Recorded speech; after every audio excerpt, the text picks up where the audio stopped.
Good afternoon and welcome to Veterans Memorial Stadium for a top 10 nationally ranked showdown between the number 2 Iowa Western Reavers and the number 10 Coffeyville Community College Red Ravens. I'm Jay Neal, Chris Boyne alongside with me here on the Red Raven pregame show. Not quite Chris Collinsworth, but a good attempt. It was a try. It was a good attempt. But Chris, obviously, the Ravens, good vibes right now in that Red Raven locker room after back-to-back wins over Garden City and, of course, Butler last Saturday night. This team comes into today sitting in first place in the Jayhawk Conference. They're the only team that's 2-0 in the league right now, but this is their toughest challenge yet. A Reavers team that's always been a top 5 team in America. They've played for numerous national championships. Their only loss, a 3-point loss to the number 1 team in the nation, Hutchinson. The Reavers are one of the best teams in all of junior college football. This is the Ravens' biggest challenge of the year so far. Absolutely. We're talking about 3 weeks in a row of having tough tests. They overcame the first obstacle. They overcame the second obstacle. We're going to see today if they can overcome that third obstacle and get even higher in the rankings. I mean, top 10, great. A win here, even better. This is the 10th matchup all-time between Iowa Western and Coffeyville. Reavers holding a 6-3 advantage in the all-time series, but are just 2-2 at Veterans Memorial Stadium. So the Ravens have been able to hold their own here in Coffeyville. Will they be able to dethrone number 2 here today? It's only the second time ever these two schools have gone head-to-head with both of them in the top 10. A lot of good games in JUCO today, Chris. This one might be the best game in all of junior college football today. You know, that does kind of surprise me a little bit. I mean, you know the history of both programs, so the fact that this is, it hasn't happened very much before, with both teams in the top 10. This is an exciting one, and I would dare say probably, if not then one of the top 2 or 3 matchups in the Jayhawk. Yeah, I agree. Two very talented coaches, but two very different kind of coaches here in this matchup today. Nick Gobler in his second year with the Red Ravens, off to an 11-4 start to his college career. I did my math wrong. 10-4. I'm sorry. 10-4 start to his college career.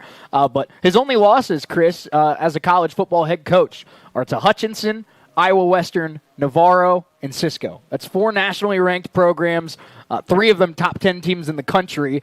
So obviously Coach Delbler stepped into Coffeyville. He's been fantastic, but he's going up against Scott Strohmeyer, who's been a 17-year head coach at Iowa Western, has taken them from a program that really nobody knew who they were. Everybody knows who they are now. So it's 2 very talented coaches going head-to-head today. Yeah, it's going to be an exciting matchup, not only on the field, but not only just to see how they start the game, but how they're able to make those adjustments, because things are going to change. Adjustments are going to be made even as early as even like the end of the first quarter and into the second quarter. So I'm excited to see how the game starts and how adjustments are made toward that second half. 2 very talented offenses coming into this matchup today, and it starts with the quarterbacks, Chris. Experienced quarterbacks for both sides. We're going to see Malachi Marshall, the man under center for Iowa Western. He comes into today, 70% completion percentage, 11 touchdowns, 3 interceptions. He's been great to start the season. And he goes up against Mac Armstrong, who's been great in his own right. Mac completing 57% of his throws, 625 yards, 6 touchdowns, has not thrown a pick yet as a Red Raven. We know Marshall and Armstrong both are confident guys, and I think they're both going to have good games today, so it's going to be a fun matchup between 2 really talented quarterbacks. Yeah, I'm excited to see that matchup, that's for sure, and you hope for Mac Armstrong's sake, you would love to see him go another game without throwing an interception, because I know that only helps his confidence, helps his team get that come away with that win. Of course, we will talk at times today about the skill position players. Both these teams have great running backs. Both these teams have great wide receivers, great secondaries. But I really think this one's going to come down to a battle in the trenches, Chris, because the Iowa Western defensive line gets to the quarterback, already 19 sacks this year. Their offensive line's only given up 5. The Red Ravens had 7 sacks in week 1, but since then only 1 against Garden City and 1 against Butler. The offensive line's gotten better for Coffeyville, but still allowed 3 sacks in that game against Butler last week. Raven offensive line is going to have a clean day today. Raven defensive line is going to have to put pressure on Malachi Marshall. It's going to be interesting to see. It's almost like the immovable object, the unstoppable force kind of meeting. Great lines on both sides of the ball. It's going to be interesting to see not only how they start, but we're talking about adjustments and how the O-line, how all both lines kind of make their changes and try to help their quarterback stay upright, and how the defensive line is going to get to the quarterback. Red Ravens have 2 of the top wide receivers in all of the Jayhawk Conference, Jaleel Boast and Chris Thomas. Both come into today's matchup top 10 in the conference in catches and yards, top 5 in yards per game between the two of them, and Chris Thomas's 4 touchdowns are third in the Jayhawk Conference. Obviously, Chris Thomas has been an instant star for the Red Ravens. Boast has been great as well. But those two are going to have another big day today. I think Coach Dobler would agree with me, Chris.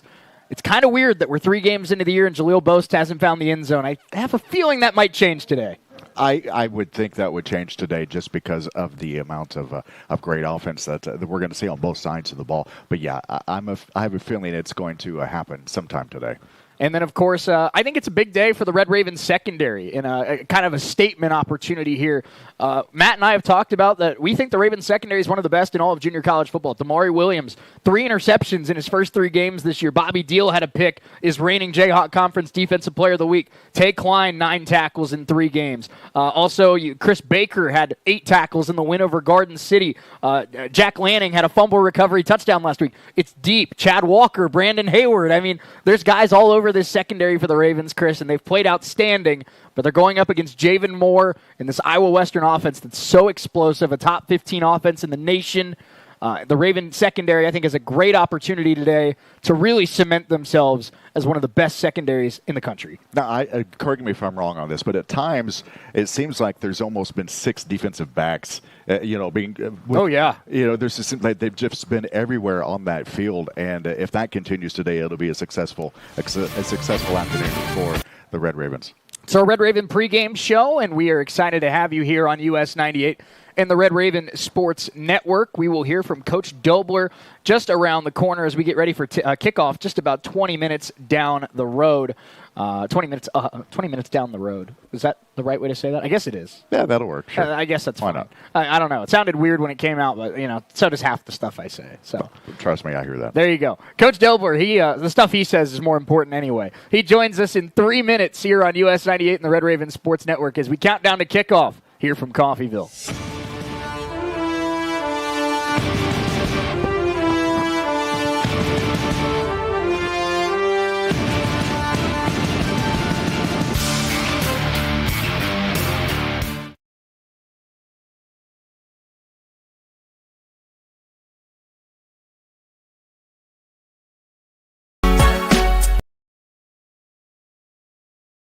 Caring and loving hands of the compassionate staff at Medical Lodges.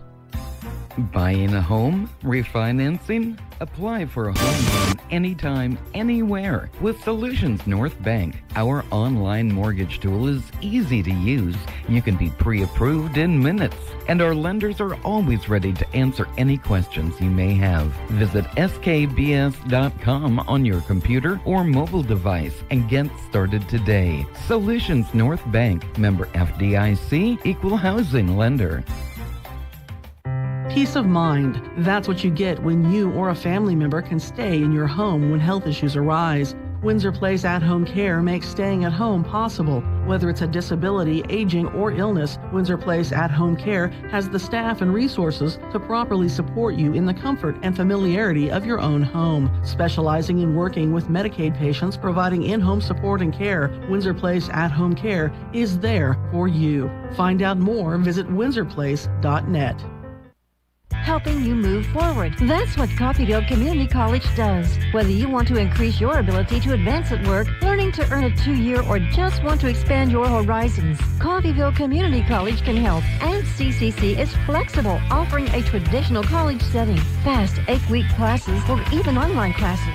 Call CCC at 620-251-7700 or visit them online at coffeyville.edu. We are Coffeyville Community College.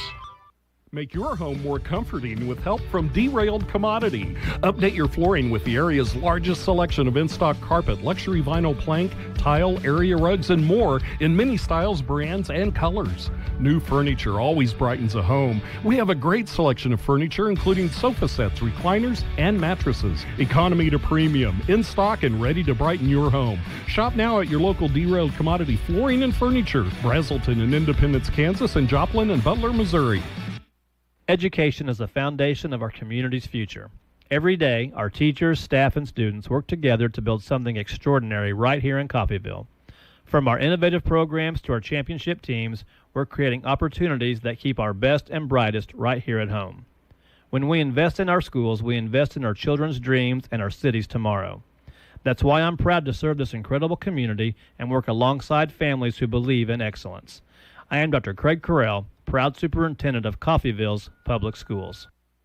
We got the Iowa Western Reavers coming up on Saturday to battle the top 10 teams in the nation. Ravens up 7 spots in the rankings this week. Coach, not that I don't believe in you, but I was talking to Coach Sy on Monday night, and we were thinking you guys were going to come in at like 11, 12. I mean, getting bumped up 7 spots, that's a pretty big jump.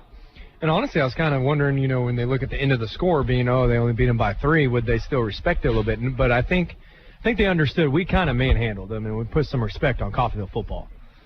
Yeah, I completely agree. And obviously, like you said, you beat number 4 on the road, followed by beating number 8 at home. I mean, that's you earn the respect. And then Cisco goes out and beats Kilgore over the weekend, and so they're ranked again too. So so it's obviously you'd love to be 3-0, but that 2-1 looking pretty good so far. So with the quality of opponent, just keep on trucking, keep on keeping on. 1 week at a time, getting those dubs, and it'll all take care of itself. This Reaver team, Coach, they come in 3-1, and they just played a very clean game against Iowa Central. Put up 41 in the first half.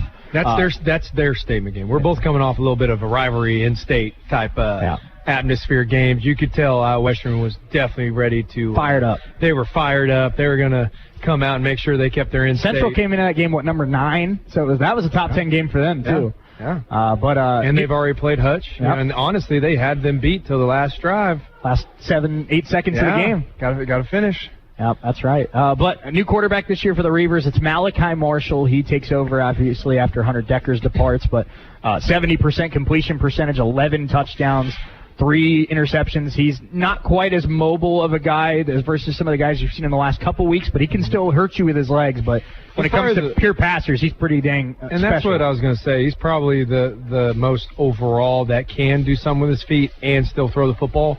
I think there was a year they had that guy. I think they won the national championship. He was more of a run-first guy. Big, thick kid, would do stuff with his legs and kind of led his offense and stuff like that. And then obviously last year was heavy pass, way more really good at pass. And now you got that well-balanced one. He can do stuff with his feet. He can still tear you apart with his arm and throw it deep. Coach, second straight week, you're going to see a running back that's just an absolute workhorse. Daniel Sweeney for the Iowa Central Reavers. 72 carries, 3 catches. So he's had 75 touches in 4 games. This guy gets the ball 18 times a game. So you're getting a heavy dose of him on Saturday, and he's a pretty talented player. Yes, he's very good with his vision, reads his blocks, and he's hard to tackle. That's going to be a key matchup there in both the run and pass game. And then when speaking of the pass game, we talked about they got a clear wide receiver 1 on this football team. It's Javen Moore. He comes in with 14 catches, 358 yards, 5 touchdowns on the year to this point. That's 250 yards more than anybody else on that roster and 3 touchdowns more than anybody else on this roster. So it's safe to say Malachi Marshall has a favorite target. Yeah, they like to go vertical with him. Getting a lot of yards, gets touchdowns, explosive plays. So if we can contain him, I think we'll definitely contain all the explosive plays. And I'm curious, because we've seen with Chambers and Crawford, it was a little mix and matching with Butler. But you haven't played Hutch yet. You haven't faced Derek Sally. You haven't faced Javen Moore. You haven't faced these like a top 10 JUCO wide receiver kind of guy yet. Do you look at this matchup and you say, our number 1 on him whole game? Is it going to be bracketing? Is it going to be mix and match? Don't tell me everything, but how do you approach a matchup like that? Yeah, I mean, you got to look at what they do and then when are they trying to get him the ball. And obviously if you can find the tendencies there, and then depends on, what do we feel like our matchup is. Obviously ultimately we're still going to have our corners are still going to have to do their job one-on-ones. It's going to happen, especially with a run game and all that. They got a lot of weapons. They got a tight end. They got this little slot receiver, running back. He's kind of their perimeter guy, jet sweep guy. Want to get almost like how Diesel is a little elusive on offense if you find him. But they'll find ways to get him the ball too. So they got some threats, but he's the one that's going to take the roof off.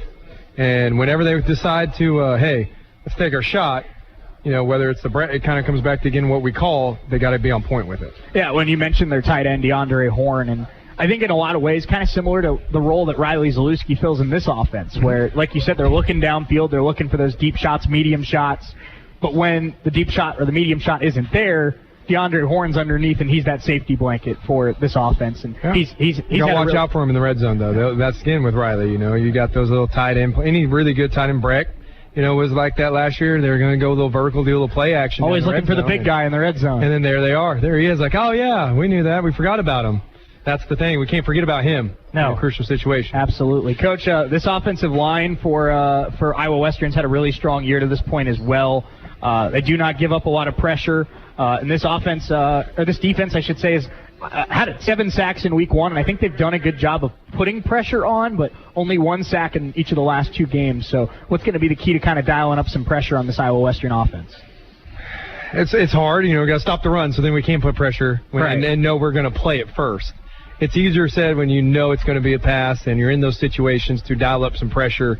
Other than that, our guys just got to go fire off the football, play in the backfield, and whenever it is one of those things that they're play action us or happens to be pass, they got to go make their job, beat their one-on-one, be relentless. Well, and a big part of this is because the Iowa Western offense is so good that they don't need to settle for field goals very often. But I don't know if this stands out to you at all. In 4 games, Coach, they've only kicked 1 field goal. They made it. It was a 32-yarder. But other than that, 21 kicks on the year, and they've all been extra points. So this is a team and an offense that shows you they're thinking set a 6 from the moment they touch the football. So does that stand out to you at all, where you're going to maybe be... Part of me is, again, they're really good. He has a system. Absolutely. That they want once they cross the 50. And once they cross that 50-yard line, man, here comes some stuff that he wants to go score a touchdown. I think it's a little bit there, whether it's, and so we got to be smart again, not fall asleep on some of these guys, be ready to go. And I believe we can force some field goals. But yeah, we can keep it. If it's 4th short, I'm a little bit leaning that way too a little bit now, man. Our offense and our run game, I kind of did it a little bit last week. We're 3 and 4 at 4th down, and I'm gonna tell you that I think it was the 4th quarter. When it's 4th and like maybe a 1 and less, and we were backed up and still up some good points, I almost still went for it. I was like, man, we can get this. Feeling that confident. Yeah. Well, listen, I think you've built a little reputation for yourself of being a little aggressive this year, faking a punt in your own territory, and we're pretty good on 4th down, huh? Yeah, you've converted over 50% of your 4th downs. You should think about it. So hey, we're here to win football games. That's right, Coach. Obviously, again, overall theme, Iowa Western's really good. Yeah. But looking at their defense, they have 2 very talented linebackers, Jerome Baker, Santana Miller. The 2 of them have combined for 51 tackles so far this year. 19 team sacks. Their number 1 sack guy this year, an edge rusher named Andy Berberija. He has 5. Say that again twice. I know. Sorry, he has 5, and then he has a partner in crime that has 3.5, and Jeremy Lewis. So, I'm gonna have to start working on that name, I guess. But well, hopefully we don't have to say his name. We're gonna make sure. I'm really hoping for it. That's right. And you will not have to worry about it. But this offensive line's gotten better and better every single week. But they're gonna have to have another strong performance to protect Mac. Yeah. No, and I think Coach Butler was fired up Tuesday. He's in that office, and he's making sure his O-line are not satisfied, and this D-line, man, can get after it. And that's the thing is they play a little bit different style of defense, so their backers are always going to have to be free to run and make tackles. That's why you kind of named a couple with a lot of tackles there. So we got to try to eliminate the D-line, but also get to their backers at the same time so that we can run the football. In a life-threatening emergency, physicians matter. That's why at Coffeyville Regional Medical Center, we staff our emergency room with emergency medicine physicians 24 hours a day, 7 days a week. ER physicians at CRMC have access to general surgeons, specialists, medical imaging, lab services, and the technology needed in an emergency, all right here. If you are faced with a life-threatening emergency, insist on the best and say, "Take me to CRMC." When you or your loved ones need help, you can rely on Medical Lodges. For more than 50 years, Medical Lodges has been serving the area with multiple skilled nursing facilities, assisted living facilities, and home health locations in Kansas. They even have facilities in Missouri and Oklahoma. Services include rehabilitation, adult daycare, and home health assistance. You and your loved ones can lead enhanced lives with the caring and loving hands of the compassionate staff at Medical Lodges. Looking for a bank that understands your individual needs? We have the solution. At Solutions North Bank, we offer a variety of accounts to fit a variety of lifestyles and needs. Call Solutions North Bank at 620-251-1313 or stop by our Coffeyville location at 1414 West 11th Street and speak to a new accounts representative today. It's the SNB way. Solutions North Bank, member FDIC. A family member with a health issue doesn't mean they have to leave their home. Windsor Place at-home care can help them stay in the familiar and comfortable surroundings of their own home. Specializing in working with Medicaid patients, Windsor Place at-home care has supportive home care and all the resources to help make staying at home a reality. Find out more about what Windsor Place at-home care can do for you. Visit windsorplace.net.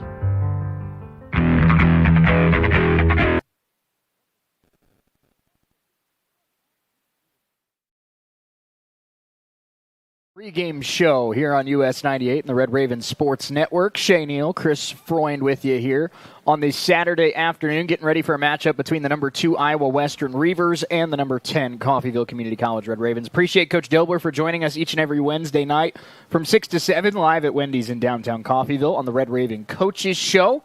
And last couple weeks, Chris, we've been able to talk about some big-time wins, and hopefully next week's show we'll be able to talk about another big-time win. Yeah, if it's what was it? 2 top 10s, definitely, but now a third top 10 in a row. And a top 5. And a top 5. It'd be your second top 5 because Garden City was number 4. Yeah, that would be a great coach's show. How about that for a first month of the season? 3 top 10 wins, 2 top 5 wins. I think that's pretty good. Yeah, I think they'd take that. Yeah, definitely. No doubt about it. Let's get into our keys to the game here on the Red Raven pregame show, and I have 5 of them, Chris, as we get ready for kickoff here, which is just about 7 minutes away. Number 1, win the field position battle. Red Raven punter Christian Burris, he's the special teams player of the week right now because of how good they did on the field position battle against Butler. They were constantly starting in plus territory. Butler's constantly starting backed up in their own on their own side of the field.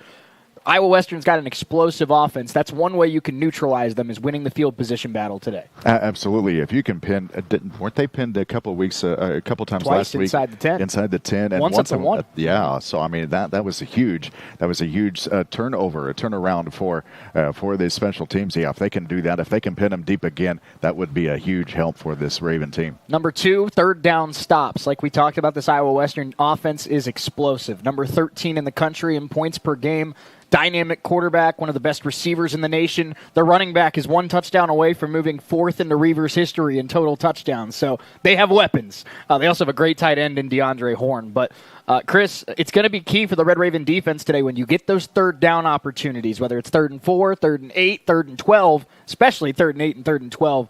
Get this offense off the field. Ravens on 3rd down today is going to be huge. That is absolutely going to be big time, a big time necessity for this Raven team to get a W because, I mean, we know this team can be on the field for a long time, and they've shown it already this year, this Iowa Western team. They can do a great job of converting third down. So number 3, Boast breakout game. Jaleel Boast, top 10 in the league in catches and yards.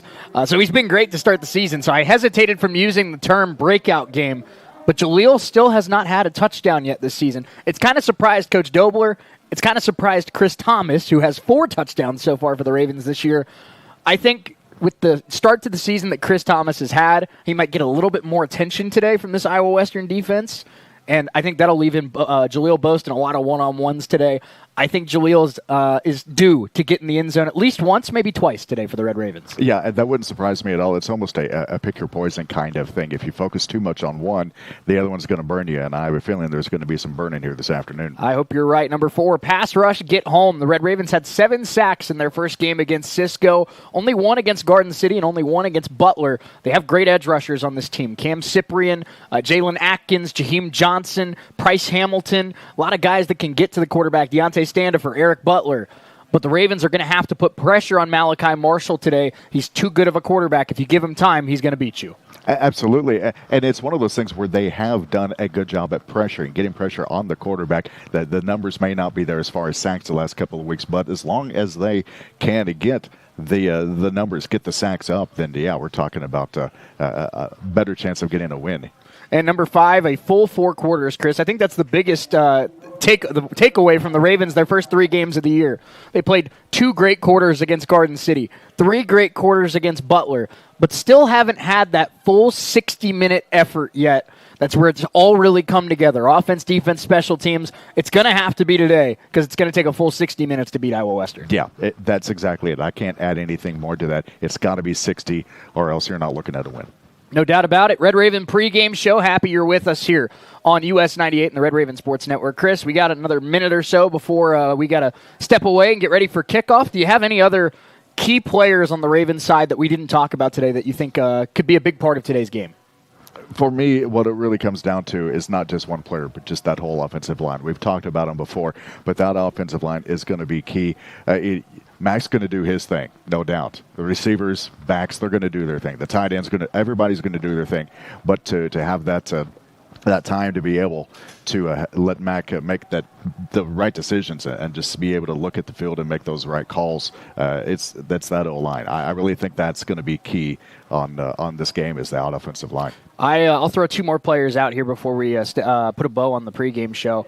I'm throwing out Eric Butler. Yep. And Brandon Hayward. Yep. Brandon Hayward, I thought, played great against Butler, and he's now earned a spot as a starting corner on this team. He's going to be going up against Javen Moore and some really good receivers today. Need another big game from Brandon Hayward. Good news is he was very confident on Wednesday night on the Red Raven Coaches Show. Hopefully that translates to the field. And Eric Butler, he was 3rd in the league in tackles in the first 2 games of the year. Had kind of an uncharacteristic off night against Butler, but he's the quarterback of that defense at that middle linebacker spot. This Iowa Western team, too dangerous, too explosive. Butler's got to be big today. Absolutely. You're absolutely right. They've got to step up, and it really comes down to what we just talked about, 4 quarters, 60 minutes, and if you're on all 60 minutes, that just increases that chance of you to be able to upset number 2 in the country. 2 of the top 10 teams in the NJCAA about to go head-to-head, the Iowa Western Reavers and the Coffeyville Community College Red Ravens. Let's step away for 2 minutes. Kickoff coming up next. Ravens, Reavers from the vet. It's coming up in 2 minutes on US 98 and Red Raven Sports Network.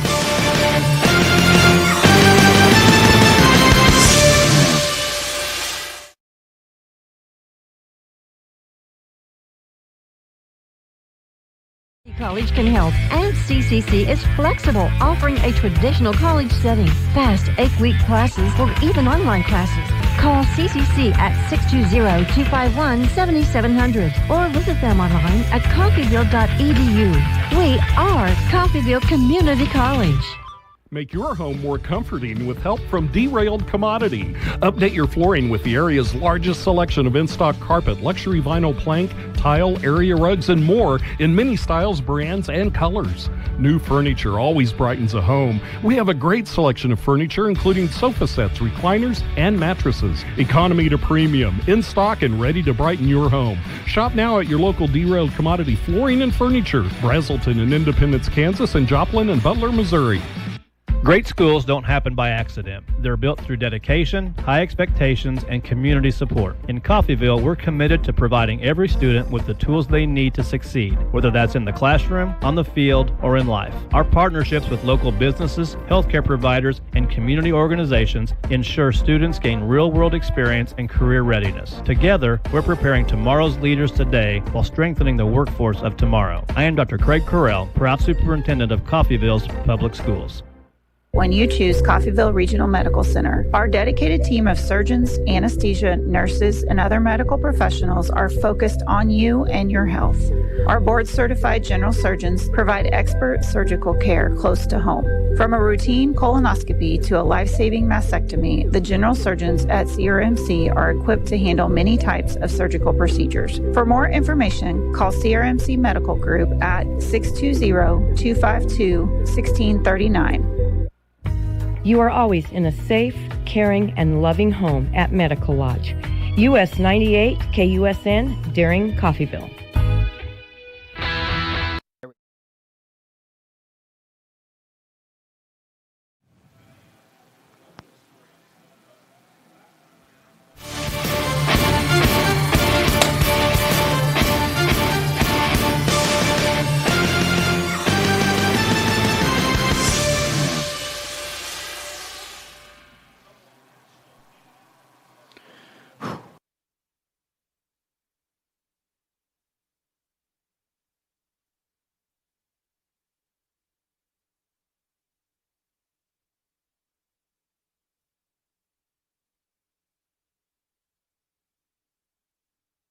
Ravens win the coin toss and defer to the second half. Aiden Burgess getting ready to send it and get us underway at Veterans Memorial Stadium. It's the number 2 Iowa Western Reavers and the number 10 Coffeyville Community College Red Ravens. 10th all-time matchup between these two schools, just the second. Both have been in the top 10 at the same time. Maybe the best game in the NJCAA this weekend.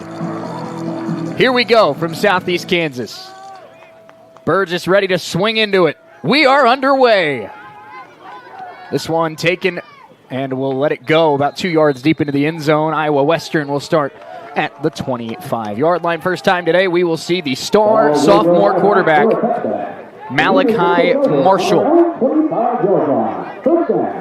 Marshall comes into today completing 70% of his passes, 866 yards, 11 touchdowns, 3 interceptions. Chris, obviously, when you're playing the number 2 team in the nation, you know you're going to be facing a lot of talent, but this is one of the best quarterbacks the Ravens are going to see all year. Yeah, no doubt about it, and it'll be interesting to see how they start out this first drive.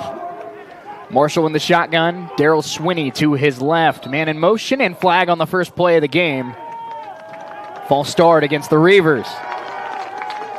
Ravens fired up. Yeah, that's a good way to get started. Back up first and 15. That interior defensive line, Jalen Atkins and Antonio Sandal Bascom were the two that were down there, and they were fired up as they got the interior offensive line of the Reavers to move. First snap of the game, man in motion. And it's a handoff to Swinney. Atkins got a hand on him. Swinney able to break that tackle, and he'll get about a 6-yard gain. It'll be 2nd and 9. Nice run there by the sophomore, Daryl Swinney.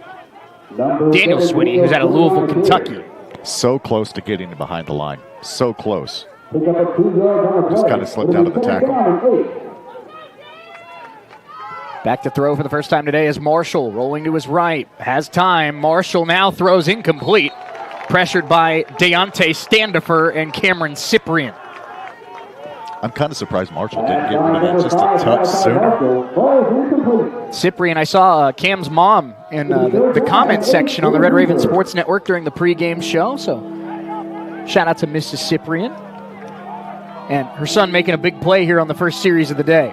3rd and 8, and we talked about this, Chris. 3rd downs are going to be big today for the Raven defense. Yep, this is where you have to get Iowa Western off the field. Man in motion. Marshall in the shotgun. Javen Moore, their top receiver at the top of the field to the left. Marshall gets rid of it. That one is caught. And an incomplete. It came out late. In coverage, Chad Pruitt-Walker, who's been the Ravens' top corner all season so far. That's a great series to start the day for the Red Ravens. Yeah, great start by the Raven defense. And with a punt here, I would say they'd have a pretty good field position to start their first drive on offense. Bobby Deal back to take the punt. Ravens force a 3-and-out.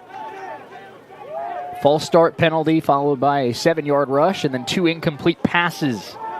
And Ravens send some pressure. They do get the kick away. Deal will make the catch at the 38. Looks for a block. Nice cut, Bobby Deal. And a flag comes in late. It's a 10-yard return, but it looks like it was aided with a little bit of a hold. Returned by number 3, Robert Deal.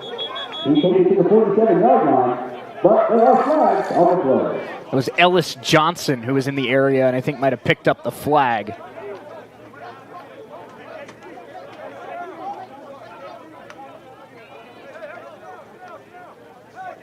Yeah, I'll be honest, Shay, I really didn't see anything, but there was really quite a few. Personal foul, blindside block.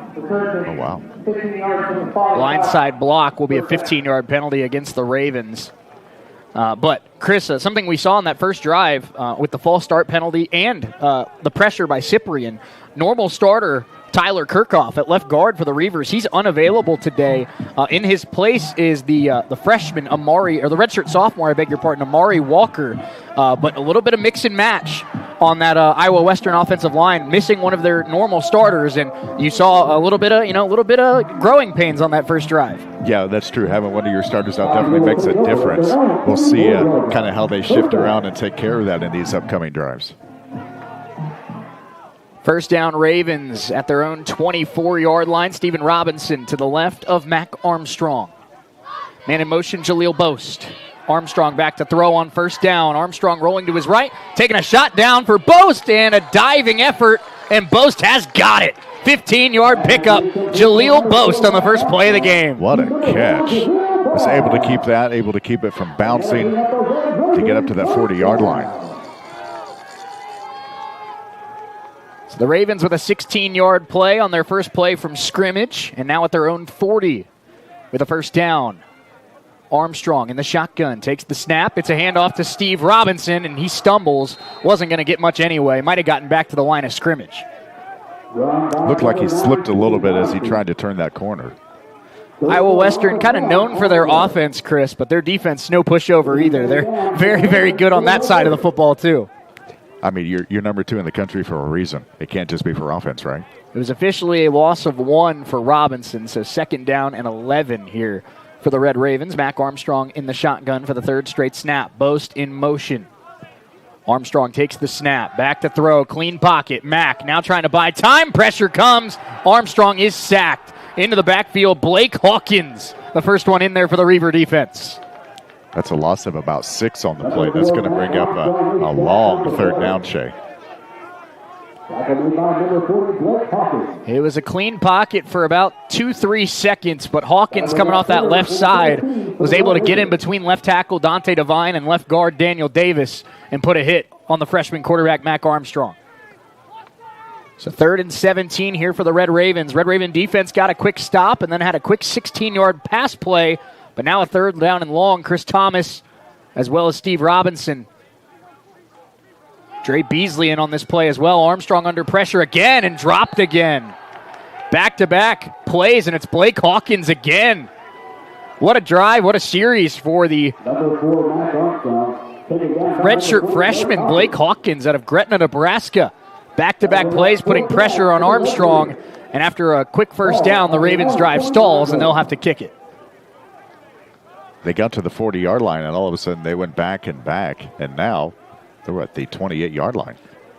I think it's funny that Coach Dobler told us on the coaches show on Wednesday as we wait for the punt here from Christian Burris.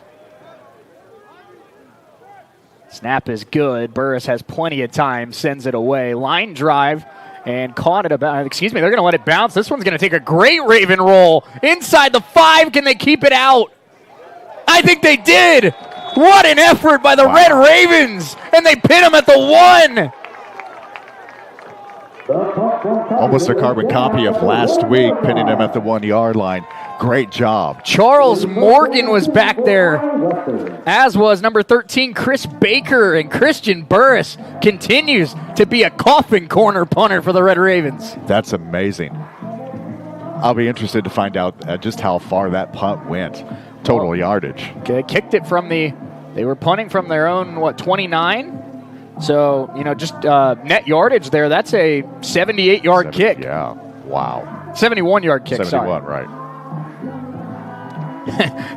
That's a good start to being a back-to-back Special Teams Player of the Week in the Jayhawk Conference. I would say so. Malachi Marshall standing in his own end zone. Ravens have the Reavers backed up to their own 1. Handoff, and it's a play action, and a pass incomplete. Intended for Javen Moore in coverage. Brandon Hayward for the Red Ravens. If you ask Javen Moore, he'll say he should have had that one. Just a little bit out of his reach. So Malachi Marshall, who came into today, 70% completion percentage, 0 of 3 to start the day. 2nd and 10. And this time they do hand it off to Swinney. It'll be a gain of about 4 and set up 3rd down and 6 for Iowa Western. Both teams had to punt on their opening possession. This is the 2nd drive of the game for Iowa Western. And it'll be 3rd and 6 from their own 5-yard line. Ravens trying to get 2 3-and-outs against the top 15 offense in the country. And Marshall might have gotten him to jump off sides. Free play here for Iowa Western, and Marshall will take the sack, but this is going to be a 5-yard penalty against Coffeyville. Just about a half step too soon. That'll set up a 3rd and 1.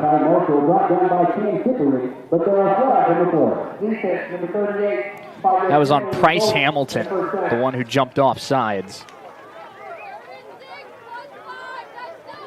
And so 3rd and 6 becomes now 3rd and 1.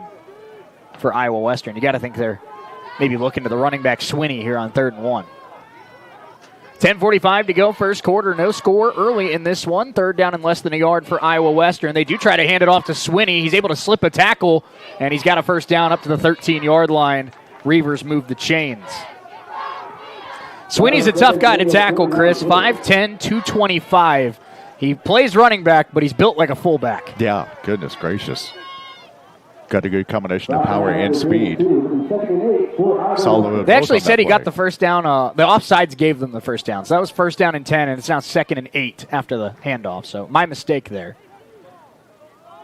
2nd down and 8 here for Iowa Western. Marshall tries to get his team aligned. And early timeout taken by Nick Dobler. Didn't like how his defense was lined up there. Dobler knows every single possession today is big when you're playing a top 5 team in the country. 2nd and 8 coming up for Iowa Western. No score early in this one. We're back at 60 seconds on US 98 and the Red Ravens. What's next?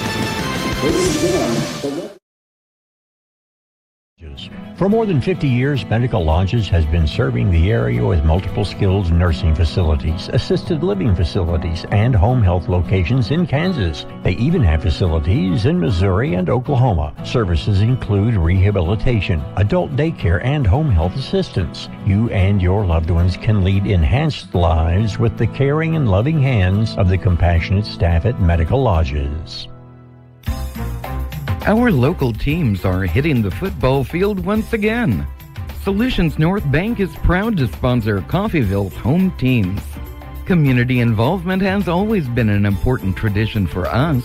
At Solutions North Bank, you'll always find us rooting for the hometown team. Solutions North Bank, a proud member of our community.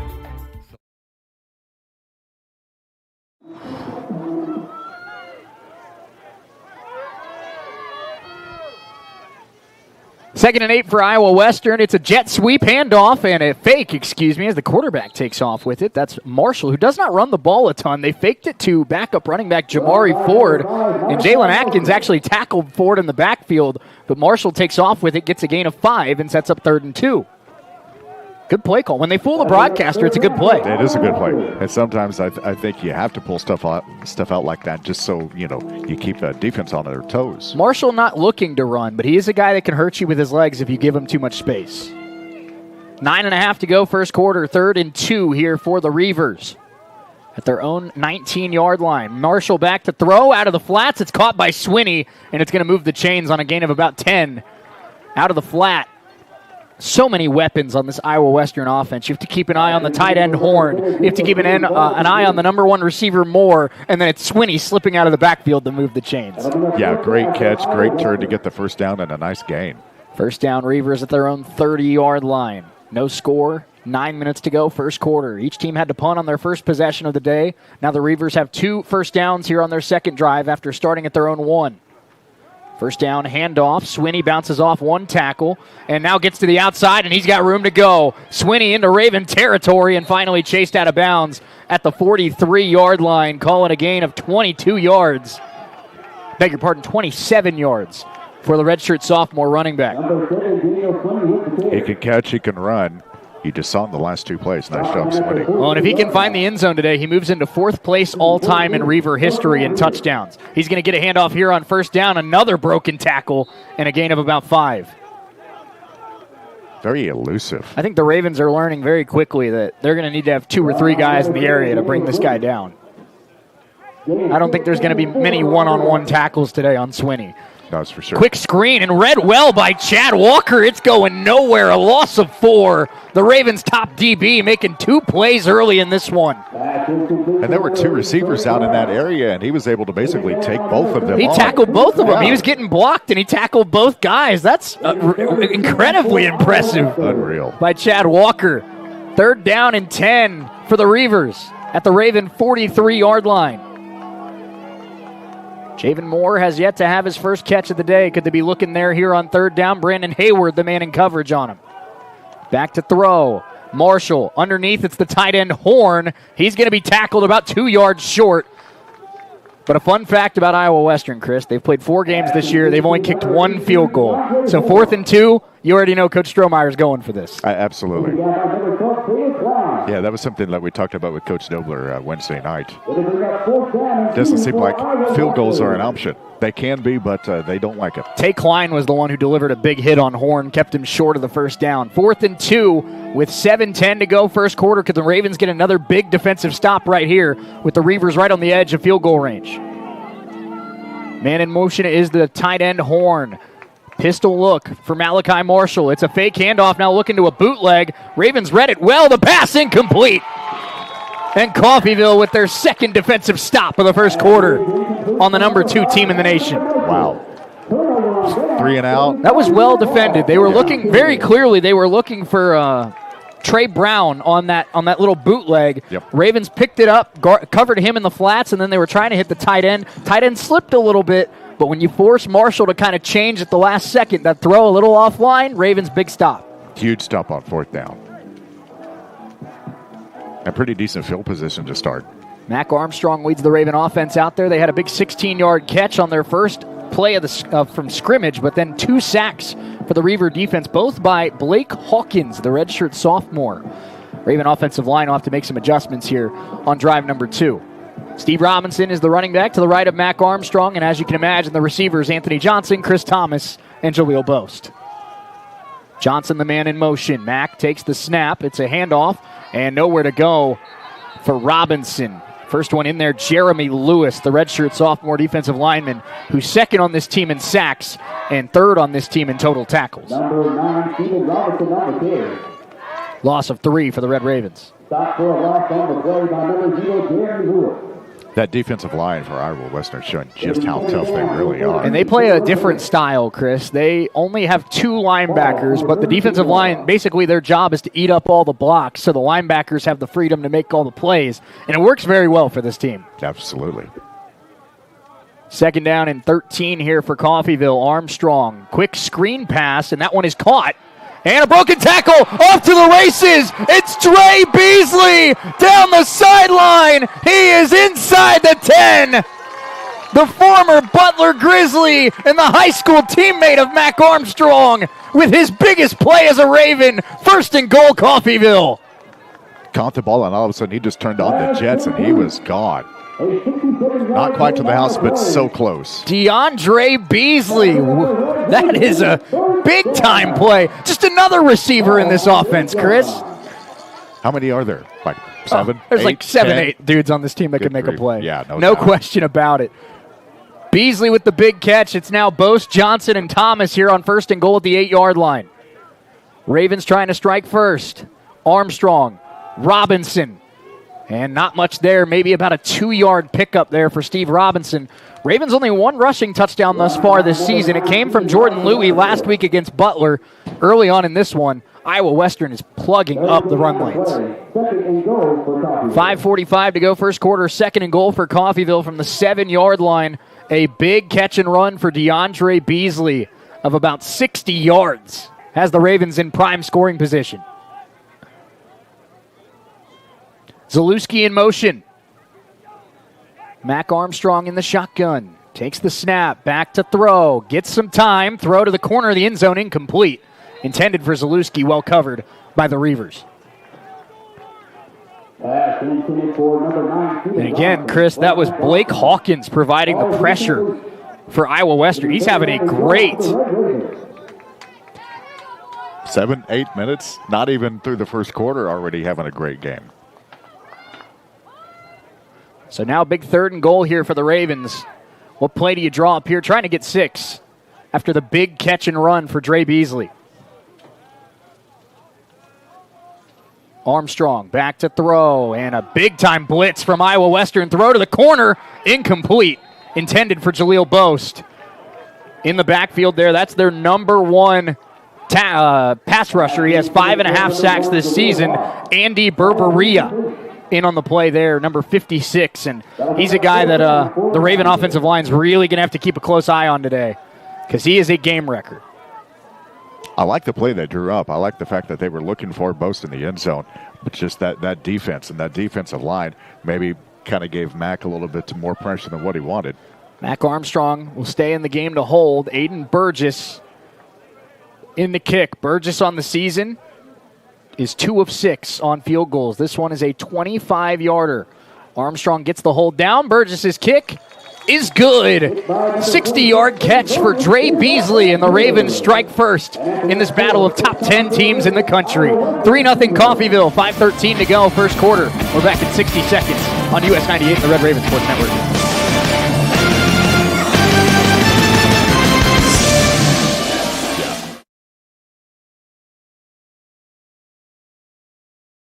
A disability, aging, or illness, Windsor Place At-Home Care has the staff and resources to properly support you in the comfort and familiarity of your own home. Specializing in working with Medicaid patients, providing in-home support and care, Windsor Place At-Home Care is there for you. Find out more, visit windsorplace.net.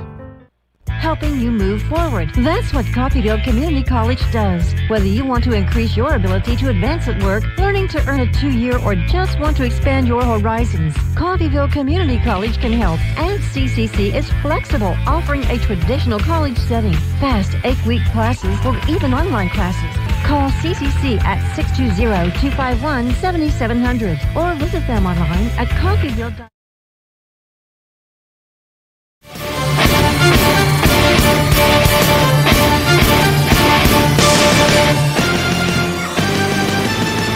Hayden Burgess with a 25-yard field goal after the 60-yard catch from DeAndre Beasley. Ravens strike first on their second drive of the game here against the Iowa Western Reavers. Shane Neal, Chris Freund alongside with you here in the Red Raven press box. And Chris, Ravens do have some adjustments to make. The offensive line going to have to make some tweaks to how they're blocking for Mac Armstrong. But Raven defense has gotten 2 stops. The Raven offense has made just enough big plays.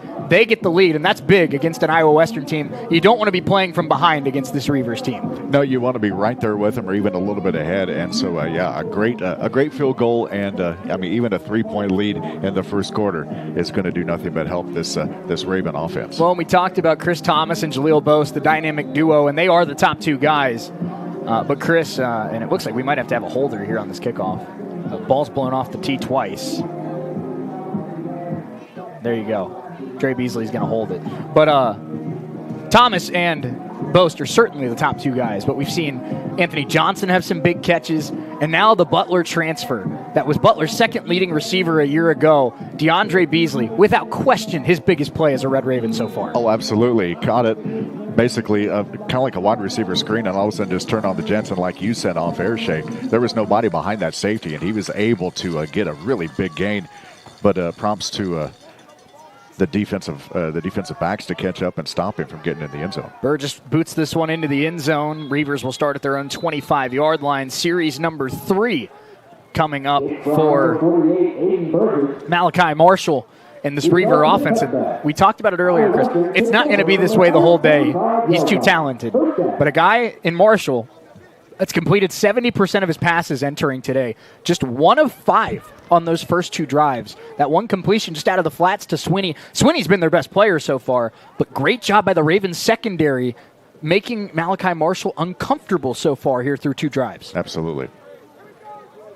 This Iowa Western team's so explosive. They can get you at any time. First down and 10 at their own 25. Pistol look. Ravens show some pressure.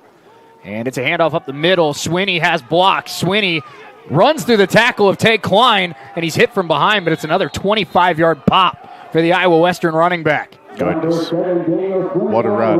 How many broken tackles was that? Like 3? I feel like he's already broken 7-8 tackles in this first quarter. I think there was 3 just on that run alone, and it took several Ravens to bring him down. Reavers at midfield with a fresh set of downs. And they go right back to Swinney. This time the Ravens plug it up for the first time today. Swinney has nowhere to go, no gain on the play. 2nd and 10 coming up as we go inside of 4.5 minutes to go in this first quarter. 3-0 Coffeyville. But that's what we were just talking about, Chris. Defense has played well so far through 2 drives. Holding Iowa Western scoreless is great so far, but this team can score in one play anytime they have the football. Absolutely, and I don't know about you. I'm just kind of waiting. I'm almost waiting for the other shoe to drop for them to be able to put it in the end zone. They do love to take their deep shots, and you have to feel like one's coming here pretty soon. Marshall out of the backfield. That's caught by the tight end, Jaden Cooper. And it's not a big gain there, about 2 yards. It'll be 3rd and 8 coming up for the Red Ravens. In on the play again, Chad Walker. What a first quarter he's had. Talk about flying to the ball, though. How many Ravens surrounded him? 9. I think there looked like 9 Ravens. And that's how this defense is going to have success today, Chris. When an Iowa Western skill position player gets the football, you want 5 Ravens in the area. 3rd and 8. Ravens trying to get their 3rd defensive stop of the first quarter. Trying to make a statement here at home. Malachi Marshall, the quarterback for Scott Strohmeyer. Need to get to the 40-yard line of the Red Ravens. Back to throw. Marshall, pressure, hit by Cyprian. He gets it out into the flat. This is going to move the chains, and it's a first down gain of about 13 to Jamari Ford. Marshall took a big hit from Cyprian. Cyprian about a half step too late. Good job by Marshall to stand in the pocket. Wait till the very last moment and moves the chains down to the 32-yard line. Yeah, he knew he was going to get hit, yet he was still able to deliver a quality ball. First down, this is a handoff to Swinney. Swinney breaks 1 tackle, and he'll get about a 1-yard gain. He's a very patient runner, Chris. Totally. He stays right behind his blocks. His vision must be incredible.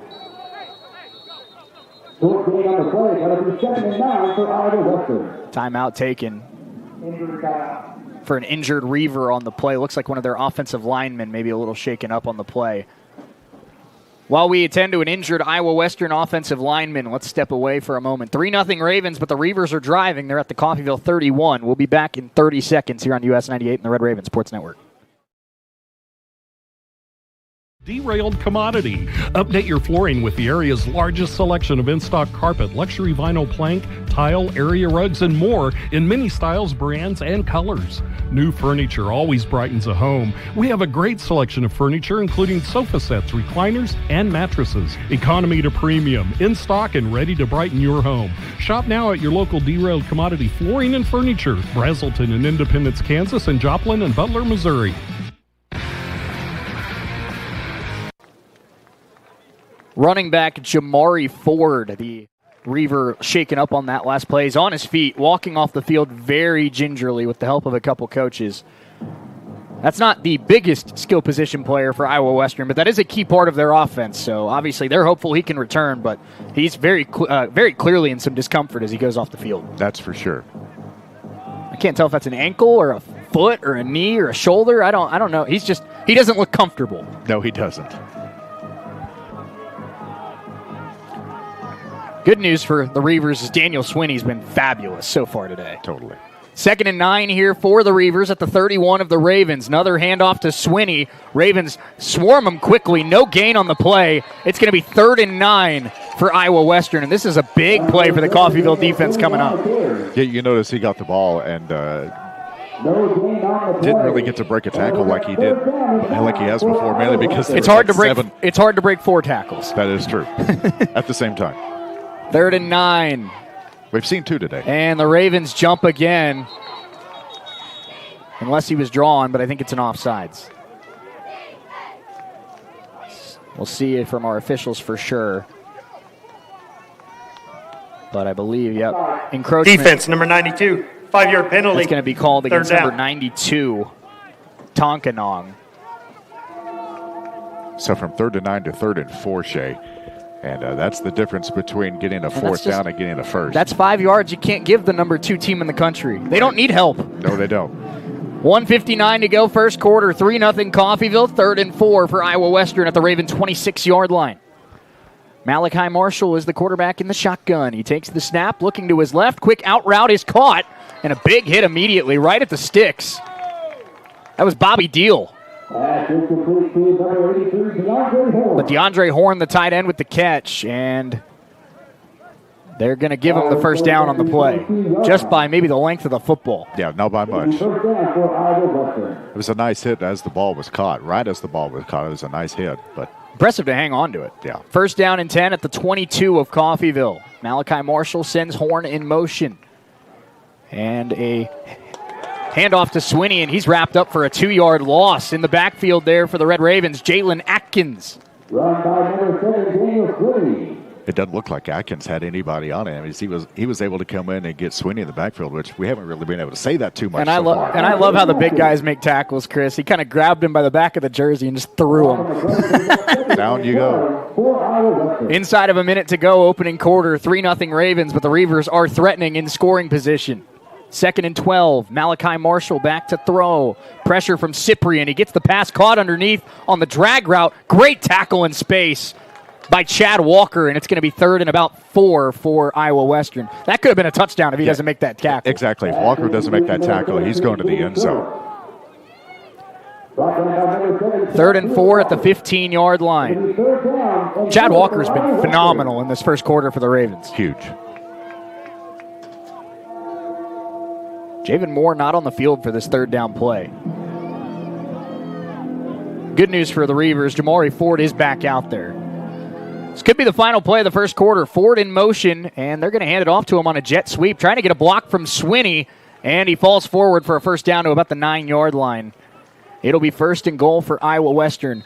As we go to the second quarter, this is a battle between two of the best teams in the nation. So far, it's lived up to the hype. Our score after 1, Ravens 3, Reavers nothing. Reavers will have 1st and goal when we come back on US 98 and the Red Raven Sports Network. We're back in 60 seconds.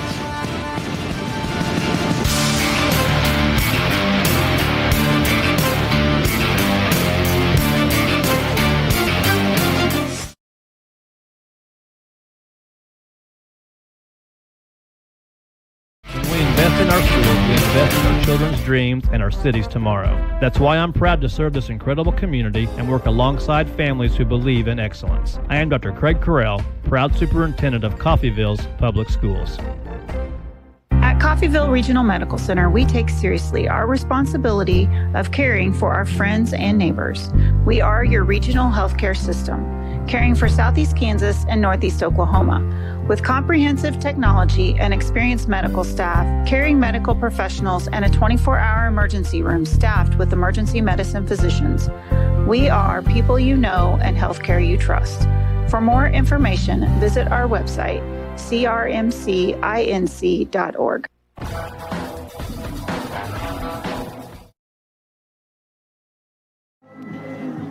Red Ravens lead at 3-0 as we start the second quarter. It's 1st and goal, Iowa Western at the 9-yard line. Daniel Swinney had 9 carries in that first quarter for 70 yards. Also had a catch, so he has 10 touches already in this first quarter for a total of 81 yards. That's been the best player for Iowa Western so far today. Oh, no doubt about it. First down, Marshall back to throw. Quickly out and dropped. Maybe a little bit out in front of him. That was an easy touchdown if he pulls it in. That's D'Angelo Barku. It was a great design play. He was wide open, and he just couldn't pull it in. Would you call that an uncharacteristic throw by Marshall? Normally, he hits right where he needs to for that touchdown. Well, look at this on the replay. I think that's – I don't know if that's more of a straight drop or if he just threw it too far out in front of him. But 2nd and goal here. And it's a keeper for Marshall. Cuts up. Marshall lowers the shoulder. He's going to be wrapped up at about the 3-yard line. 3rd and goal coming up. And we talked about, Chris, 3rd downs being a big deal today for both teams. Ravens got a couple key 3rd down stops early. But on this drive, the Reavers have been great on 3rd down. Yeah, they sure have. For a guy who doesn't like to run, he seems to be doing it quite a bit in this game so far. 3rd and goal at the 3-yard line. 3.5 is where they officially mark it. And the Reavers are a very aggressive offense. You got to think they're probably thinking you got 2 plays here to get in. No doubt. Marshall takes the snap and a fake and a dump off, and Barku untouched. It's DeAndre Horn into the end zone. They faked it to Barku, and then on a little slip into the flats, the tight end DeAndre Horn, a great design play, and he could have walked into the end zone. Touchdown, Iowa Western. Another 3rd down conversion for the Reavers, and now in to kick the extra point here is Gus Bayshore. We knew it wasn't going to be we weren't going to be able to keep them scoreless. Coffeyville, but not a chance. What a play. Extra point up and good. Iowa Western with their best drive of the day so far. They finish it off with a 3-yard touchdown pass to DeAndre Horn. Reavers 7, Ravens 3. Mac Armstrong gets the ball next in 60 seconds on US 98 and the Red Ravens Sports Network. rely on Medical Lodges. For more than 50 years, Medical Lodges has been serving the area with multiple skilled nursing facilities, assisted living facilities, and home health locations in Kansas. They even have facilities in Missouri and Oklahoma. Services include rehabilitation, adult daycare, and home health assistance. You and your loved ones can lead enhanced lives with the caring and loving hands of the compassionate staff at Medical Lodges. Buying a home? Refinancing? Apply for a home loan anytime, anywhere with Solutions North Bank. Our online mortgage tool is easy to use. You can be pre-approved in minutes, and our lenders are always ready to answer any questions you may have. Visit skbs.com on your computer or mobile device and get started today. Solutions North Bank, member FDIC, equal housing lender.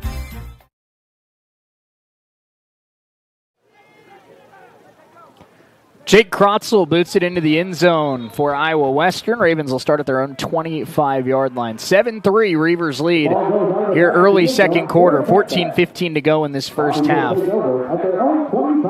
They officially gave Christian Burris a 70-yard punt on that first punt that pinned him at the 1. Wow.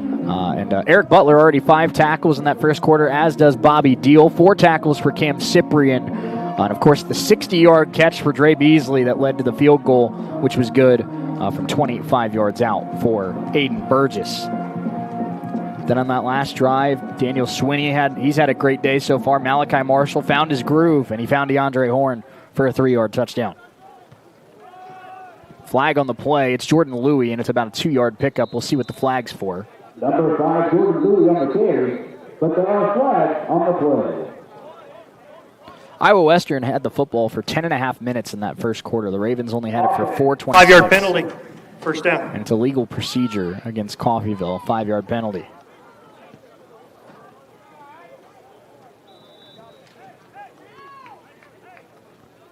So kind of like Iowa Western's first play from scrimmage knocked them back 5 yards. We'll see if Coffeyville is able to overcome 1st and 15. That's right.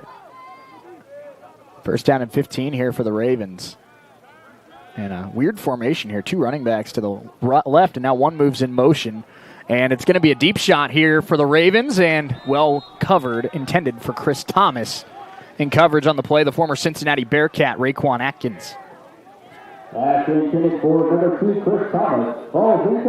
with him step for step. That was the good defense by the Ravens. If you're going to miss on that deep shot, though, that's how you miss on that deep shot. Mac Armstrong just floated it out there, but he didn't underthrow it where you're at risk of it being picked off. Sometimes it's just not there. So, second down and 15 now for the Red Ravens. Mac Armstrong in the shotgun, running back to either side. And play action RPO. Jaleel Boast makes the catch. Boast has a nice gain of about 12 yards. It's going to set up third down and 3 or so for the Red Ravens. Nice catch, nice turn upfield. Good game. Jaleel now has 2 catches for 28 yards here today. And it's third manageable. When you have second and 15, that's a good play call. Get Definitely. 10, 12 yards, make it third down, and now you can do anything here on 3rd and 3. Ravens still trying to kind of open up the run game here. Zalewski in motion, 3rd down and 3. Armstrong back to throw. He's going to take a shot. Anthony Johnson over the shoulder. Did he catch it? He did. Wow. Anthony Johnson, one of the better catches we've seen all year, and it's in the Iowa Western territory. What a snag by Johnson. Oh, my goodness. What a throw by Mac. That is a ridiculous catch. Thank you for the replay. Goodness gracious. Able to catch it, able to haul it in. And I think he even got both feet in bounds, which is incredible. First down Ravens at the Reaver 41. Armstrong back to throw again. He'll go underneath to Zalewski, and that one incomplete. In coverage was Asa Locks. I think he even really just caught him in stride, too. Oh, that's a perfect throw. An absolutely perfect throw. 2nd and 10 now at the Iowa Western 41-yard line. Ravens trail 7-3, 12:43 to go first half. A great catch by Anthony Johnson. I heard it last week. I might have to say it this week. That's the best catch I've ever seen. Reavers show pressure. This is a handoff. Jordan Louie, not much there. A helmet came off of a Reaver defender. And it's going to be 3rd down and about 10 for Coffeyville. You notice he didn't stop blocking either. Helmet, who needs it? Number 50 for the Ravens, Jarvis Adams, is out there on the offensive line. Looks like in the place of Harlan Summers. So that's a change to the Red Raven offensive line today. And I do see Summers now standing on the sideline. So Jarvis Adams at right guard. The rest of the line has stayed the same. Espinosa at right tackle, Waller at center, Davis at left guard, and Devine at left tackle. 3rd down and 10 here for the Ravens. Louie in motion. Armstrong rolling to his left. Gets a block from Zalewski. Flag on the play. It's caught by Anthony Johnson. 1st down, but there's a flag in the backfield. Number 83, Anthony Johnson. But there are flags on the play.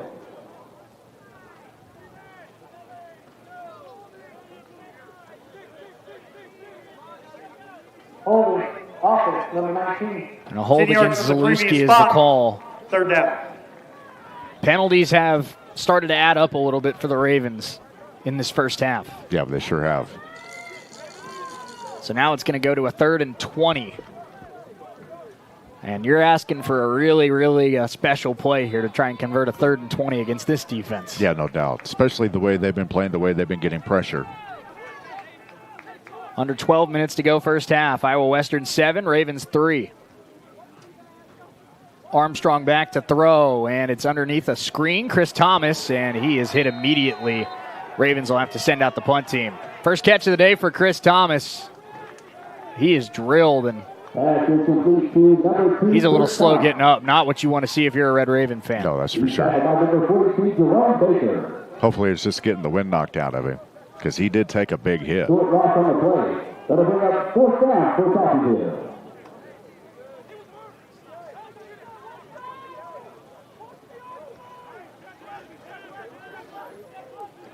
So Christian Burris out for the kick. Chris Thomas is able to jog off the field. So I think you're right, Chris. I think he just kind of got the wind knocked out of him, and he's just kind of trying to catch his breath on the sideline there. Burris with another solid punt, but this one takes a Reaver bounce, and they will start at their own 27-yard line. Well, you're facing a big wind. You're punting in this direction. You got winds out of the south at about 15 miles per hour right now, so that's not the direction you really want to kick. Ravens down 7-3. Raven defense will be back on the field needing a stop. Let's take a 60-second timeout. We'll be right back here on US 98 and the Red Raven Sports Network.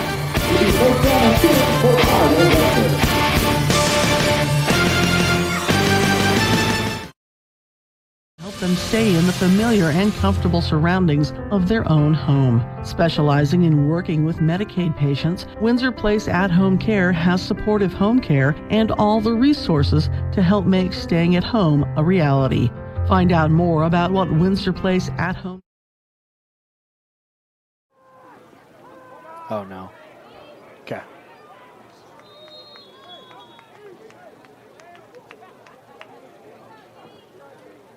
Pass intended for number 14, Cyrus Courtney. That one falls incomplete. It'll be 2nd down and 10 for Iowa Western.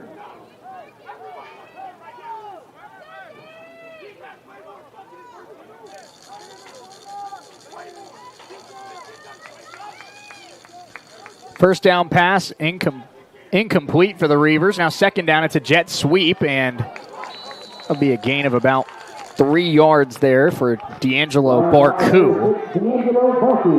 And it'll be 3rd down and 7 here for Iowa Western. 7-3-8 Reavers, and this would be big for the Raven defense if they can get the quick stop here and get Mac Armstrong in this offense, the football back. Raven defense, I think, has played pretty well for the most part, but like you said, Chris, you know you're not going to keep them off the scoreboard all day. That's for sure. Marshall underneath. It's caught, and it's a beautifully designed play. First down up to the 39-yard line on a gain of 9. Catch was made by Trey Brown. Nice little kind of crossing pattern there along the far side hash. Enough for that first down. Absolutely.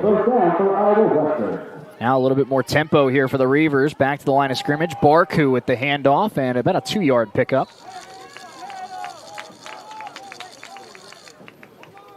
Run by number 15, Angelo Parker. Many Coffeyville defenders converging for the tackle. Can you do eighth of a tackles? Ravens doing better in the run game here. They really are. These last couple of drives. 2nd down and 8. Marshall back to throw. They were looking for Javen Moore down the field. It wasn't there. Now Marshall trying to buy time, extending the play, and he able to break a tackle and throw down the sideline. That is incomplete. It's a big ask to try and play corner for 7-8 seconds, but Damari Williams did a great job there, and 3rd down and 8 coming up for Iowa Western.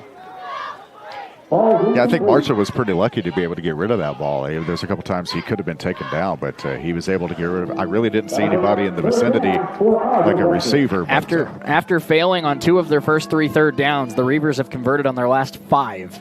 Ravens really could use a 3rd down stop here on this play. 3rd and 8. Reavers need to get to the 49-yard line.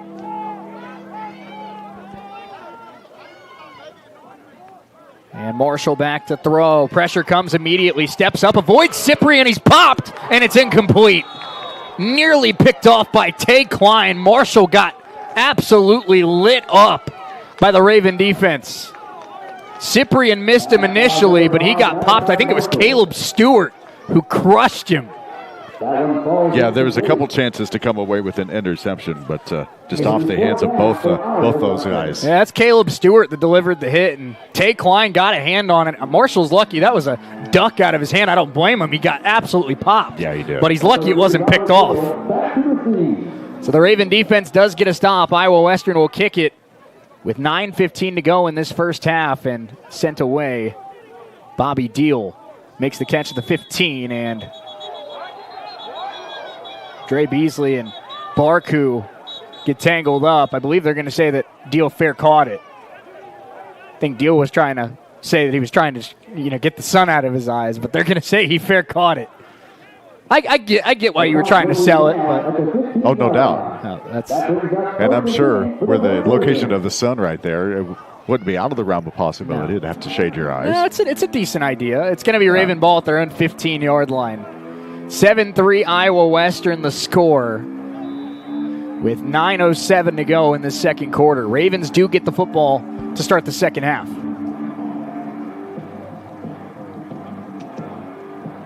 Ravens have not run the football well today. That's going to be something that has to change if they're going to win this football game. No doubt. Good to see Chris Thomas back out there for the Ravens after taking a big hit on the last drive. Here's Steven Robinson. First down handoff and about a 2-yard pickup there for Robinson. 2nd and 8. It just seems like he loves contact. He almost thrives for contact. I don't think you can become a running back in college football if you don't love contact. That's true. They've had plenty of contact in that first quarter.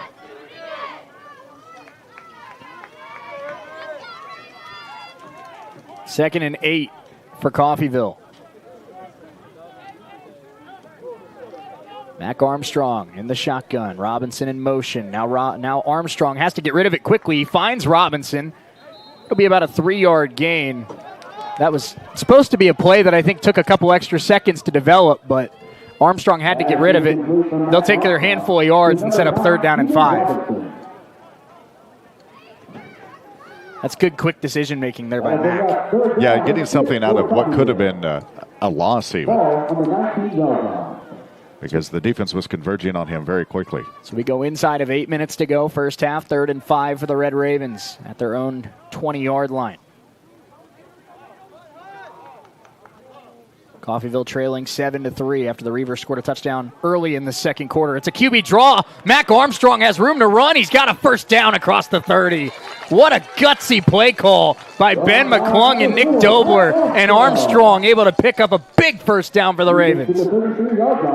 He had that middle of the field totally wide open. He was able to take advantage of it, but what a call. Let me tell you, Chris, Coach Dobler tried to play it off when we talked about it on Wednesday, but he's starting to build a reputation. This guy's an aggressive play caller. Yeah, absolutely. First down Ravens up to the 34-yard line. 7:09 to go, first half. Armstrong has Robinson to his right. Now Thomas and Johnson move closer to the line of scrimmage. Back to throw. Armstrong quickly underneath. That one is caught. Jaleel Boast. First down, gain of 11. Third catch of the first half for Jaleel Boast. Two really good plays back to back, and now you really have to respect the running game of Mac Armstrong, and he was able to get it over to Boast with a nice gain.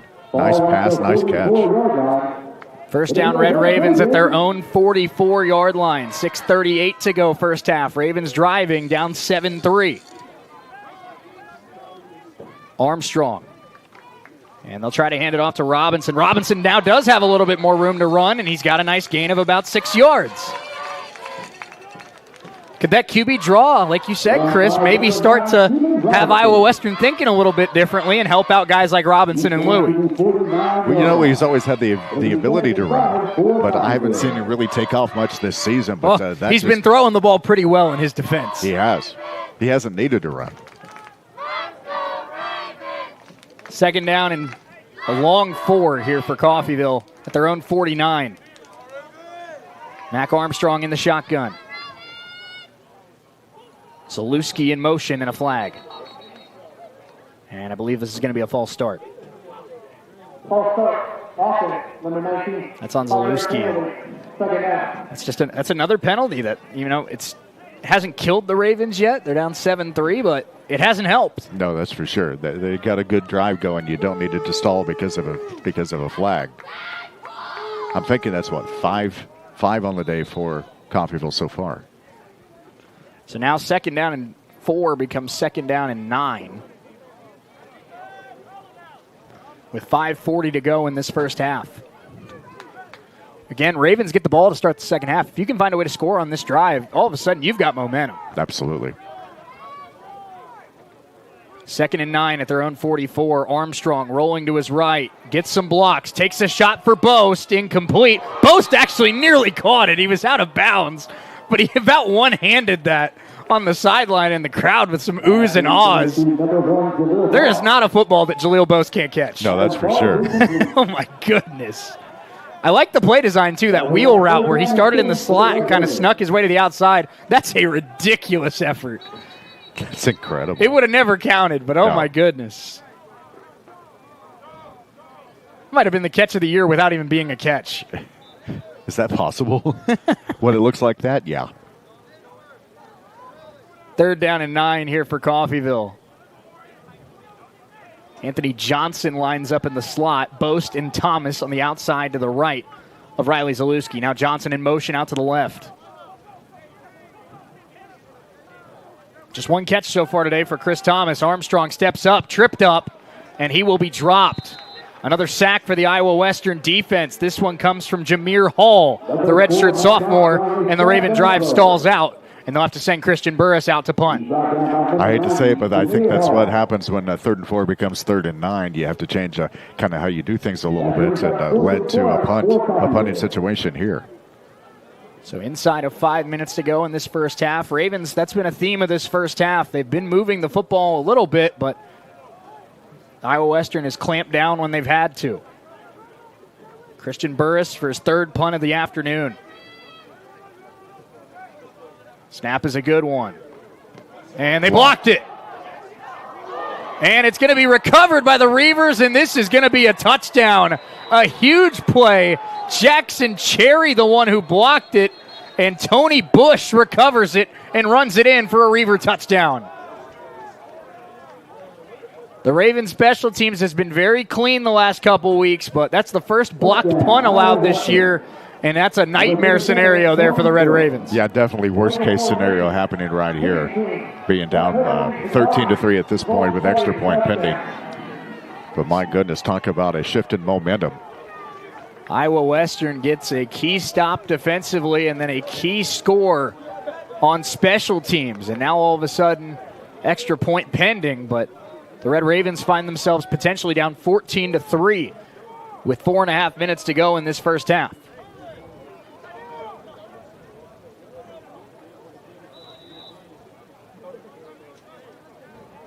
Extra point try from Gus Bayshore. And flag on the play.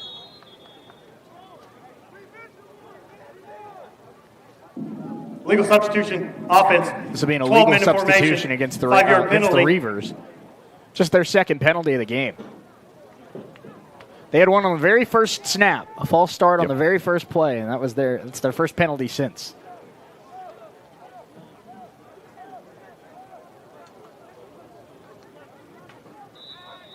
Just a little longer extra point. And so now it becomes about a 25-yarder. Snap, hold, kick. And it's good. Big play for the Reavers special teams. Jackson Cherry blocks the punt. And it's run in by Tony Bush, the redshirt freshman tight end out of Council Bluffs. The hometown kid gets in the end zone. 14-3 Reavers. Ravens got to respond. We're back in 60 seconds on US 98 and the Red Raven Sports Network.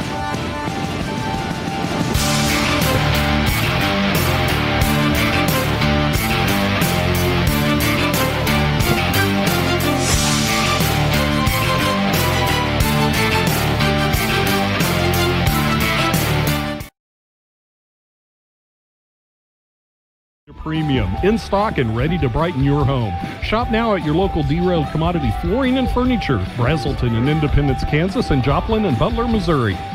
Education is the foundation of our community's future. Every day, our teachers, staff, and students work together to build something extraordinary right here in Coffeyville. From our innovative programs to our championship teams, we're creating opportunities that keep our best and brightest right here at home. When we invest in our schools, we invest in our children's dreams and our city's tomorrow. That's why I'm proud to serve this incredible community and work alongside families who believe in excellence.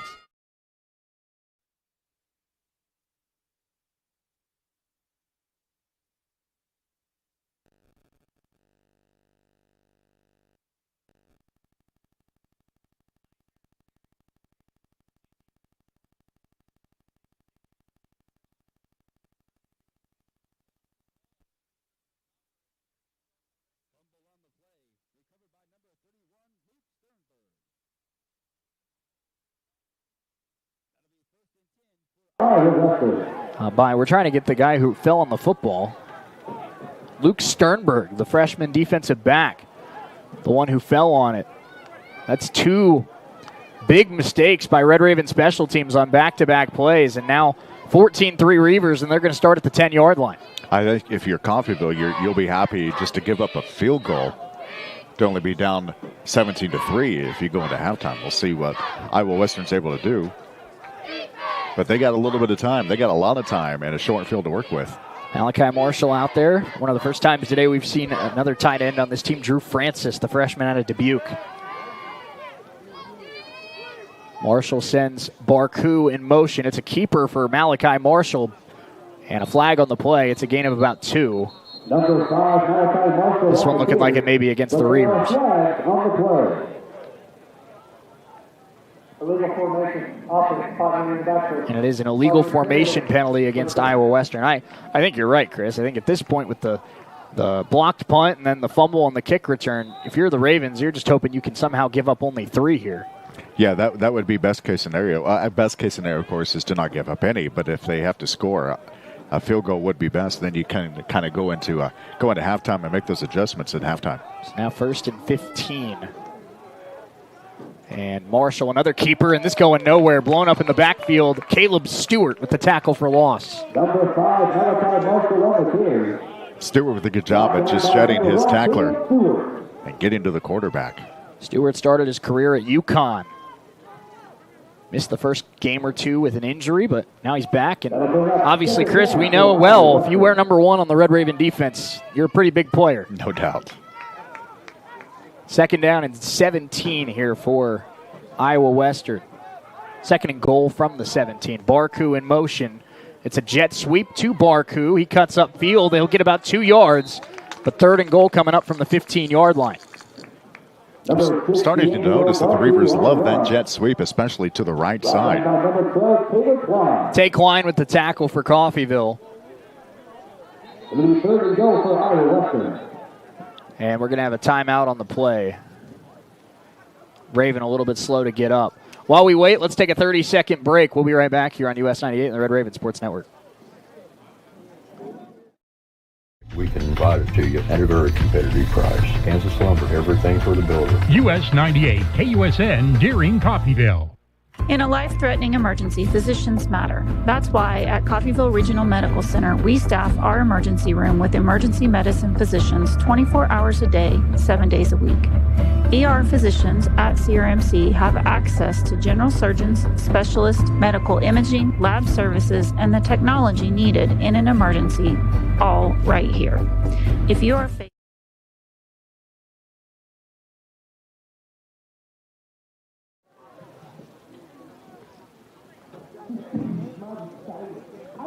Third and goal from the 15-yard line here for Iowa Western. Shaniel Chris Freund alongside with you. And Chad Walker was the Raven who had to be helped off the field. Walker's had a great first half. He's now down on the Raven sideline trying to walk it off.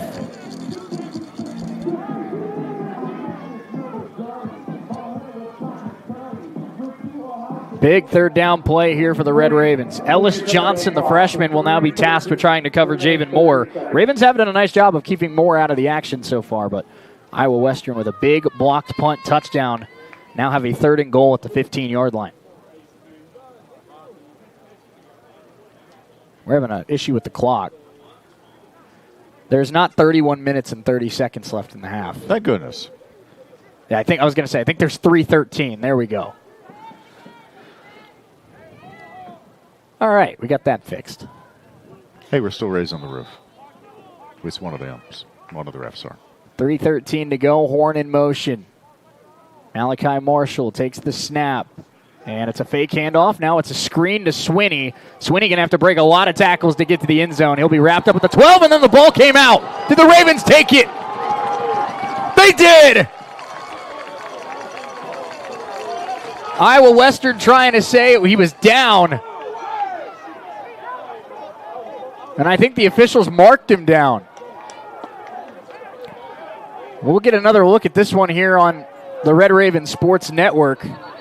We got a little skirmish, Shay, after Flags the play. are down. Yeah. Caleb Stewart was the one who had the football. Stewart just hands on his knees in disbelief that they did not call it a fumble.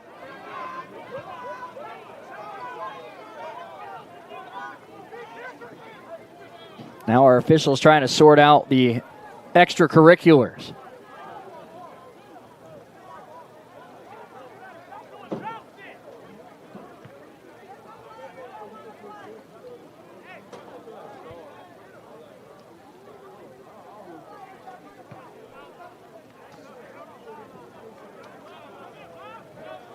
Not sure if ruling on the field, the runner was stopped with forward progress.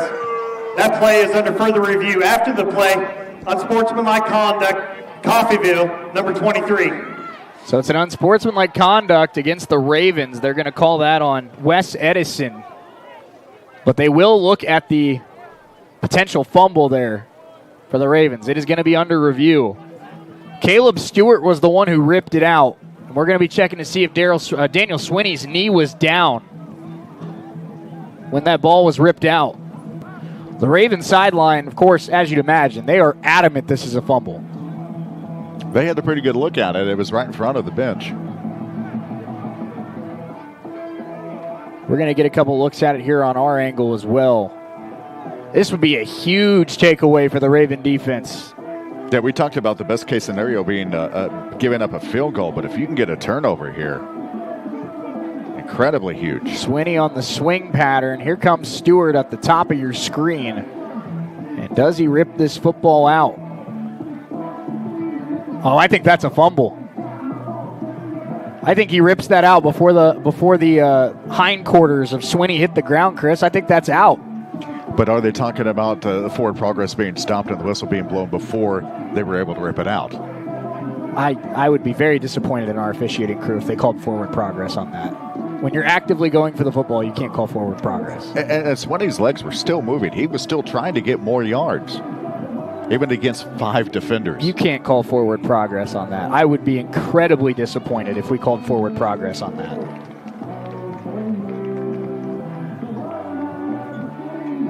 Getting another look at the replay on the Red Raven Sports Network. We're looking, I think the first thing that's going to go down is his hindquarters. And if this isn't forward progress, which I don't see how it is, Stewart rips this thing out right there. And I think that's out. Yeah, the hindquarters wasn't anywhere near the ground when that ball came out. I think, unless they call forward progress, which I would adamantly disagree with, I think this is a fumble recovered by Coffeyville. There's clear recovery.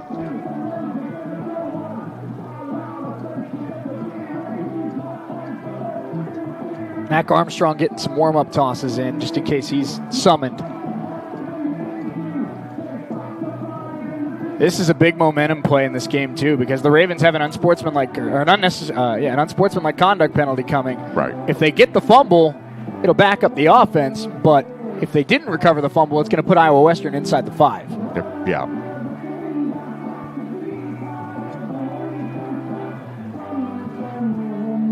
This is a big momentum call right here. This is huge. And they're definitely taking a look at it from as many angles as possible. I didn't ever see them motion like it was forward progress, but I don't know. Looks like they've reached their verdict. Raven fans are hoping they rule this a fumble. The ruling on the field that the runner was stopped by forward progress is upheld. After the play, unsportsmanlike conduct, defense, they number too 23, call forward half progress. the distance to the goal, that's just ridiculous. automatic first down. I try my best not to bring, the designations of the officials into the broadcast and into the what's going on the football field. That's ridiculous to me. His legs were moving forward. That is ridiculous. I just don't see how they could have found that being forward progress. I mean, his legs were still moving. He was still going up. He was making an effort to gain yards. He was. What do you want him to do? Score the touchdown? Let him score the touchdown? That's a terrible call. That's a terrible call. Talk about a huge momentum shift, Shay. Even without, change of possession. Swinney gets the handoff, and he's going to push his way into the end zone. Touchdown, Reavers. And some more shoving after the play. Swinney into the end zone. He's got a few words for the Raven defense after they rule that he didn't fumble the football. And it's now 20-3 Iowa Western.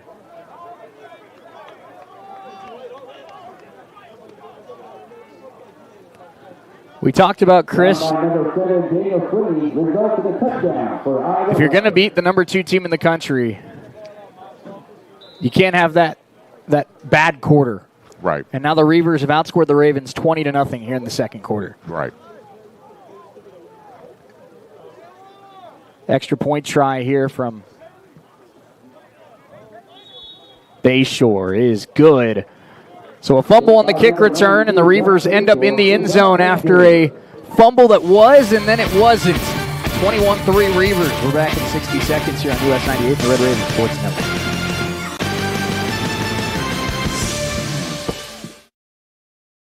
Medical Lodges has been serving the area with multiple skilled nursing facilities, assisted living facilities, and home health locations in Kansas. They even have facilities in Missouri and Oklahoma. Services include rehabilitation, adult daycare, and home health assistance. You and your loved ones can lead enhanced lives with the caring and loving hands of the compassionate staff at Medical Lodges. Looking for a bank that understands your individual needs? We have the solution. At Solutions North Bank, we offer a variety of accounts to fit a variety of lifestyles and needs.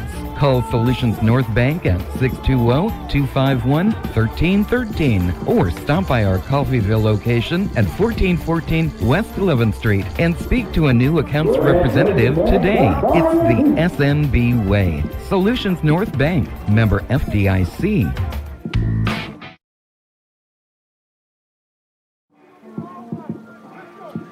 Trey Beasley and Diesel Solari are back for the Ravens here to take the kickoff, and 21-3 Iowa Western. Big second quarter. A couple Raven self-inflicted wounds have allowed the Reavers to open up a 3-score lead, but You have 2 minutes and 57 seconds, and Chris, Ravens get the ball to start the second half. If you can get points on this drive, you get the football to start the second half. This one far from over here today. Yeah, no doubt. Dre Beasley takes it at about the 8-yard line. Tries to follow his blocks. He's across the 25, across the 30, across the 35. Dre Beasley up to the 39. A great return. And now a flag comes in late. Return by number 17, DeAndre Beasley. To the 40-yard line, but there are flags on the play. It's good momentum to start the drive, but there is no foul on the play. There is no foul on the play. There you go. They got one right. There we go. All right. So good momentum to start this drive, and you're absolutely right, Shay. I was going to say the same thing. If they can go in with getting points here and then getting points to start the second half, I mean, they're definitely not out of this, but it all depends on getting some kind of points to end this second quarter. That's right. C.J. Williams is the running back with Mac Armstrong here on first down. Ball is at the 38-yard line. First and 10 for Coffeyville. We see the Red Ravens have mixed and matched on the offensive line. Dante Devine started out at left tackle with Daniel Davis at left guard. Now they have Davis at left tackle and Devine at left guard. So they've swapped those two. Handoff C.J. Williams here on first down. Flag in the backfield, and it's a solid gain of 5 for Williams. But another penalty on the play. Run by number 27, Carlos Williams. There are flags on the play. We can't get through one play without something happening now.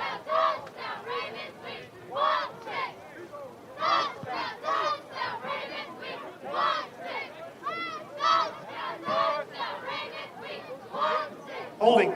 Offense, number 70. 5-yard penalty. So hold on Daniel Davis. 10-yard penalty, first down.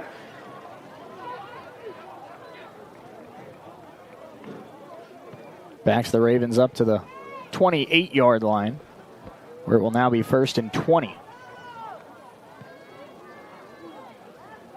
2 minutes, 40 seconds left here in this second quarter.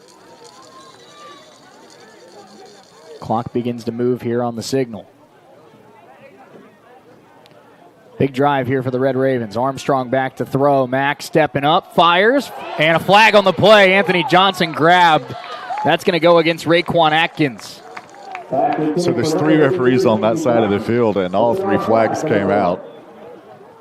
There might have been 3 different penalties committed by Atkins on that play. He held, Very he interfered, he did it all. The Holy Trinity.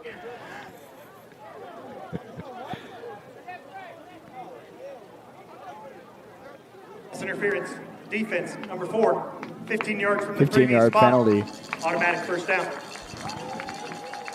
It moves the chains for the Ravens. So after the holding penalty that made it first and 20, a pass interference penalty will kind of reset it for the Ravens, and it's now first and 10 after the 15-yard penalty. So the Ravens now at the 43-yard line. 2:28 to go in this first half. Ravens out of timeouts. Iowa Western still has 3 remaining. C.J. Williams gets the handoff. Williams lowers the shoulder, maybe got a yard. Iowa Western's been very good against the run here in the first half. That's for sure, Shane. It doesn't matter if it's a run up the middle, run to the edges, or anything. Their defense has been right on it. We're going to take it to the 2-minute timeout. Ravens have a 2nd and 9, trailing 21-3, needing points on this drive. What does Nick Gobler and Ben McClung draw up? We're back in 60 seconds on US 98, the Red Raven Sports Network. 2 minutes on the game clock. 2 minutes.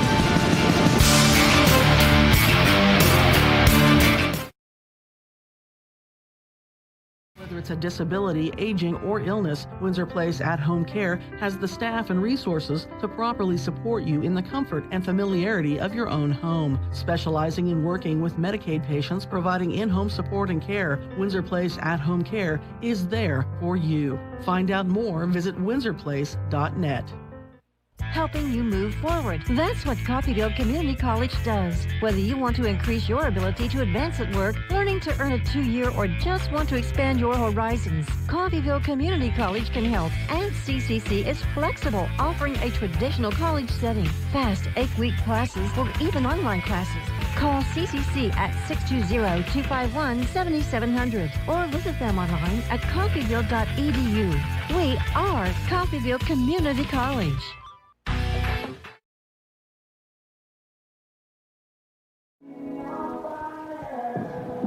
Ravens down 21-3 here to the Iowa Western Reavers with 2 minutes to go in the first half. Raven football 2nd and 9 at their own 44. Shane Neal, Chris Freund alongside with you here on US 98 and the Red Raven Sports Network. And Chris, obviously Ravens do get the ball to start the second half, but with the way this second quarter's gone and the couple of mistakes the Ravens have had, this feels like a must-score drive here to take some sort of momentum into the locker room. Yeah, I mean, a touchdown, of course, is ideal, but even just a field goal would definitely help.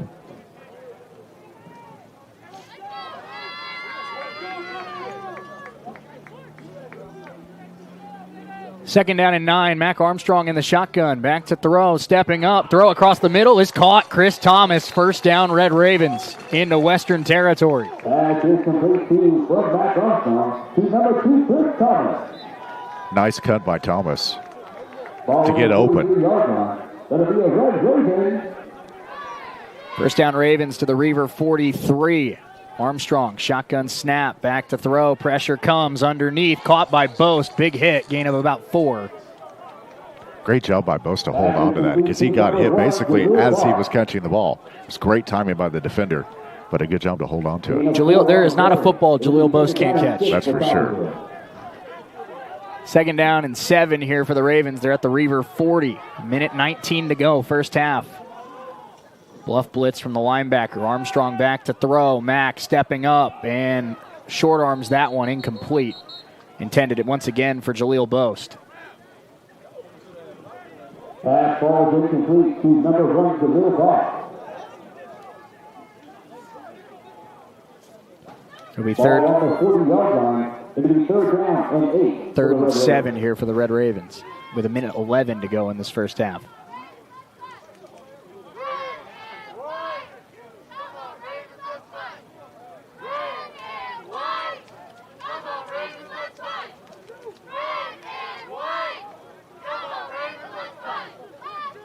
Raven crowd trying to get him into it.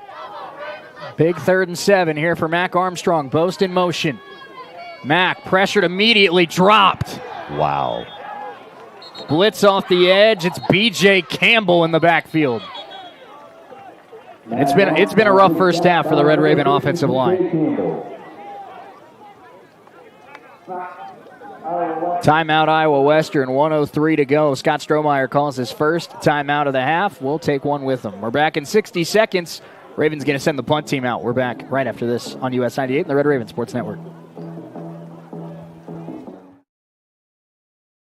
Update your flooring with the area's largest selection of in-stock carpet, luxury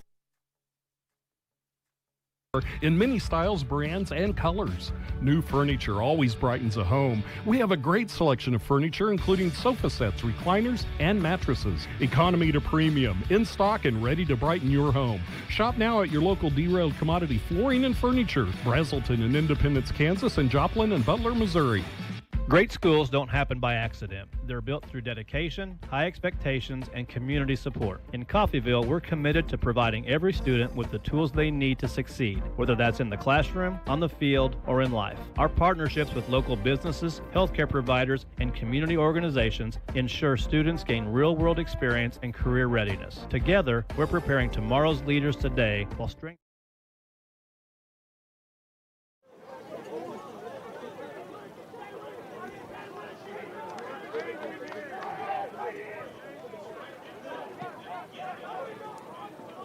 Christian Burris able to boot this one away. It'll be fair caught at the 27-yard line.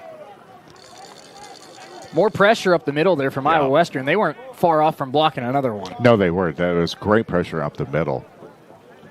So 58 seconds, 2 timeouts here for the Reavers. It's been a fabulous second quarter for Iowa Western, but if they can find a way to get more points here in this final 58 seconds, it would almost feel like they're stomping on the throat of the Red Ravens. It's very possible. Malachi Marshall, they have 2 timeouts. Back to hand it off to Barku, and it's a big gain up the middle to the 41. Solid gain of about 13 on first down. Run by number 6, D'Angelo Barkley.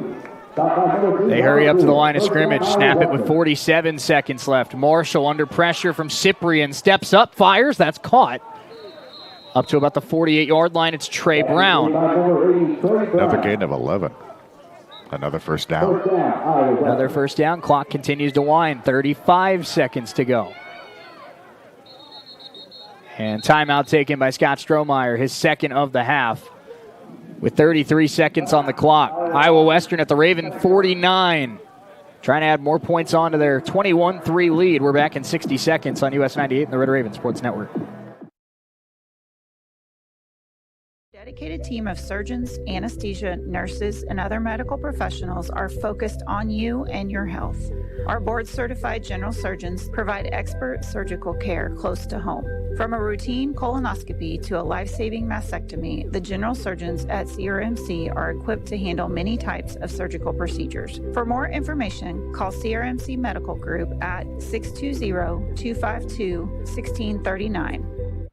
When you or your loved ones need help, you can rely on Medical Lodges. For more than 50 years, Medical Lodges has been serving the area with multiple skilled nursing facilities, assisted living facilities, and home health locations in Kansas. They even have facilities in Missouri and Oklahoma. Services include rehabilitation,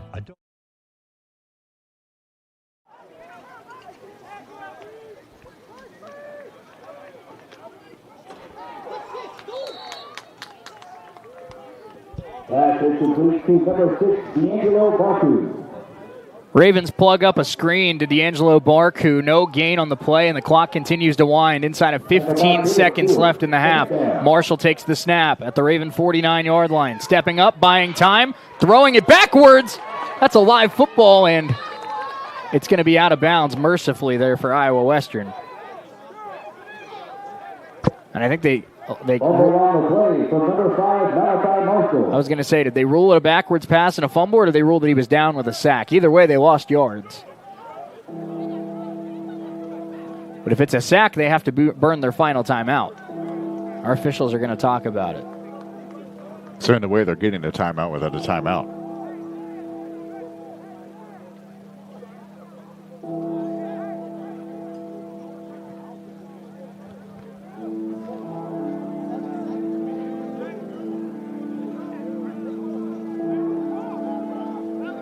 This is the most casual conversation between officials I think I've ever seen. Acting like there's not 1,500 people waiting on them to figure something out. They're just acting like they're hanging out at the bar. Those are pretty good chicken dinners we had.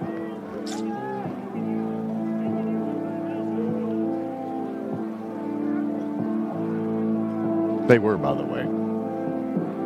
They were good chicken dinners. Yeah,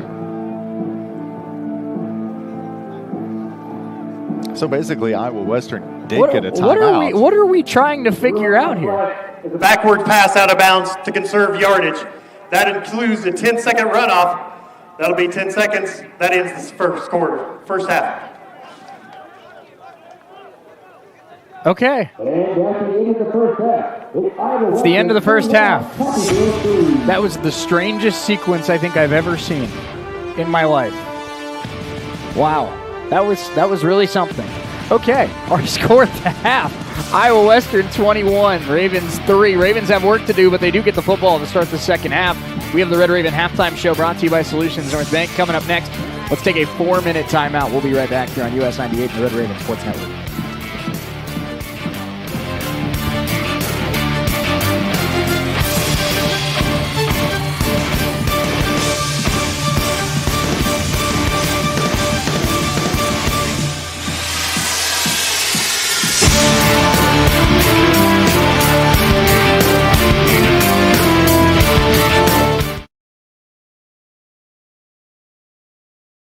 Member FDIC. A family member with a health issue doesn't mean they have to leave their home. Windsor Place at-home care can help them stay in the familiar and comfortable surroundings of their own home. Specializing in working with Medicaid patients, Windsor Place at-home care has supportive home care and all the resources to help make staying at home a reality. Find out more about what Windsor Place at-home care can do for you. Visit windsorplace.net. Helping you move forward. That's what Coffeyville Community College does. Whether you want to increase your ability to advance at work, learning to earn a 2-year, or just want to expand your horizons, Coffeyville Community College can help. And CCC is flexible, offering a traditional college setting, fast 8-week classes, or even online classes. Call CCC at 620-251-7700 or visit them online at coffeyville.edu. We are Coffeyville Community College. Make your home more comforting with help from Derailed Commodity. Update your flooring with the area's largest selection of in-stock carpet, luxury vinyl plank, tile, area rugs, and more in many styles, brands, and colors. New furniture always brightens a home. We have a great selection of furniture, including sofa sets, recliners, and mattresses. Economy to premium, in stock and ready to brighten your home. Shop now at your local Derailed Commodity Flooring and Furniture, Brazelton in Independence, Kansas, and Joplin and Butler, Missouri. Education is the foundation of our community's future. Every day, our teachers, staff, and students work together to build something extraordinary right here in Coffeyville. From our innovative programs to our championship teams, we're creating opportunities that keep our best and brightest right here at home. When we invest in our schools, we invest in our children's dreams and our city's tomorrow. That's why I'm proud to serve this incredible community and work alongside families who believe in excellence. I am Dr. Craig Carell, proud superintendent of Coffeyville's Public Schools. At Coffeyville Regional Medical Center, we take seriously our responsibility of caring for our friends and neighbors. We are your regional healthcare system, caring for Southeast Kansas and Northeast Oklahoma. With comprehensive technology and experienced medical staff, caring medical professionals, and a 24-hour emergency room staffed with emergency medicine physicians, we are people you know and healthcare you trust. For more information, visit our website, crmcinc.org. When you or your loved ones need help, you can rely on Medical Lodges. For more than 50 years, Medical Lodges has been serving the area with multiple skilled nursing facilities, assisted living facilities, and home health locations in Kansas. They even have facilities in Missouri and Oklahoma. Services include rehabilitation, adult daycare, and home health assistance. You and your loved ones can lead enhanced lives with the caring and loving hands of the compassionate staff at Medical Lodges. Buying a home? Refinancing? Apply for a home loan anytime, anywhere with Solutions North Bank. Our online mortgage tool is easy to use. You can be pre-approved in minutes, and our lenders are always ready to answer any questions you may have. Visit skbs.com on your computer or mobile device and get started today. Solutions North Bank, member FDIC, equal housing lender. Stay tuned. Second half action is coming up just around the corner. Now it's time for the Solutions North Bank Red Raven Halftime Show with a live look at first half stats, scores around the conference, and keys to the second half. Steven Robinson, house call, touchdown Ravens. 2 plays, all it takes. This is an exclusive production of KUSN Radio Sports. The Solutions North Bank Red Raven Halftime Show. Ravens trail 21-3 at the half here in Veterans Memorial Stadium. Shane O'Chris Freund alongside with you. It's our Red Raven Halftime Show brought to you by our friends at Solutions North Bank. Chris, I don't think the score necessarily tells the story of the first half, but I will say that, at the end of the day, between penalties, between turnovers, between, first downs and, giveaways and all that kind of stuff, Iowa Western is playing the cleaner game of football so far. That's why they're ahead. Yeah, absolutely. And it really comes down to a back-to-back special teams plays, which really surprises me that the sort of events happen the way they did. So really 2 special teams plays, and then they fumbled that never was. Or was it? We'll never know. In that first down, the Reavers had 11 first downs. Ravens with 7, 20 rushes for 110 yards for Iowa Western, 12 carries for -5 yards for Coffeyville. Ravens have not been able to run the ball well at all. 5 carries, 4 yards for Steve Robinson, 1 carry for 1 yard for CJ Williams, 1 carry for 0 yards for Jordan Louie. Ravens, a team that prides themselves so much on running the football, Reavers have shut it down. If the Ravens want any chance, they got to find a run game in the second half. Yeah, they do, and it all comes down to that offensive line. I know they're retooling and they're shuffling around to try to match up with that defensive line for the Reavers. But the O line, they're going to do things at halftime. They're going to switch things up and get the ship straightened out, if you will. Ravens do throw the Iowa Western Reavers in that first half, 143-68. Mac Armstrong, 9 of 15 for 143 yards. No touchdowns, no picks. He's been sacked 4 times. And then Malachi Marshall, 12 of 20 for 68 yards, 1 touchdown. For the Red Ravens, they have 138 yards of total offense on 27 plays. Iowa Western with 178 yards of offense on 40 total plays. A 42-yard punt return. I guess on the blocked punt. I see. Right. I see what they're saying. They just put it in the box score weird. Right. I was like, I don't remember a 42-yard punt return. There we go. I get it now. I get it. Ravens have punted 4 times in the first half. Iowa Western's punted twice. Ravens 8 penalties for 62 yards, 4 penalties for 30 yards for Iowa Western. Time of possession pretty even, 15-48 for Iowa Western, 14-12 for the Ravens. We mentioned third downs were going to be a big part of today's story, Chris. Iowa Western goes 6 of 9 on third down in that first half. Ravens have to find a way to get key stops on third downs. And if you remember, a couple of those third down and 9s became third down and 4s because of encroachment penalties. So if you can cut back on the penalties, you're not giving them free yards to be able to convert on third down. Daniel Swinney, 10 carries, 76 yards, and a touchdown in the first half. 4 carries, 22 yards for D'Angelo Barku. 2 carries, 8 yards for Jamari Ford. Also, for receiving, 3 catches, 16 yards for DeAndre Horn. 3 catches, 13 yards for Trey Brown. No catches in that first half for Javen Moore. Ravens have done a nice job on Iowa Western's top receiver. For the Red Ravens, 4 catches, 42 yards for Jaleel Boast. 2 catches, 11 yards for Chris Thomas. 1 catch, 27 yards for Anthony Johnson. 1 catch, 60 yards for DeAndre Beasley. For the Ravens on defense, 9 tackles in that first half for Bobby Deal, 6 tackles for Eric Butler, 4 tackles for Tay Klein, 4 tackles for Cam Cyprian, and for the Iowa Western Reavers, 5 tackles for Santana Miller, 4 tackles for Asa Locks, 4 tackles and 1.5 sacks for Blake Hawkins, 4 tackles for Jerome Baker. Ravens struck first with a 25-yard Aiden Burgess field goal with 5:13 to go in the first quarter. Then a DeAndre Horn 3-yard touchdown catch made it 7-3. The blocked punt return by Tony Bush made it 14-3. And the Daniel Swinney 6-yard touchdown run made it 21-3. Raven defense did get a big stop to end the first half. They will get the football to start the second half. We have some scores from around the Jayhawk Conference coming up next, as well as our upcoming schedule here on our family of stations. Don't go anywhere. It's the Red Raven Halftime Show brought to you by Solutions North Bank. We're back in 3 minutes here on US 98 and the Red Raven Sports Network.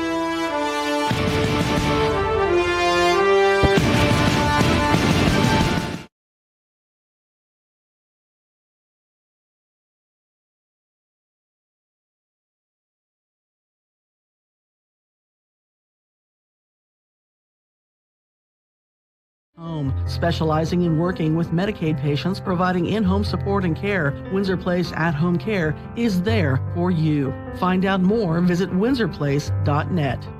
Helping you move forward. That's what Coffeyville Community College does. Whether you want to increase your ability to advance at work, learning to earn a 2-year, or just want to expand your horizons, Coffeyville Community College can help. And CCC is flexible, offering a traditional college setting, fast 8-week classes, or even online classes.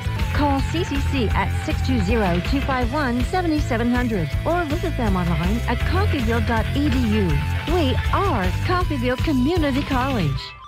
Make your home more comforting with help from Derailed Commodity. Update your flooring with the area's largest selection of in-stock carpet, luxury vinyl plank, tile, area rugs, and more in many styles, brands, and colors. New furniture always brightens a home. We have a great selection of furniture, including sofa sets, recliners, and mattresses. Economy to premium, in stock and ready to brighten your home. Shop now at your local Derailed Commodity Flooring and Furniture, Brazelton in Independence, Kansas, and Joplin and Butler, Missouri.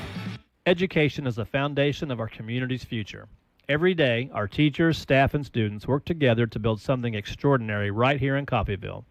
From our innovative programs to our championship teams, we're creating opportunities that keep our best and brightest right here at home. When we invest in our schools, we invest in our children's dreams and our city's tomorrow. That's why I'm proud to serve this incredible community and work alongside families who believe in excellence. I am Dr. Craig Carell, proud superintendent of Coffeyville's Public Schools. In a life-threatening emergency, physicians matter. That's why at Coffeyville Regional Medical Center, we staff our emergency room with emergency medicine physicians 24 hours a day, 7 days a week. ER physicians at CRMC have access to general surgeons, specialists, medical imaging, lab services, and the technology needed in an emergency, all right here. If you are faced with a life-threatening emergency, insist on the best and say, "Take me to CRMC." When you or your loved ones need help, you can rely on Medical Lodges. For more than 50 years, Medical Lodges has been serving the area with multiple skilled nursing facilities, assisted living facilities, and home health locations in Kansas. They even have facilities in Missouri and Oklahoma. Services include rehabilitation, adult daycare, and home health assistance. You and your loved ones can lead enhanced lives with the caring and loving hands of the compassionate staff at Medical Lodges.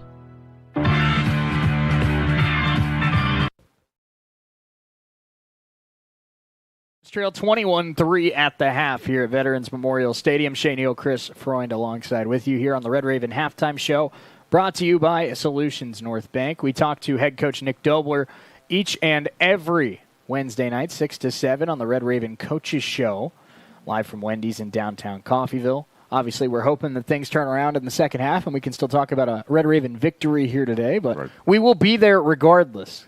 Coach Dobler, win, lose, or draw. He's never drawed, but win or lose, Coach Dobler always shows up. So, yeah, it's always good to hear what he has to say about the previous game and what they're doing to get ready for the next game. We do have some scores from around the conference today. Garden City takes care of business against Community Christian in Michigan. Final score in that one, 89-0. Wow. Garden City able to get the win in that one. 13 in the first, 42 in the second, 13 in the third, 21 in the fourth for Garden City. Jaden Sisk had 2 touchdowns. Tanner Helton had a touchdown.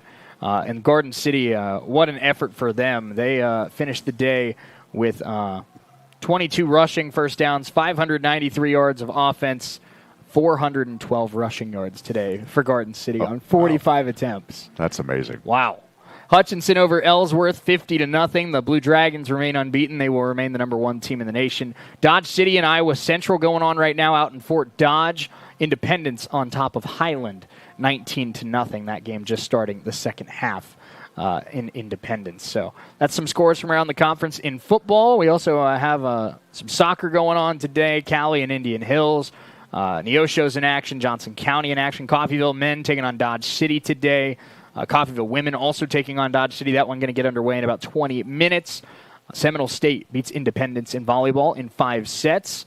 Red Raven volleyball played in a tri-match in Arc City yesterday. Went 1-1. So Red Raven volleyball with one win and 1 loss in that one there.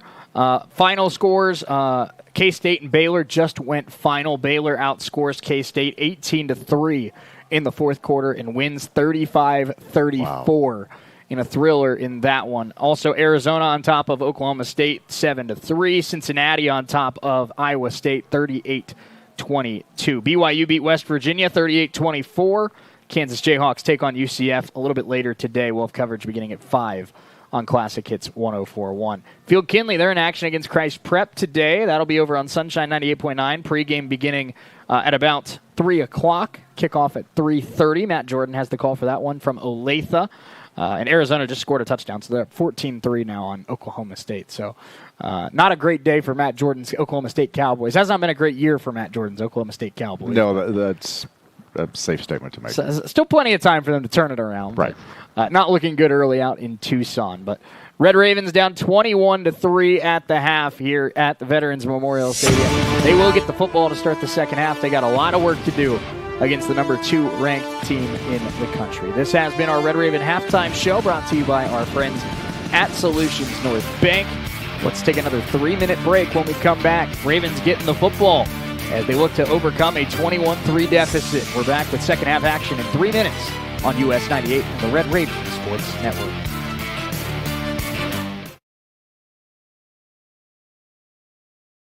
Solutions North Bank, we offer a variety of accounts to fit a variety of lifestyles and needs.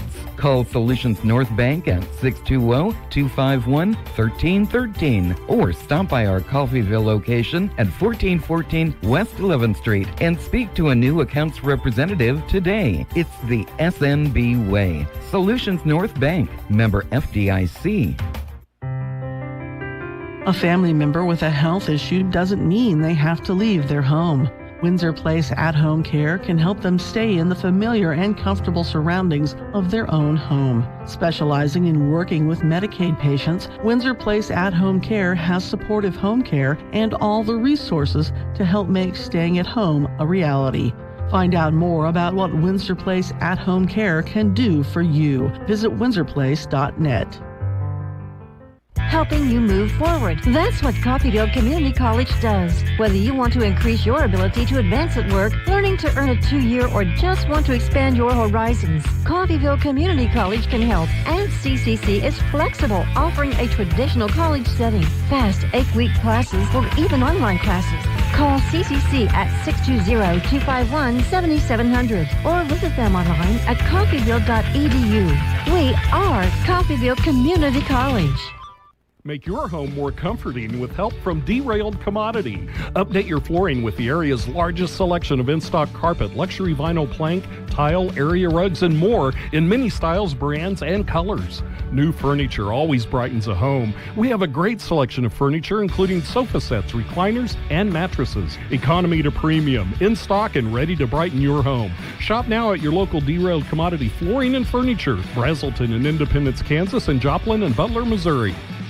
Great schools don't happen by accident. They're built through dedication, high expectations, and community support. In Coffeyville, we're committed to providing every student with the tools they need to succeed, whether that's in the classroom, on the field, or in life. Our partnerships with local businesses, healthcare providers, and community organizations ensure students gain real-world experience and career readiness. Together, we're preparing tomorrow's leaders today while strengthening the workforce of tomorrow. I am Dr. Craig Correll, proud superintendent of Coffeyville's Public Schools.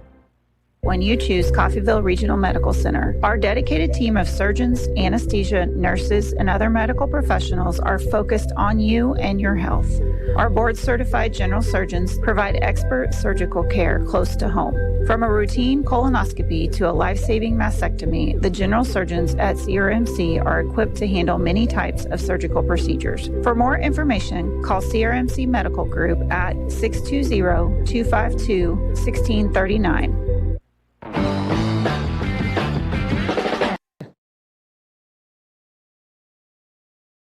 On this one, Shady O Chris Freund alongside with you. Second half action just about to get underway. Ravens trail 28-3 here against the Iowa Western Reavers. Chris, the Ravens are about to get the football and try to make a comeback attempt. What do they got to do in this second half to have it be not like the first half and take some momentum back against this very talented Reavers team? First, you got to clean up the penalties. That's the main thing you got to do. You got to clean up the penalties.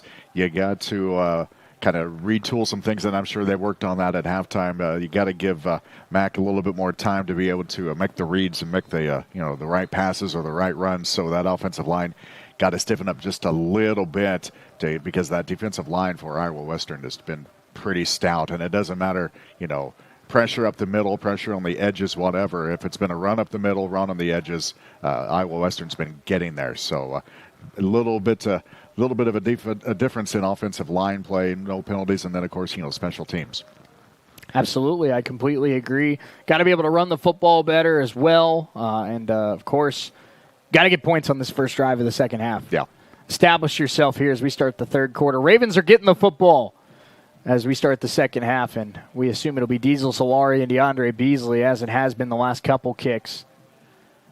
Dre Beasley, he's touched the football twice today, Chris, and has gotten 90 yards. 30-yard kick return and a 60-yard catch. That's a big play waiting to happen. It sure is.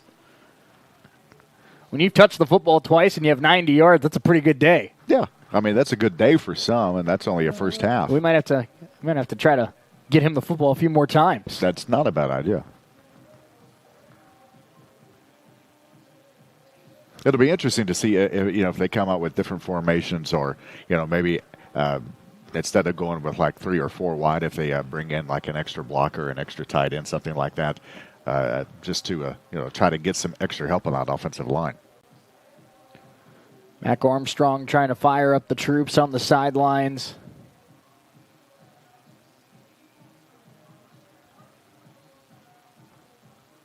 Anthony Johnson was out on the field during halftime, looking like he was maybe trying to stretch out a leg. I don't know if he tweaked something on one of his routes late in that first half. He's out there, but he was out without the team during halftime trying to loosen something up, I guess. It is going to be Beasley and Solari back for the Red Ravens. Kicking it off here will be the Iowa Western punter, Jake Krotzel.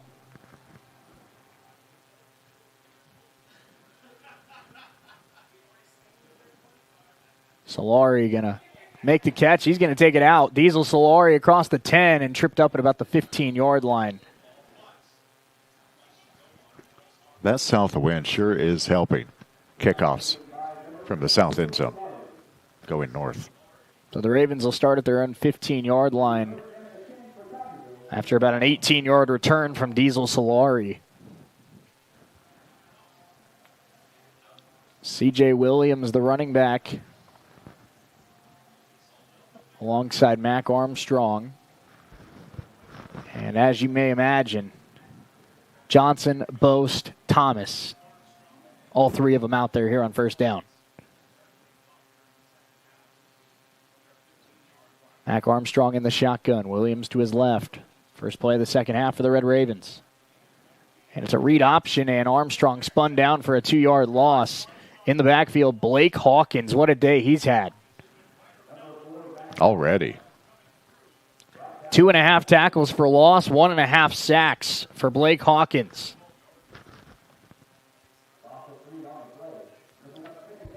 Second down and 12 coming up.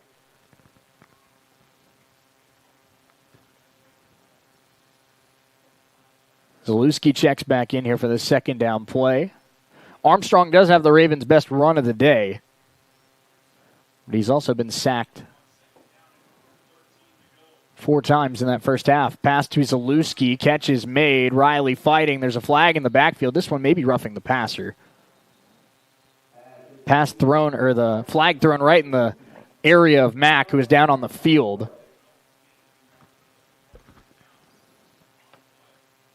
Personal foul. Roughing the and it passer. is roughing the passer Defense, against the number Reavers. 90, 15 yards from the end of the run.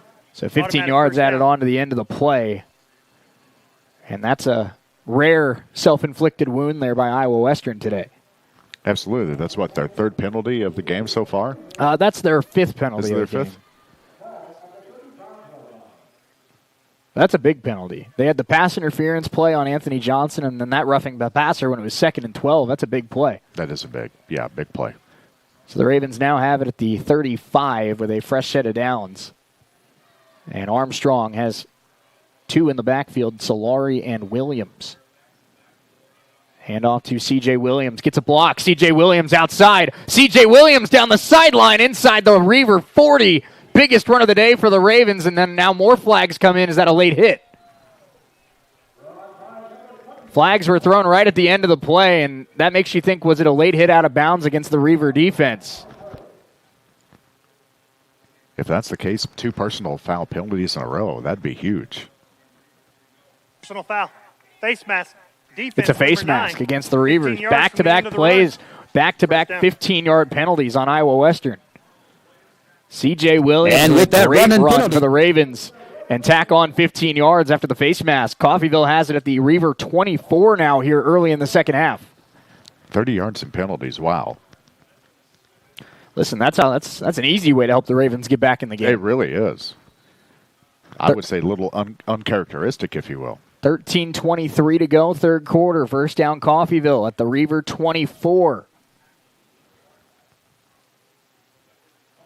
C.J. Williams had the best run of the game for the Ravens just a moment ago.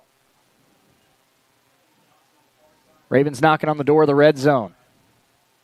Boast in motion. Armstrong takes the snap. Mack back to throw. Mack stepping up, looking for Boast, and that's broken up. Flag comes in. Boast took a shot. Man, this might be another penalty on Iowa Western. Boast got rocked.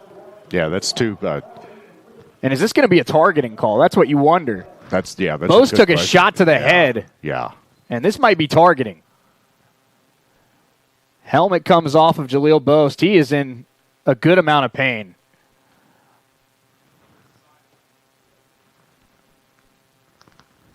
I think this is targeting. It wouldn't surprise me if it is. At the very least, it's pass interference. At the very most, it's unnecessary roughness with targeting. Boast is still down. Officials talking about the penalty. Ravens leading receiver in terms of catches, Jaleel Boast. Previous play is under further review for targeting. Down on the play, and they're going to look at it for targeting. Raven sophomore receiver Jaleel Boast takes a massive hit over the middle. He is down on the field. We're going to check the previous play for a potential targeting. We'll be right back in 60 seconds here on US 98 and the Red Raven Sports Network. It's been the two words we live by and the chant we live to cheer. Be here all season as the Jayhawks hit the turf. Touchdown, Kansas! Join us this Saturday as the Jayhawks soar to Orlando, Florida to throw down with UCF. Our coverage begins at 5 on your home for Kansas Jayhawk football. Classic Hits 104.1 KGGF.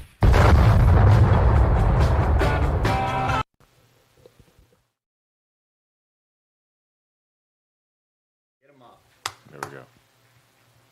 I don't know if he's coming back. I don't know if he's going to pass a concussion test. I hope so.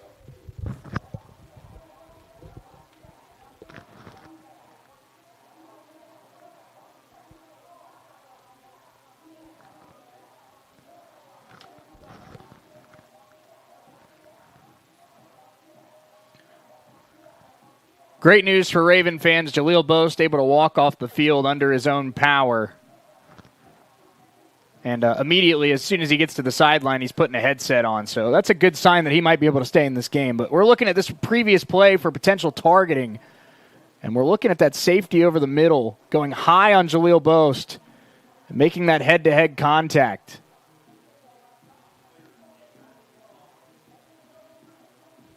Is that number 8, Chris? That's the player in question?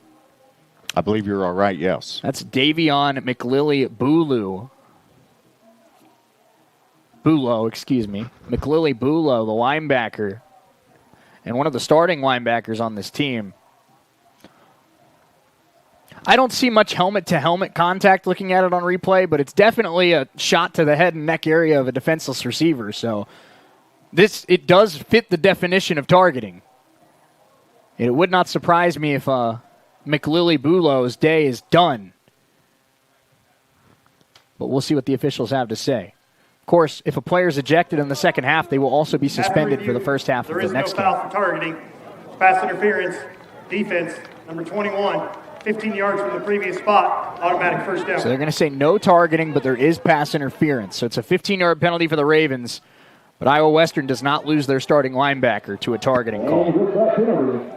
Yeah, just kind of looking at the replay, it looked kind of more like the neck. I'm guessing kind of the right shoulder area, but still, I was really close.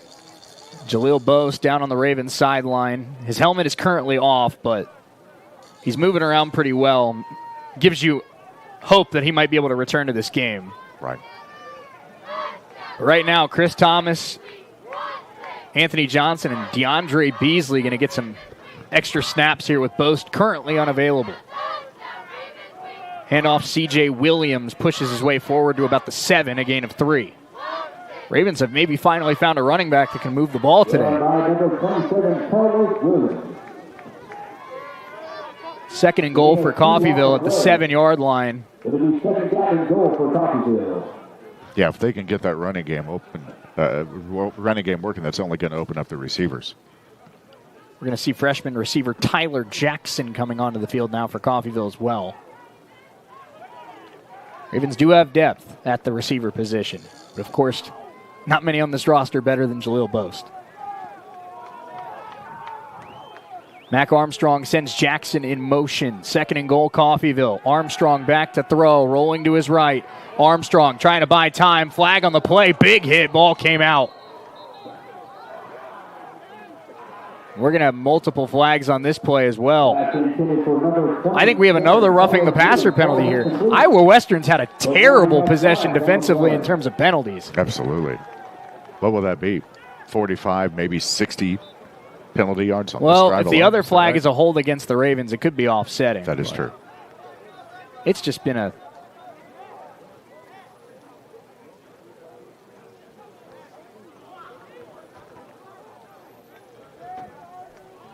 The ref threw his hat, which tells you that there's another penalty because he had already thrown his flag.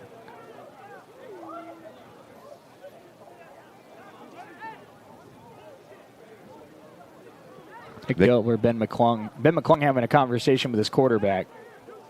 Well, they could be looking at Tim Roberson for a late hit after Matt got rid of the ball. We'll see if that's what the hat is. I think that's what the hat is. I'm not sure what the other flag is. Yeah. Is this 2 penalties against the Reavers, or is this offsetting?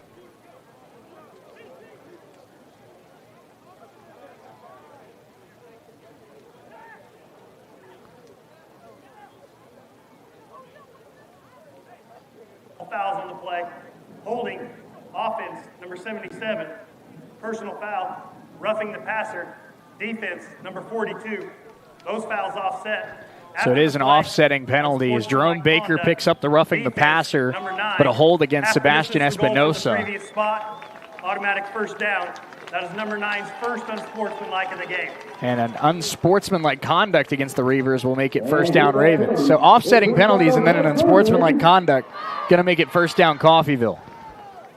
Wow. What a sloppy possession for this Iowa Western defense after playing a great first half. I haven't seen anything like this. This is totally uncharacteristic of this Reavers team. So they're going to put the ball at the 4-yard line. Ravens have had a couple nice plays on this drive, the run by C.J. Williams being the best one, but I'll tell you what, they've been gifted the football at the 4-yard line and now have a chance to punch it in and get right back in this football game. Absolutely, and look how much time has not gone off the clock in this third quarter. Steve Robinson is the running back now to the left of Mac Armstrong. Still no Jaleel Boast after taking a big hit earlier in the drive. Robinson gets a handoff. It's a keeper, I beg your pardon, on a read option. And Mac Armstrong has his first rushing touchdown of the year. A perfect play fake. Mac Armstrong fired up, trying to get his team back in it. The 7th touchdown of the season for Mac. The Ravens in the end zone for the first time today. What a play, what an option. It had me fooled on the handoff. Was able to take it in and was able to get some tough yards, especially toward the end to get that touchdown. Ravens are going to go for 2 here. Try to make it a 10-point game. And now we're going to the extra point. They tried to trick me there. They did. Aiden Burgess lining up for the extra point. Not the greatest snap in the world, but Armstrong does a great job getting the hold down. Kick is good. Mac Armstrong fired up. A 4-yard touchdown run. Ravens back in it. 21-10 here in Veterans Memorial Stadium.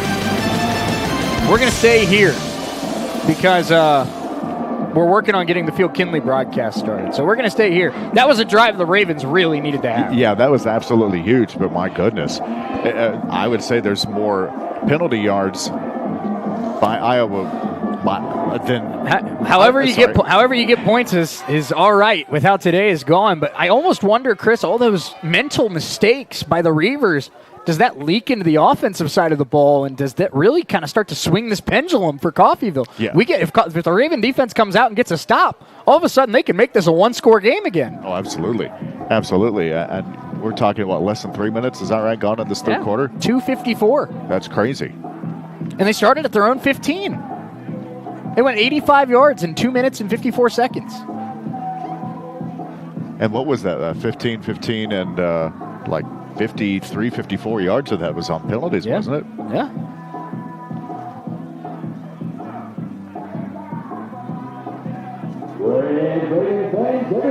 It was a great drive for the. Yeah, I think we're just gonna have to have a holder for the rest of the day. The wind is not allowing the ball to stay on the tee today. No, it's not. It was a great drive for the Red Raven offense, one they really needed to have. Mac Armstrong with the rushing touchdown. CJ Williams had a big run as well. But, Chris, none of that means anything if the Raven defense can't come out here and get a stop right now. Yeah, that's absolutely crucial. And, this defense can step up, that is for sure. But, third down, if ever there's anything important, it's a third down stop right now. Aiden Burgess gets ready to swing the foot. This is a short kick. And it's going to bounce. That's a free football. Do the Ravens have it? They do. Oh, my goodness. Aiden Burgess with one of the greatest plays you'll ever see. The Ravens have the football. How did they let that bounce? I know the wind was holding it up, but how in the world did they let that bounce? Wow. What a kick by Aiden Burgess. And we won't know if the mental mistakes are going to leak into the Iowa Western offense because they're not going to get to take the field. Chris, the Ravens can make this a one-score game all of a sudden out of nowhere. What a play. Special teams player of the week again, perhaps? Wait, he's going, maybe. He had a punt down within the 1 yard line and now a kickoff. Ravens have it at the Reaver 38. Special teams has been wild today. We've had the Ravens have a punt blocked in return for a touchdown. Ravens have fumbled a kickoff. Now they recover a kickoff that the Reavers never jumped on. First down, Armstrong back to throw. Good protection. Mack throw on the run, and did he catch it? He did. Wow. That's a 5-yard catch for Anthony Johnson. Nice play to tiptoe the sideline. A nice job by the O-line to give Mack a chance to get that throw off. If the Ravens end up getting back in this game and maybe even winning this game, Chris, that kick is going to end up being the play of the game. That's huge. That is an enormous swing of events. Wow. 2nd and 5 for Coffeyville at the Iowa Western 33. 12 seconds on the play clock for the Red Ravens. Tyler Jackson is the receiver out there. Jaleel Boast has not returned to the game yet. 2nd and 5, Armstrong. Handoff CJ Williams trying to find space. Got about a 2-yard gain. Look at the push. It's going to be 3rd and short. Tell you what, Chris, you're starting to see it. I think this Raven team, all of a sudden, they're starting to get a little bit of confidence. Yeah, there's a little fire in that line. A couple plays go your way, and all of a sudden, it's crazy what can happen when you start believing. It's amazing. 3rd and 2 for Coffeyville. Charles Morgan going to check into the game. We have not seen Jordan Louie since the first half. Louie may be battling an injury. 3rd and short. Handoff Williams, and not a great exchange there, and that's going to lose a yard. 4th and 3 coming up, and you got to think Nick Dobler going to go for it here. He's kind of had that tendency in the last few games to go ahead and go for it on these 4th down and short situations. This is a big play right here. This is huge, yeah. 4th down and about 4. If the Ravens convert this here, Chris, they've got all the momentum right now. Oh, absolutely. But if the Reavers get the stop here, that's enormous for Iowa Western after that botched kickoff. It sure is. This is a big play here. 10 minutes to go, 3rd quarter. 4th and 4 for Coffeyville, and they are going for it at the Iowa Western 33-yard line. Need to get to the 28.5. Mac Armstrong back to throw. Going to take a shot on a fade for Tyler Jackson. It's caught! It is a touchdown! The freshman, Tyler Jackson, on a perfect throw from Mac Armstrong. The Ravens are right back in it, baby. What a play, what a throw, what a catch. My gosh, you couldn't have placed that throw any better. Mac with an absolutely amazing touchdown throw. Flag at the end of the play. It's going to be excessive celebration, but I think they're going to put it on the kickoff. What a throw. Mac Armstrong, you couldn't have handed that better to Tyler Jackson. That is a fantastic play.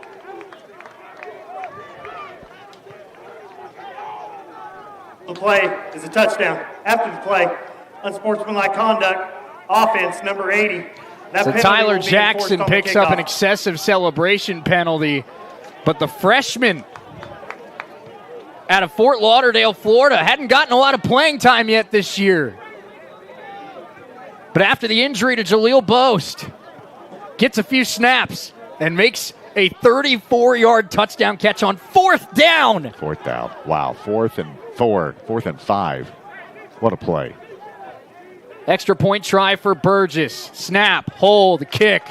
Good. Flag after the play. And multiple flags after the play. Wow. Iowa Western, they are playing very sloppy football in this second half. Surprising about how many penalties they're getting. We'll stay here and sort out the laundry. The Ravens are right back in this football game. 2 scores in the first 5 minutes of the third quarter. That's amazing. That is amazing. They've gotten a little help from Iowa Western, but listen, no penalty can keep. Mac Armstrong has to make that throw. Yeah, that was no a doubt. Perfect throw. Multiple flags after the play. The try is good. During the play, personal foul, unnecessary roughness, offense, number 54. That penalty will be enforced half the distance to the goal on the kickoff. So half the distance to the goal on the kickoff. It's unnecessary roughness on Dante Devine. So it will be a tough kick here coming up for the Ravens with a couple penalties for the excessive celebration and the unnecessary roughness. They're going to be kicking, I believe, at their own 10-yard line. We're going to sort all this out. We'll be right back. Coffeyville's right back in this thing. 21-17, 9:50 to go, third quarter. We're back in 60 seconds on US 98 and the Red Raven Sports Network.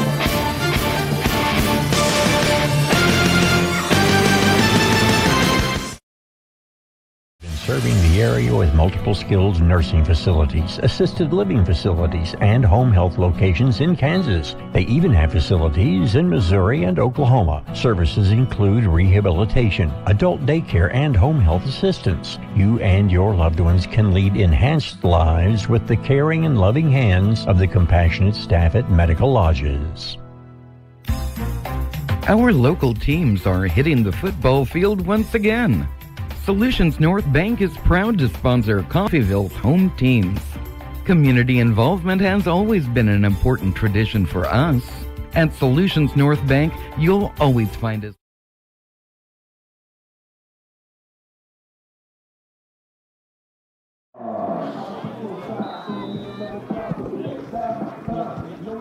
Just put it up in the air, Aiden. 2 touchdowns in 5 minutes. The Ravens are right back in it. 21-17, but they're kicking off from their own 10-yard line. This one will go out of bounds. Honestly, at the end of the day, kicking from your own 10-yard line, Iowa Western starting at the 35 is about as best-case scenario as you can get. Yeah, no doubt. My goodness. I mean, that really wasn't a bad kickoff, especially into the wind. That was a pretty good kick. Oh, it's going to be at the 45.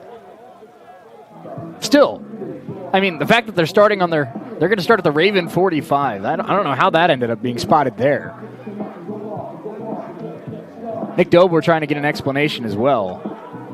I don't know what happened. I thought the kickoff out of bounds put it at the 35. I thought that's what happened. And the ball went out of bounds at about the 30-yard line. Right. So it's not like you just kicked it out of bounds intentionally. Right. But Iowa Western starting at the Raven 45. Their lead now down to just 4. Malachi Marshall, quick screen pass. Gets some nice blocks on the outside and a broken tackle and a couple broken tackles. Big play here on the first play of the drive. And they're into the red zone. What a play. It's Corey Washington, the freshman receiver out of Miami. Goodness gracious, what? 3-4 broken tackles, running across the field and running back across the field. What a play. There's 3. A lot of speed there. Yeah. 4. Finally brought down by the 4th defender. First down, Reavers at the 18-yard line. 9:35 to go, third quarter. Ravens down 21-17. And it's a keeper for Marshall, and he's going backwards. Ravens all over it. Jack Lanning back there. Had a little bit of help from Jalen Atkins and Wes Edison.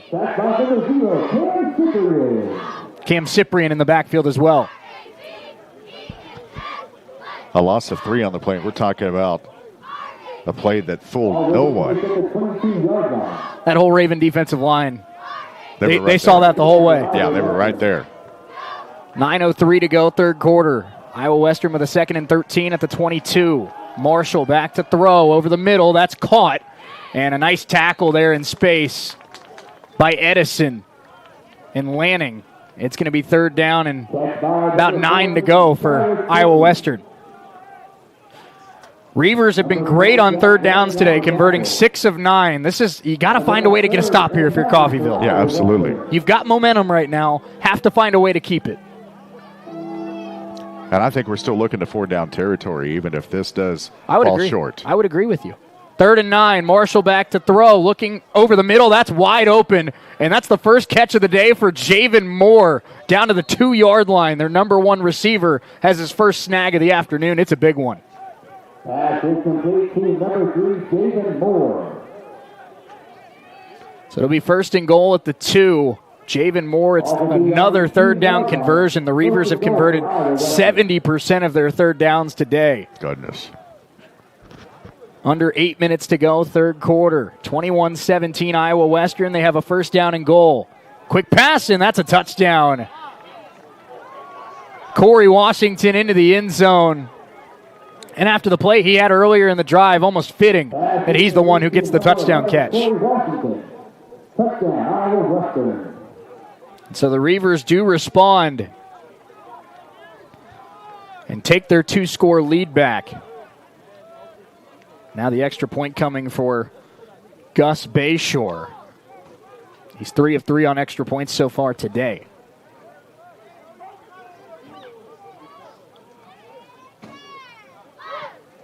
Puts a big leg into that one. It is good. Ravens got right back in it with a pair of touchdowns, but Iowa Western able to take their 2-score lead back. Corey Washington with a 2-yard touchdown catch. Reavers 28, Ravens 17. Coffeyville gets the football back when we're back in 60 seconds here on US 98 and the Red Raven Sports Network.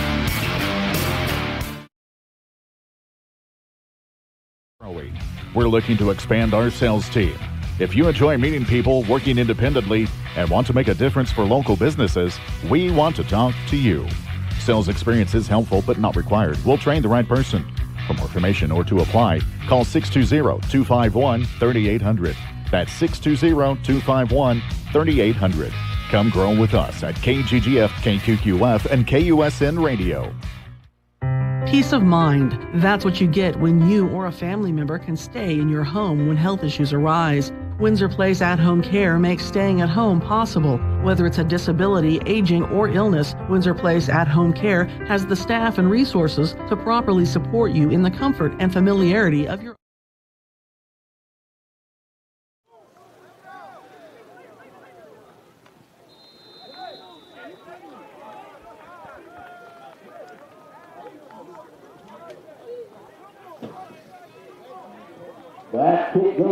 Ravens starting at their own 25-yard line, trailing 28-17 here with 7:52 to go, third quarter.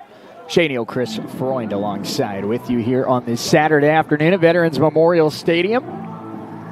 Ravens trailed 21-3 at the half. Mac Armstrong had a rushing touchdown to make it 21-10, and then after a recovered kickoff, it was a 4th and 5, 34-yard touchdown pass to Tyler Jackson that made it 21-17, but then the Reavers with a touchdown to make it 28-17. That's where we stand right now, here about the halfway point of the third quarter. Armstrong in the shotgun. Takes the snap, and an RPO out to Jackson. He makes the catch. He's got 8 yards on first down. Nice play on first down. Nice catch out of the flat. Jaleel Boast still not back out there, Chris, as they continue to look at him after taking a big hit earlier. Tyler Jackson, he stepped in and he stepped up for the Ravens so far today. That's for sure. Was that 42 yards receiving with a touchdown? Ravens go to a stack formation here on 2nd down and 2. And it's another RPO. Jackson on a screen. That should be enough for a Raven first down to the 37. Call it a gain of 4. Fighting for it, make sure he had enough for the first down, and he did. Third catch of the day for Tyler Jackson. First down Ravens. Up to the 36. As we go inside of 7 minutes to go in this third quarter. Raven offense is just so much more confident here in this third quarter. You can see a very visible change. Yeah, absolutely. Jackson in motion. Armstrong sends Williams to his left side, and now another catch for Tyler Jackson. He's across the 40 up to the 41, a gain of 5. 3 straight catches for Tyler Jackson.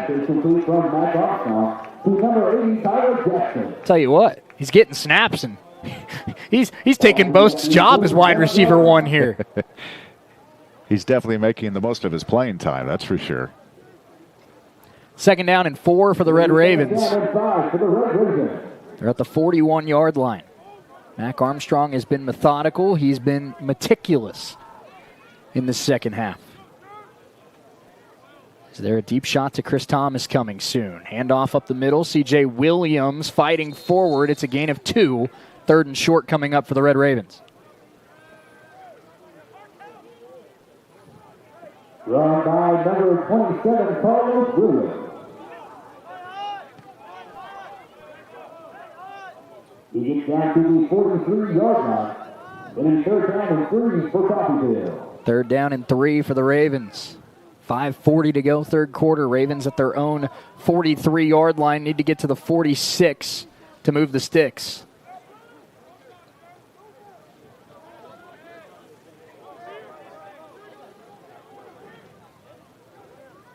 Mack back to throw. Mack taking a shot on the slant and incomplete. Intended for Chris Thomas. And the Ravens will send out their punt team. Nice defense by Asa Locks to kind of get in front of that and kind of knock it down. It'll be 4th down and 3 for Coffeyville.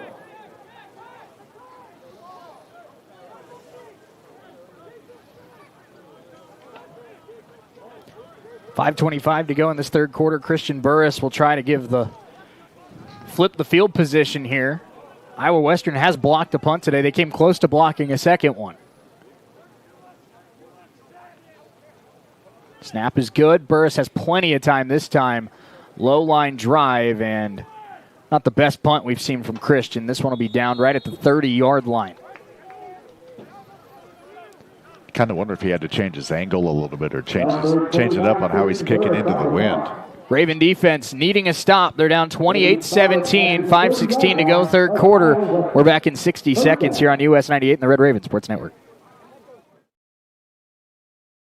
Community College does. Whether you want to increase your ability to advance at work, learning to earn a 2-year, or just want to expand your horizons, Coffeyville Community College can help. And CCC is flexible, offering a traditional college setting.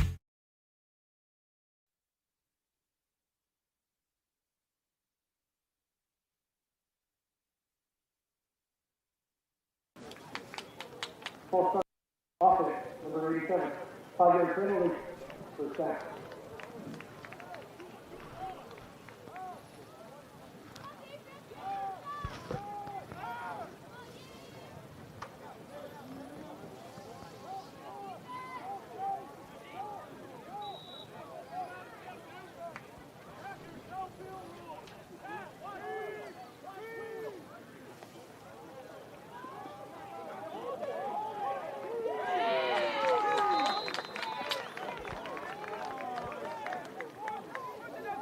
First down run of 2 yards for Jamari Ford. It'll bring up 2nd and 13 for the Reavers. There was a false start penalty on the first play, and then a 2-yard run. So 2nd and 13 here for Iowa Western at their own 26-yard line.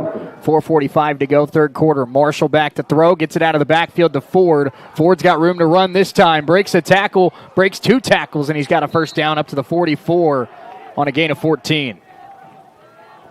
What a play. What a play to be able to get out in the flat, make a couple people miss, and get in there for that first down. So many playmakers on this Reaver team. It's crazy. This game brings up a first down for Iowa Western. So first down at the 43-yard line, handoff to Ford. Ford tries to get around a pair of Raven defenders. He might have gotten a yard. It'll be 2nd down and 9. Under 4 minutes to go, third quarter. Ravens have done a nice job getting themselves back in the game, but in the first half, Chris, it was the offense that needed to step up. Now here in the second half, now that you're back in the game, defense needs to try and get some big stops. Absolutely, and it all comes down to getting into third down and then stopping on third down. 2nd and 9 for Iowa Western at the 44-yard line. Hard count, Ravens don't bite. Malachi Marshall, the sophomore quarterback, in the shotgun. Daniel Swinney to his right. Beg your pardon, that's Ford out to his right. Marshall trying to take a shot over the middle. That one caught, ball came out, incomplete. Bobby Deal with the big hit, knocked it free from Lamar Seymour, the redshirt freshman out of Miami. And you got it right where you wanted it in a third down and long. That's a ball you got to catch if you're a wide receiver. He took a big hit, but that's a ball you got to catch. Yeah, and I would say more times than not, he probably does make that catch, but a big hit, I would say, by the real deal. Makes it 3rd and 9. Reigning Jayhawk Conference Defensive Player of the Week, Bobby Deal. 3rd and 9 here for Iowa Western. Ravens have had a tough time getting the Reavers off the field on third downs today. Chad Walker is back out there. He was dealing with an injury earlier in the game. Marshall stepping up, buying time. Marshall throw, caught, and it looks like it's a first down. They're going to give him a gain of about 11. That's Trey Brown with the catch. Malachi Marshall, I'll tell you what, he's talented. He does not panic on any play. No, he sure doesn't. And what is that, 8 for 11 now on third down conversions? Yeah. He's got a slow heartbeat. Inside of 3 minutes to go, third quarter. First down Reavers at the Raven 43-yard line. And a handoff here to Barku, and a solid gain of about 8 yards. They like to run that end around, that sweep to the far side, to the right side. A couple of times, most of the time it's got them 2 or 3 yards. That one, a gain of 8. Nice gain on first down. 2nd and 2 here for the Reavers at the Raven 35-yard line. Now down to 2:32 to go in this third quarter. Raven defense needing a big takeaway or stop. And a handoff to Barku, and pushing forward right to the sticks at the 33. And they'll give him the first down up to the 33-yard line. Move the chains again.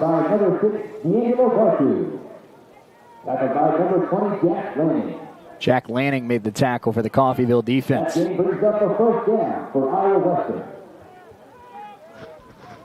Ball at the 32-yard line. We go inside of 2 minutes to go in quarter number 3. Iowa Western 28, Coffeyville 17.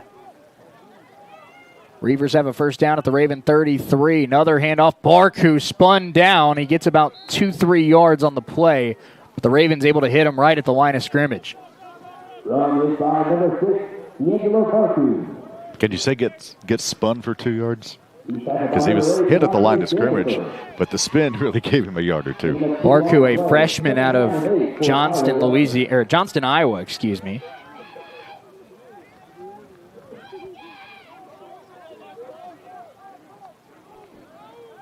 And Marshall now trying to hit an out route there to Trey Brown. Incomplete. Pressure from the Ravens. And now another third down opportunity coming up, 3rd and 8. Law of averages. You feel like the Ravens got to get one here soon, right? You would think so. I mean, that's over 75%. of third down conversions. Not quite 75, 72. Is it 72? Yeah. I don't mean to. No, I'm glad somebody's able to do math in this booth.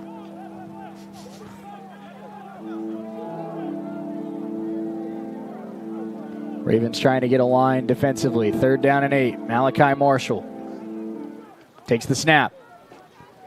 Looking out of the backfield, the tight end makes the catch. He spun down. He did not get the first down. It'll be 4th down and 3. And again, Iowa Western's built a reputation for being very aggressive. You think they're going for it here? Oh, absolutely, they're going for it. There's no hesitation. There's no kicker. There's no holder. There's nobody from that Iowa Western sideline. They're definitely going for it. Under a minute to go, 3rd quarter, 4th and 3 for the Reavers of Iowa Western. Can the Ravens get a big defensive stop in the closing stages of the 3rd quarter? Malachi Marshall in the shotgun. Daniel Swinney to his right. They need the 23-yard line. It's a jet sweep. Ravens read it well and blow it up. John Betts, the one in the backfield. And Bryce Hamilton helps him out as well. You knew they were going to go for it, but my goodness. Javen Moore and Bobby Deal, they're having a little bit of words as they come off the field. I think Bobby said something along the lines of no points, and I think Javen kind of pointed at him and said, all right, I'll see you in a few minutes. Yeah. No doubt. Man, that's 2 elite players just competing, man. I love to see that. Yeah, absolutely. Incredible competition between those guys. Ravens, that's a big defensive stop. And because it was a big loss on 4th down, the Ravens are going to get the ball pretty good field position. They'll start at the 32-yard line. You can start to make things happen with 30 seconds to go in this 3rd quarter. You needed a stop, and you got it. Yeah, that was a huge stop. That's a big play there for the Raven defense. Now, can the Raven offense make this a 1-score game again? 30 seconds left, 3rd quarter. Jordan Louie finally back in the game. We have not seen him since the first half. Mac Armstrong sends Zalewski in motion. Hand off to Jordan Louie. Louie hit in the backfield. Big hit. Loss of a couple yards. Just trying to make something happen there along that left side. And I think the Ravens are going to let this go to the 4th quarter. Mac Armstrong already heading off the field. Red Ravens have made this a football game. 2 big touchdowns in this 3rd quarter. They outscore Iowa Western 14-7 in the 3rd period. Still work to do. It's Raven football down 28-17. Let's go to the 4th. It starts in 60 seconds here on US 98, the Red Raven Sports Network.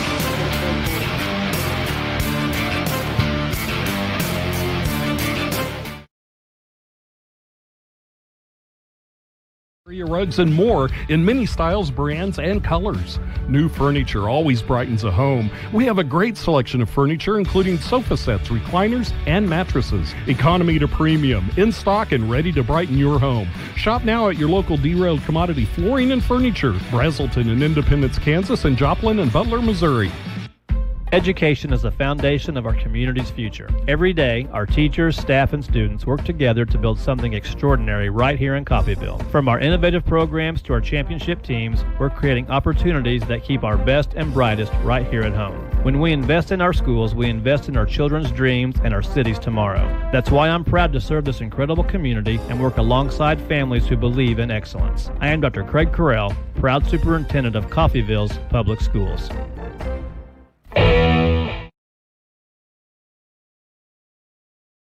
2 top 10 teams in the nation, and it comes down to the 4th quarter. Did you expect anything different? No. Iowa Western 28, Ravens 17. Shane Chris Freund with you here on US 98 and the Red Raven Sports Network. Raven football 2nd and 12. Coffeyville's really struggled to run the football today. 20 carries, 22 yards as we go to the 4th quarter. But 205 yards and a touchdown for Mac Armstrong. Tyler Jackson, 4 catches, 49 yards and a touchdown. Coming in after the injury to Jaleel Boast. Ravens are hanging around. They've got a shot here as we go to the 4th quarter. Got to make some noise early in this quarter to cut it to a 1-score game, though. Jordan Louie is the running back. Tyler Jackson, the man in motion. And now Louie to the left side of Mac Armstrong. Armstrong back to throw. Pressure comes. Mac is dropped. That's the 6th sack of the day for the Iowa Western defense. Number 4, Mac Armstrong. And that's number 50, B.J. Campbell back there. This Iowa Western pass rush, man, they are ferocious. Incredible defense. Yeah. That'll bring up third down and 19 for Coffeyville.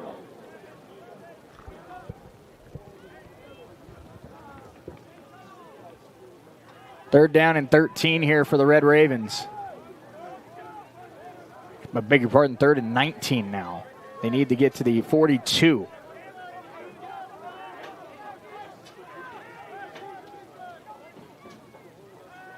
Armstrong back to throw, stepping up, dropped.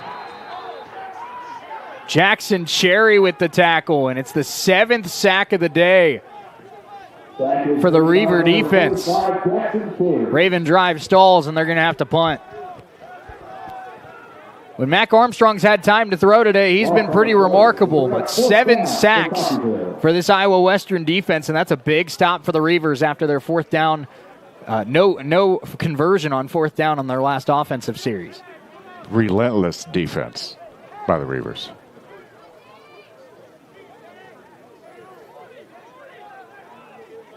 Christian Burris, line drive kick, and this one taken at about the 42. Ravens special teams, nice tackle on a return of about 4 yards, and a flag comes in. Couple flags come in. There's a short gain on the punt return, but there are flags on the play. Getting tangled up there were the long snapper, Sam Turilli, and Brady Kerperin, the sophomore linebacker. That's where the flags came in from. Tell you what, these two teams don't seem to like each other. No, that's a safe statement, right? Goodness. We don't know what's being said down there on the field, but they don't like each other. During the kick, personal foul, unnecessary roughness. Kicking team, number 43, 15 yards from the end of the kick, first down. So it's an unnecessary roughness penalty against Turilli of the Red Ravens. And a 15-yard penalty. One of the very few times you're going to see a long snapper get called for a penalty. That is rather interesting, isn't it? I can't think of any other time I've heard that.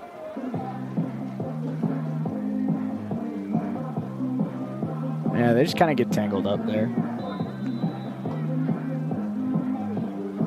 I wonder if Sam Turilli wrestled in high school, because it almost looked like a takedown there. It did a little bit, didn't it? Reavers have the football at the Raven 39-yard line, and we talked in the pregame, Chris, that field position was going to be a big part of today's game, and Iowa Western's really had a lot of drives starting in Raven territory here in the second half. That's for sure. Malachi Marshall, the quarterback, and a first down keeper for Marshall, now throws out of the backfield to Corey Washington, and that'll be a gain of about 6 on first down.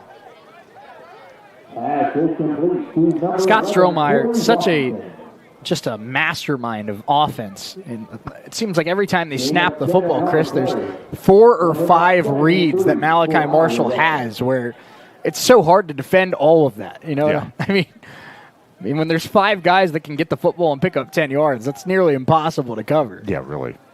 And they seem to find different ways to go from the same formation. Second down and short, handoff. Ravens did get a hand on the running back, Ford, but he gets a solid gain. And now we have flags on the sideline, a couple of them, as I think Javen Moore stood over the Raven down on the play. I'm not sure if a Raven retaliated, but from what I saw, it looks like this is going to potentially come against Javen Moore. I'm not sure, though. What did you say about these two teams not liking each other? No, they don't like each other. Yeah. There were a couple Reavers that were standing over the Raven down on the sideline.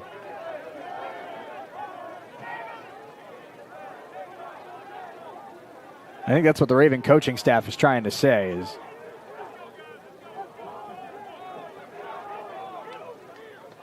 Nick Dobler trying to get his team off the field. Deontay Standifer not happy as he's coming off the field.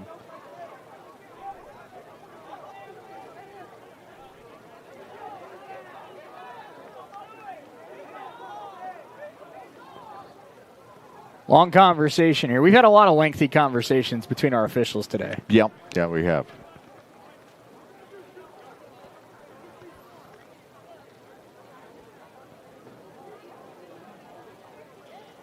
Looks like there was some extracurricular activity after the extracurricular activity. Yeah, the question is it offsetting? Is it 2-1? Is it? I mean, we don't know. I mean, it was kind of a massive bodies over there on the Ravens sideline. I don't know who said what, who shoved, and who stood over, and all that kind of stuff. Well, it all started with Javen Moore, but then I believe it was Ashton Mazzone that came over in defense of his teammate for Iowa Western.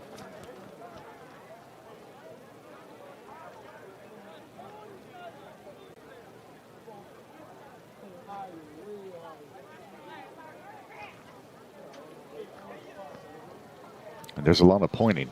There's a lot of pointing. A lot of pointing.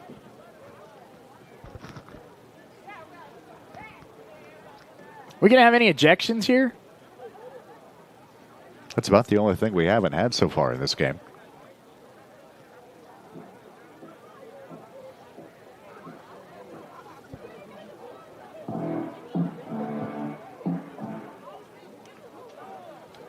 After the play, personal flagrant foul, number 55 of the defense. Correction, number one of the defense. Number 1 is ejected from the game.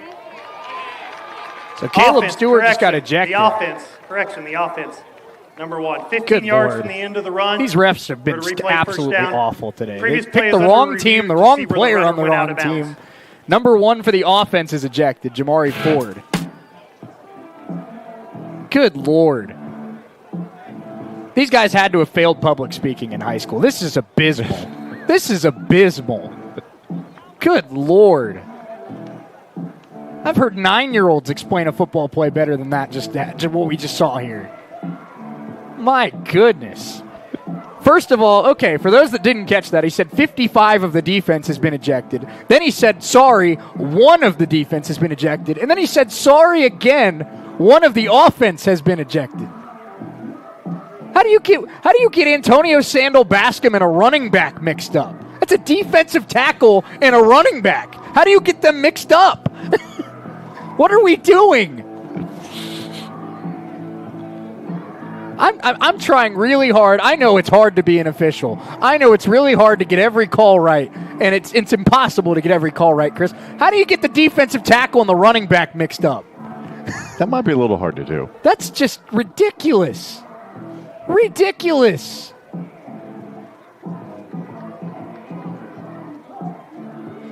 Speaking in front of people is hard. I know. I do it every day, but good Lord, man. And they're looking at something under review now.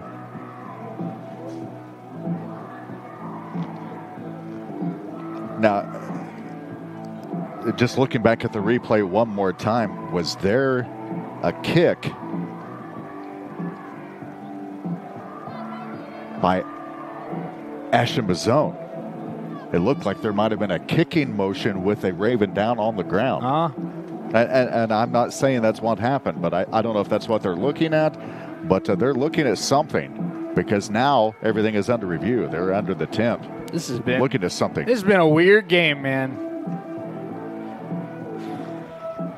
Wow. I'm still in disbelief that they mixed up the defensive tackle and the running back. Not like there's 150 pounds in between them. Come on, man. Oh, my goodness. This has been nothing if not entertaining, man. Let me tell you. And as my first broadcast, I hope none of these officials are my neighbors because I'm probably going to have a knock on my door later if they are. And again, I'm not usually like this, Chris. No. You've called enough games with me. I'm not usually with the chaos we had on the fumble, with the chaos we just had there. Like, this has just been sloppy from the officiating crew today. Ruling is the runner went out of bounds at the 21-yard line after the play. Personal flagrant foul. Offense, number 1, 15 yards. First down. Number 1 is ejected from the game. Number 1 is ejected. The runner was out of bounds at the 21, and it's a 15-yard penalty from the spot of the foul. And again, Jamari Ford has been ejected from the game for Iowa Western. Didn't we know that like 5 minutes ago? And again, there was a brief moment that Caleb Stewart thought he was ejected because we couldn't figure out which team had committed the penalty. And Caleb Stewart, I think, was about to run onto the field and hit somebody. How he reacted on the side. I'm like, what are we doing? What did I do? You didn't do anything, Caleb. It's okay. This is just wild. Thank you for listening on the Red Raven Sports Network and US 98. We're glad you've been a part of this roller coaster today, too. I just think this is my first Red Raven football broadcast. Yeah, you've gotten about everything you could get. Goodness. So it's now it's first down at the 36 for Iowa Western. We're officially ready to resume. Keeper for Marshall looking for a pass, and that one incomplete, intended for Barku. Pass intended for number 6, D'Angelo Barku. That one falls incomplete. It'll bring up second down and 10 for Iowa Western.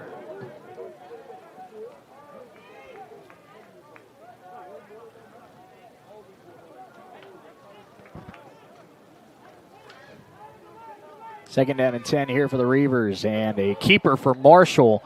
Breaks one tackle, and he'll get about a 4-yard pickup. It'll bring up 3rd and 6. Smart play to keep that for himself. If he would have handed that off to the back, that would have been stopped in the backfield. That was a really good decision by Marshall. You're absolutely right. Turned a short loss into a gain of 5. 3rd down and 5. Reavers need to get to the 26. They're at the 31.5. Marshall takes the snap. Looking left, now looking back to his right. That is caught, but it's short of the first down marker. 4th and 3 coming up after the catch by Barku. More flags on the play. Pass is complete to number 6, D'Angelo Barku. Flag on the play. This has been just a complete disaster. Let me tell you.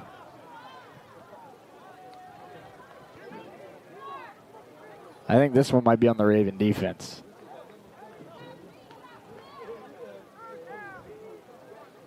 After the play, unsportsmanlike conduct, defense number 5, half the distance to the goal. That's on Automatic Ellis first Johnson, the freshman corner. And that's going to move the chains for Iowa Western.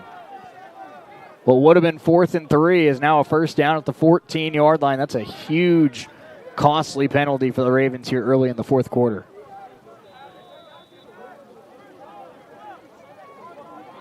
This may be a game where both defenses kind of look back and say, don't do that. First down, handoff, and Swinney breaks a tackle. He's got about a 7-yard gain. Run by number 7, Daniel Swinney. He's brought down at the 6-yard line. Second down for Iowa. Second down and short. They hurry up to the line of scrimmage. Swinney gets another handoff, and this time the Ravens are there. It'll be 3rd and short. Number 7, Daniel Swinney on the carry. No gain on the play. It'll pick up 3rd down and 2 for Iowa Western. 3rd down and 2 for the Reavers at the 7-yard line. As we go inside of 11 minutes to go.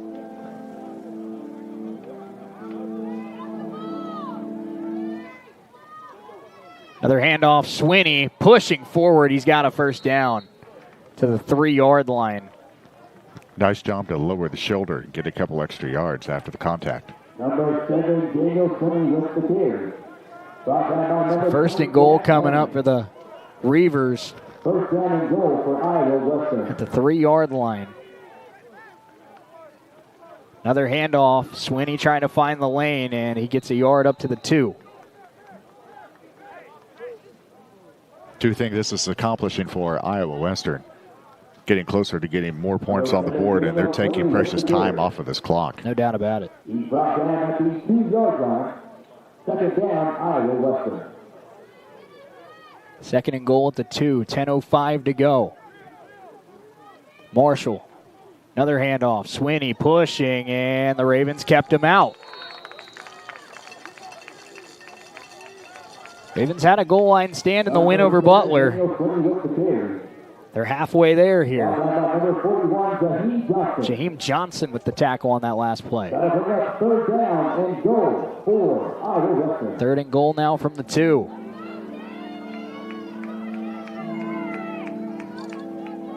But you're right about the clock. Now down to 9.5 minutes to go. Ravens still down 2 scores, and that's if Iowa Western doesn't score here. Right. And Marshall keeps it this time under pressure, and he'll throw it away. Flag comes in. Was there a receiver in the area? Or was it? Was Jaheim Moore claiming that it's pass interference on Brandon Hayward. There are flags on the play. Penalties have killed the Ravens today.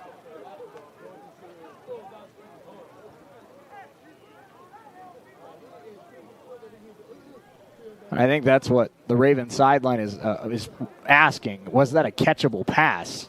I didn't see a receiver in the area. He was 6 yards away from the ball. Half the distance of the goal, automatic first down. Wow.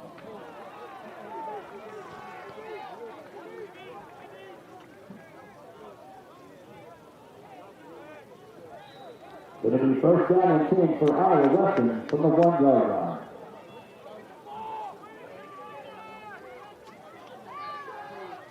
First and goal, Iowa Western now at the 1, and a handoff to Swinney. He will punch it in. His 2nd touchdown of the day. That man is now 4th all-time in touchdowns in Reaver history. And that's a big-time punch that Iowa Western throws with 9:17 to go, and it puts the Raven backs up against the wall. Yeah, that's been body blow after body blow. Hope this one isn't the knockout.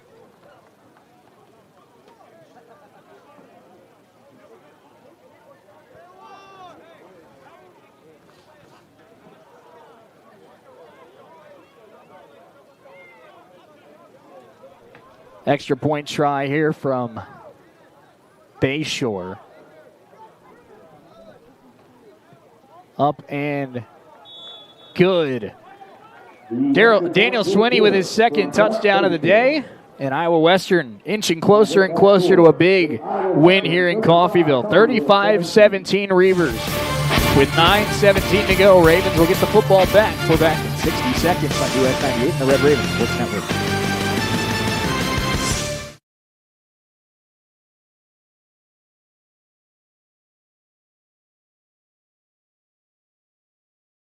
In Northeast Oklahoma. With comprehensive technology and experienced medical staff, caring medical professionals, and a 24-hour emergency room staffed with emergency medicine physicians, we are people you know and healthcare you trust. For more information, visit our website, crmcinc.org. Does your business need radio communications facilities? KCD Towers has tower space available. They can meet your needs in Chautauqua, Montgomery, and Labette counties in southeast Kansas, and Osage, Washington, and Nowata counties in northeast Oklahoma with expanded coverage across the area. Tower space for cellular or two-way communications.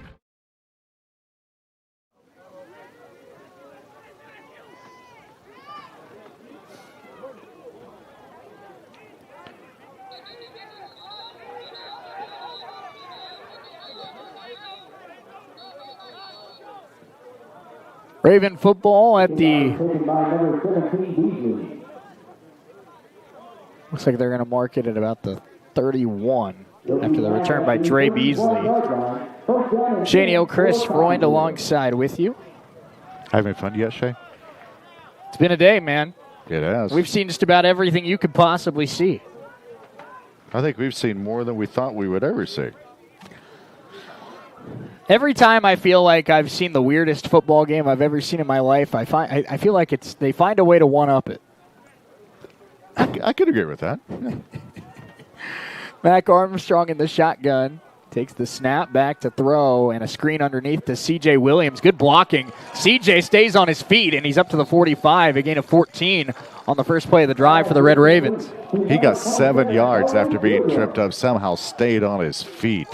CJ's had a nice day. Yeah, that's for sure. He's been the Ravens' most effective running back, and it hasn't even been close.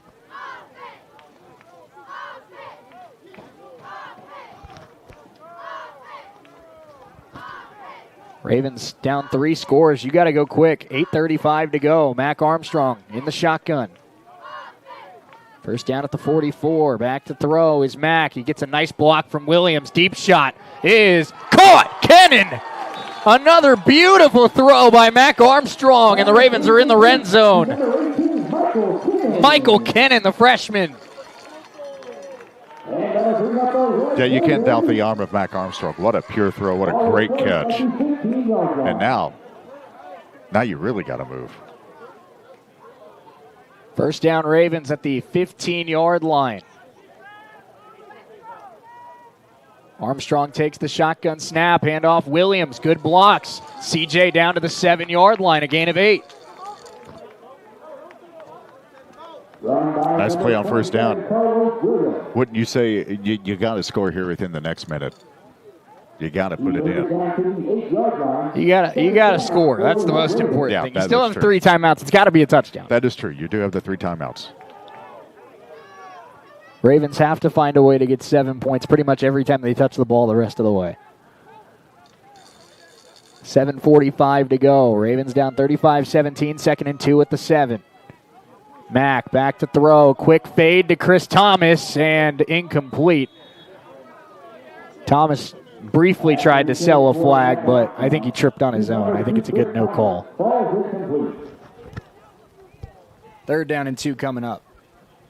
Third down and 3 for the Red Ravens.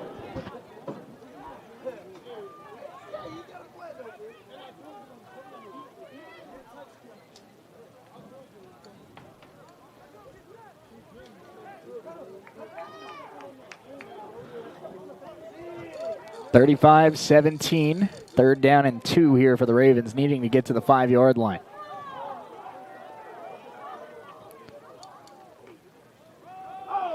And that ball came out on the exchange.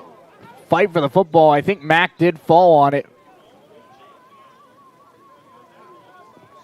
And now 4th down coming up for the Ravens. Recovered by number 4, Mac Armstrong. Mack did fall on the football. But at this point of the game, you're going for it. Yeah. That'll bring up 4th down and 6 for Coffeyville. It'll be 4th and 6.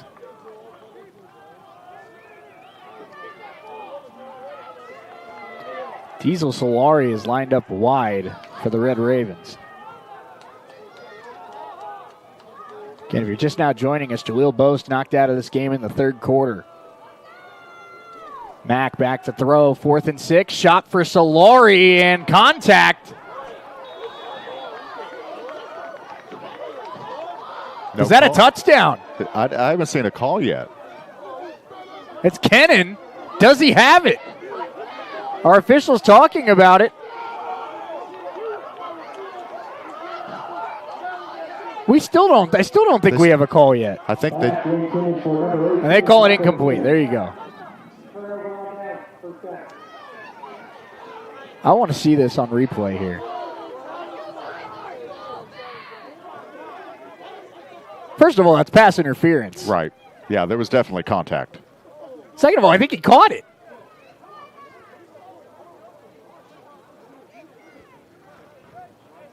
Are they going to review this?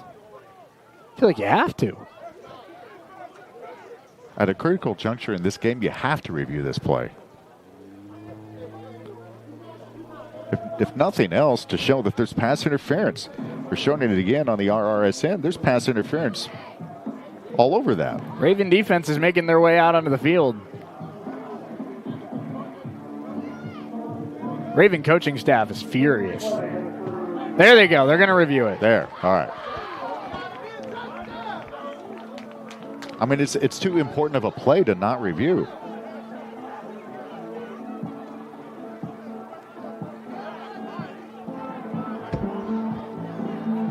There's no such thing as a perfect game when it comes to officiating a college football game in the Jayhawk Conference. No. But this has not been a shutout. This has not been a complete game. This hasn't even been a quality start. Would you consider this more like a where you have a not a starter, but you have one of those pitchers that comes in and pitches the first inning? Mop-up duty? Yeah, or where you have the... an opener? Yeah, opener, thank you. No, I'd consider this performance today mop-up duty is what I would call it. This has just been... I mean, they have zero control of this football game. They're shoving and there's been flags after almost every single play. They can't figure out who the flags are on. They can't figure out who has the football. I mean, they have had zero control of this football game. This has been a joke of an officiating performance. Shay, it was 55. No, it was 1. Sorry, my bad. And it was 1 on the other team. Oh, yeah. Sorry. Good to say Lord. that, too. This has been a joke, man. A joke. I'm very pro-ref. I'm friends with refs. This has been pathetic. Pathetic. Ruling on the field is upheld. Incomplete pass. Incomplete. Turnover on after downs. further review.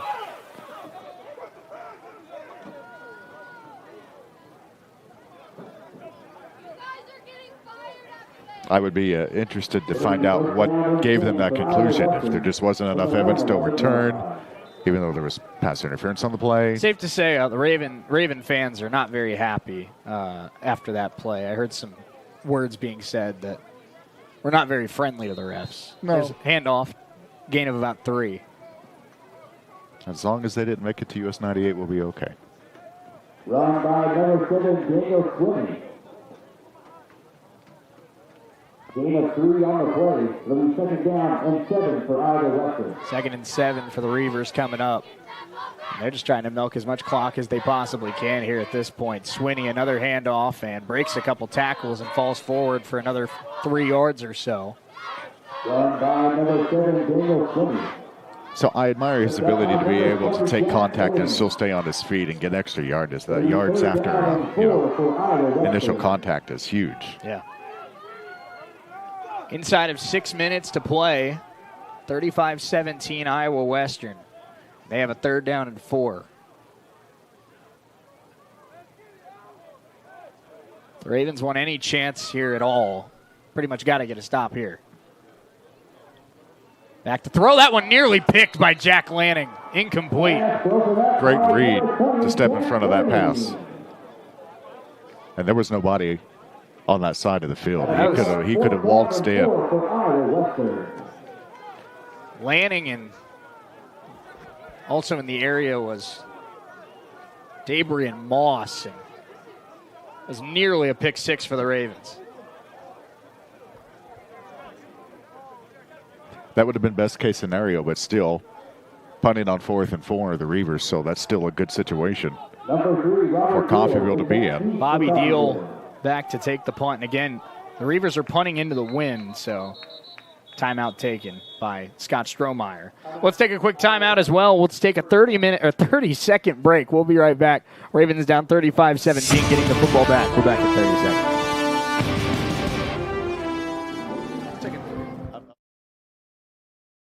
Medical Lodges has been serving the area with multiple skilled nursing facilities, assisted living facilities, and home health locations in Kansas. They even have facilities in Missouri and Oklahoma. Services include rehabilitation, adult daycare, and home health assistance. You and your loved ones can lead enhanced lives with the caring and loving hands of the compassionate staff at Medical Lodges.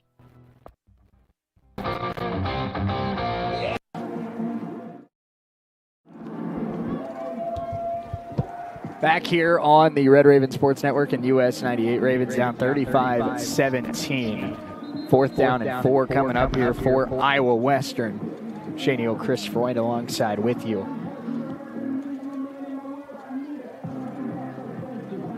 There's definitely some positives to take away from this. There were stretches of this game where not only the Ravens kept up with Iowa Western, I think that there were stretches of this game where Coffeyville played better, but just so many mistakes today by the Red Ravens and so many self-inflicted wounds, and I think it's going to keep them from a win today. Barring an improbable comeback, this one's going to take a great Raven bounce, be down at the 31. Coffeyville's going to have great field position. That's funny. I'll admit that was pretty funny. Chad Walker was trying to talk a little trash after the play, and the Iowa Western player just pointed at the scoreboard. Yeah, I mean, that's a pretty funny way to end an argument. Yeah, I mean, at the end of the day, I respect that. I respect that. That's funny.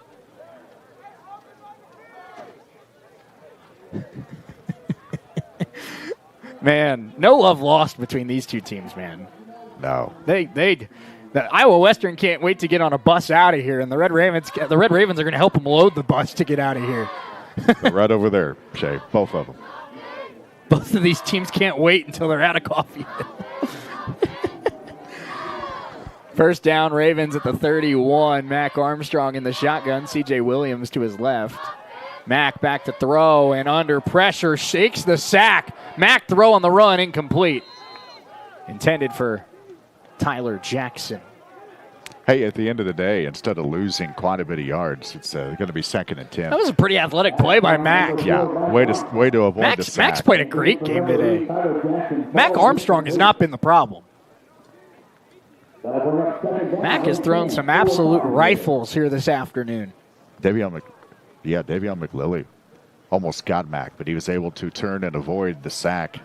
And McLilley Bulo was the guy that was almost ejected for targeting on the hit on Jaleel Boast back in the third quarter. 2nd and 10 for the Ravens. Armstrong back to throw. Steps up, firing deep for Kennan, incomplete. Just about a yard too far. Yeah, and with the wind at his back, I mean, it's so hard to throw with that wind at your back. And that might have been the difference between being right on the money and being a yard overthrown. That's true. Is that wind. That'll bring up 3rd down and 10 from the 31-yard line. 3rd and 10 for the Ravens, and goes without saying they need a touchdown here to have any chance. Before this 3rd down play, let's pause 10 seconds for station identification here on US 98.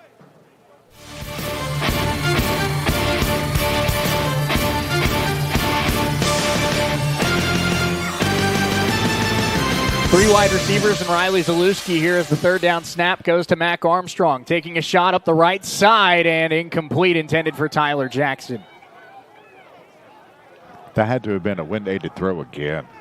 I mean, that just took off. You're down 3 scores with 5 minutes to go. Really, all you have time to do is take deep shots at this point. Yeah, that's true.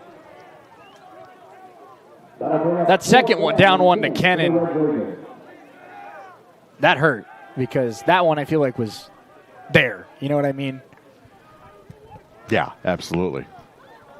4th down and 10, and this is the last chance for the Ravens to have any breath of a chance here today. Down 35-17. They need to get to the 21-yard line. Tyler Jackson, the man in motion. Snap goes to Armstrong. Mac back to throw, under pressure, sacked. Flag comes in. They grabbed him by the face mask, and that's going to keep the drive alive for the Red Ravens. Talk about a break for the Ravens. That was just stupid by Iowa Western. I mean, I think they had him wrapped up regardless, and he kind of grabbed him by the visor and threw him. That was just a penalty that didn't need to happen. I think you could say there's mistakes that happen on both sides of the ball. I mean, look at that. Yeah, obvious. Yeah, you could see that from Council Bluffs. 15 yards from the previous spot, automatic 1st down. Especially on the RRS. They just stopped the Highland Independence game because they saw that face mask. Yeah, they're like, wait.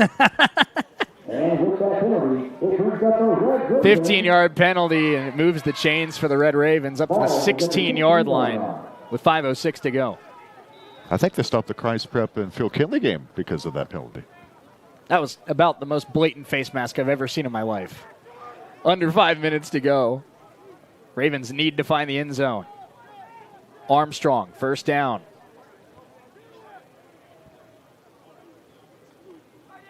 Hand off to C.J. Williams and pushes forward for a 3-yard gain. B.J. Campbell helped bring him down. Run by number 27, Carlos Williams. We might be at the point, Chris. You still have 3 timeouts left if you're Nick Dobler, but even if you score a touchdown here, you might just go for the onside kick. I mean, right. You don't have time on your side. No, you really don't. Armstrong here on 2nd and 7. Pressure comes. He steps up, trying to escape, and he's dropped. That's going to be the 8th sack of the day for Iowa Western. It's not the biggest problem today. I would chalk that up to penalties. Right. But the offensive line will have to play better moving forward for the Red Ravens. I realize this is a very tough defense, but I agree. I mean, even if you're playing the best defense, you're not going to win if you give up 8 sacks. No, that's It's just not going to happen. Right. 3:45 to go and 3rd down and 9 here for Coffeyville. Armstrong takes the shotgun snap, back to throw. Stepping up in the pocket, tripped up. Jackson Cherry, the one in there on the play. 4th down coming up for the Red Ravens. Number 4, Matt Armstrong. Brought down by number 45, Jackson Cherry.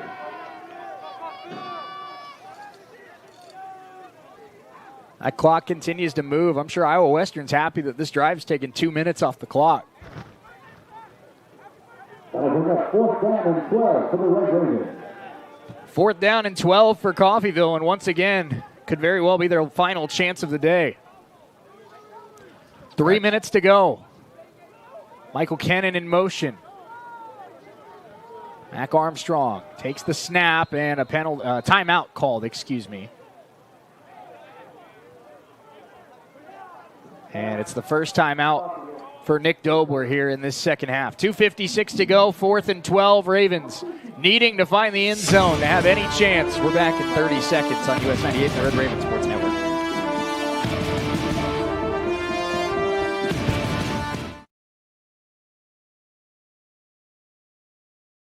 Our online mortgage tool is easy to use.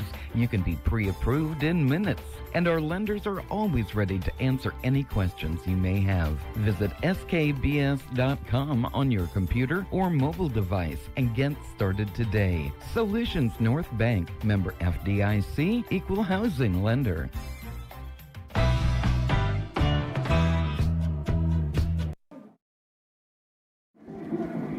4th down and 12 coming up here for the Red Ravens.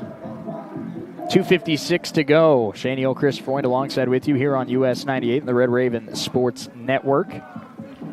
Ravens at the 19-yard line need to get to the 7 to extend the drive.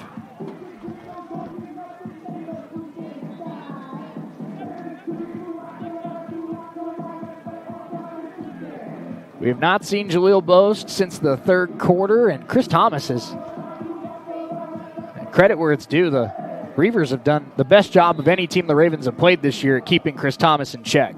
Yeah, that's for sure.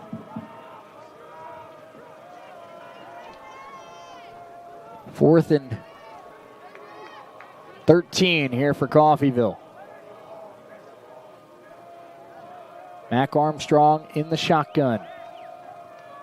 Back to throw. Mac buying time, taking a shot to the end zone. It is through the hands of Jackson, incomplete. He had a shot at it. It was going to be a near impossible catch, and Ravens turn it over on downs. That was a nice effort from Jackson. It really was. 2 defensive backs in the area. He went soaring for it. Nearly got flipped over trying to catch it, and he got his hands on it. He nearly pulled that thing in. No doubt. Now, if there is a good thing, have we seen the emergence of Tyler Jackson? We might have. I mean, obviously, Jaleel Boast seems like he's done for today. Don't know what his status will be like for Highland next week, but I'll tell you what, if he can't play, I think Tyler Jackson's earned the start. Yep. Yeah, there was a time, what was that, late 3rd quarter, early 4th quarter, when they were just finding him and getting him the ball, and he was catching it. Now, if you're Iowa Western, might be 2 first downs away from winning this thing. Is that a toy football? That is a toy football. On the field? About the 12-yard line? About the 12-yard line, and that's kind of where we're headed. Timeout taken by the Ravens. Ira Warren with the tackle, and it's a no gain on the play.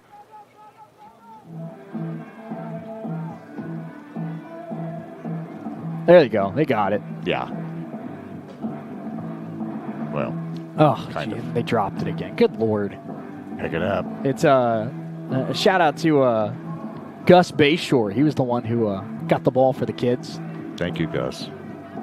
Gus has had a perfect day kicking extra points, and not a bad throw there either. Yeah, that was pretty good. If you need a 3rd-string quarterback, maybe there's your guy. Maybe. But Coach Dobler calls his 2nd timeout. You got to think, Chris, with 2-minute timeout and with 1 more timeout, they have obviously got to get at least 1 first down, but I would say 2 first downs, and they could probably run this out. Yeah, exactly. Ravens will travel to Highland next Saturday before being back at Veterans Memorial Stadium to host Iowa Central. Then they travel to Hutchinson final weekend of October. Malachi Marshall. 2nd down and 10. Another handoff, and the Ravens in the backfield again. Loss of a couple. Timeout taken. Eric Butler in there as well as Price Hamilton. Number 6, D'Angelo Barkley with the carry. Number 58, Ira Warren on the tackle. Ira Warren in there again. Back-to-back plays for Ira Warren. And Nick Dobler calls his final timeout. Red Raven post-game show immediately following today's action. We'll go over final stats, get you some final scores around the Jayhawk Conference, and we'll start talking about next week's matchup with Highland. It's the beauty of the football season, Chris. Even when you lose, you get a chance to bounce back in 7 days. That is true. And even though it might be UGLY, you ain't got no alibi. It's ugly. There's always hope. Always hope.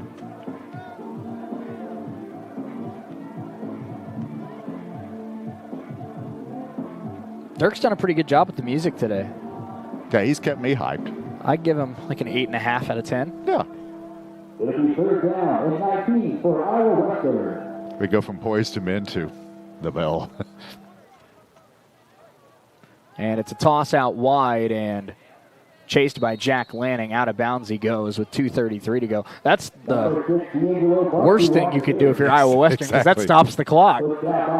Might as well just fall in bounds at that point. Yeah, I mean, I kind of questioned the decision. They could have taken it down to the 2-minute timeout. Oh, why is the clock running? Why is the clock running? He went out of bounds. What is going on here? That's about 12 seconds that should be on this clock. And this is not a good punt. And the Ravens are going to have good field position at about the 32-yard line. Why did 15 seconds tick off the clock? He was out of bounds.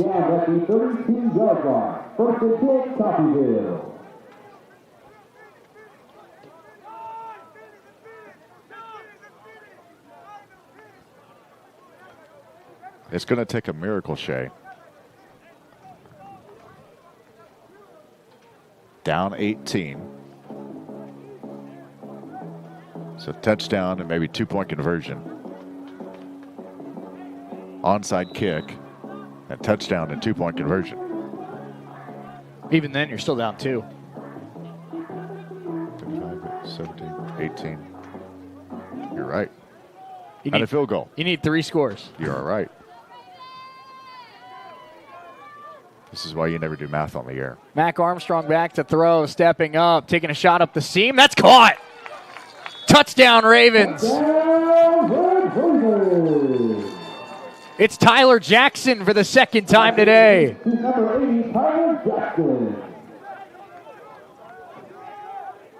It's the 2nd touchdown pass of the day for Mac Armstrong, and the 3rd total touchdown for the Raven quarterback. He was able to get past the defender. It was basically wide open for the score. That's a 32-yard touchdown.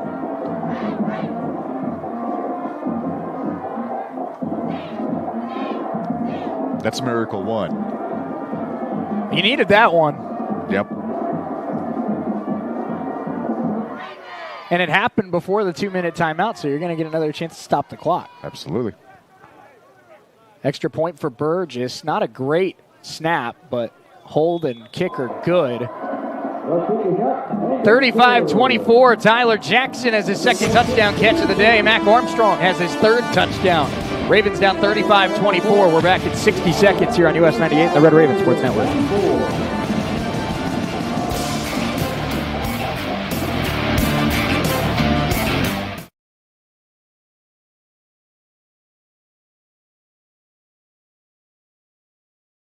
Touchdown, Kansas!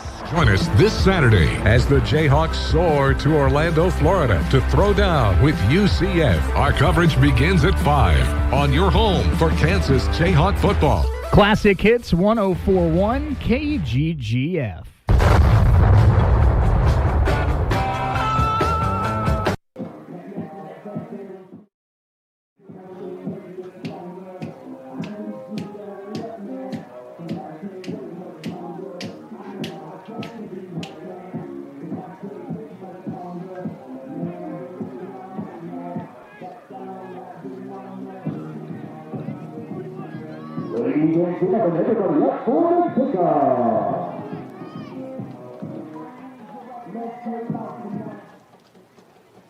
Onside kick try here for the Red Ravens. Aiden Burgess getting ready to send it, and it's a spinner, and it's got to go 10 yards. Ravens might have gotten it.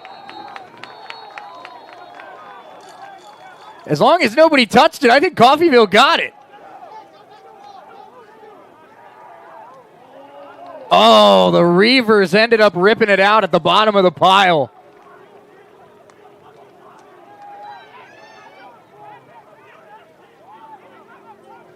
We had like 3 or 4 Ravens come out of the pack, fired up that they had the ball.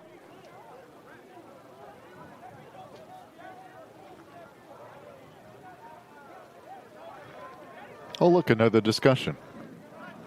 The ruling on the field is the kicking team touched the ball before it traveled 10 yards.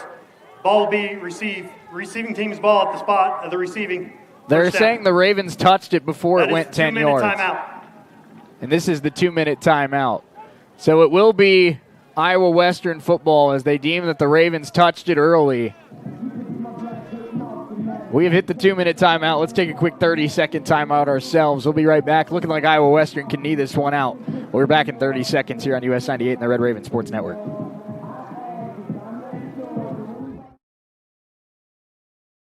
Leave their home. Windsor Place at-home care can help them stay in the familiar and comfortable surroundings of their own home. Specializing in working with Medicaid patients, Windsor Place at-home care has supportive home care and all the resources to help make staying at home a reality. Find out more about what Windsor Place at-home care can do for you. Visit windsorplace.net.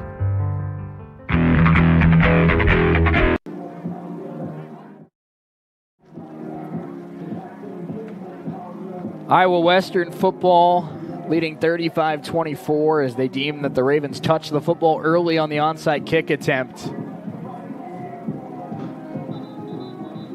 Couldn't really tell from our vantage point, Chris. There were a lot of people in the area. It's very possible that a Raven touched it, but I don't know one way or the other. I couldn't tell you. Me either. At some points today, I don't know if the guys on the field could tell you either. Me either. There's a knee. Nick Dobler out of timeouts. We pretty much just got to wait this one out. Reavers will improve to 4-1 on the season. Ravens will fall to 2-2. But Coffeyville, both of their losses this season have been non-conference games. So in terms of the race for the Jayhawk Conference title, the Ravens still control their own destiny and will have a Jayhawk Conference game next week as they travel to Highland.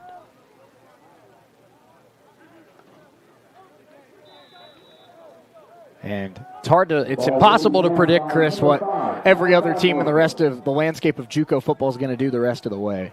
But with the loss to Cisco and the loss today to Iowa Western, probably your only chance to get into that Final Four and be in the national championship playoffs is you got to win out. You got to win every game left on the schedule, finish undefeated in Jayhawk play, and win the Jayhawk Conference title. Absolutely, yeah.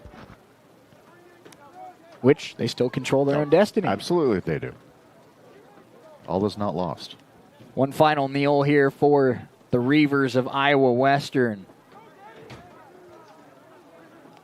Iowa Western improves to 7-3 all-time against Coffeyville and 3-2 at Veterans Memorial Stadium as they beat the Red Ravens 35-24, the final in today's game. And we're going to have some handshakes and high fives in the field. Hopefully there's no... There you go. We got some hugs. Okay. Everybody's getting along so far. So far, so good. Still good. Still hugs. Still handshakes. Are we going to end this very civilly? This is nice. This is wholesome.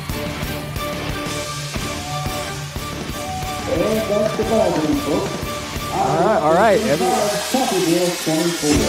Cyprian, one of the last Ravens in that pile. And now the Ravens coaches starting to direct them. Look at that. We got through a whole handshake hug line And there was no shoving. There was no altercations. That's how you do it right there. Yeah, that's a good way to end.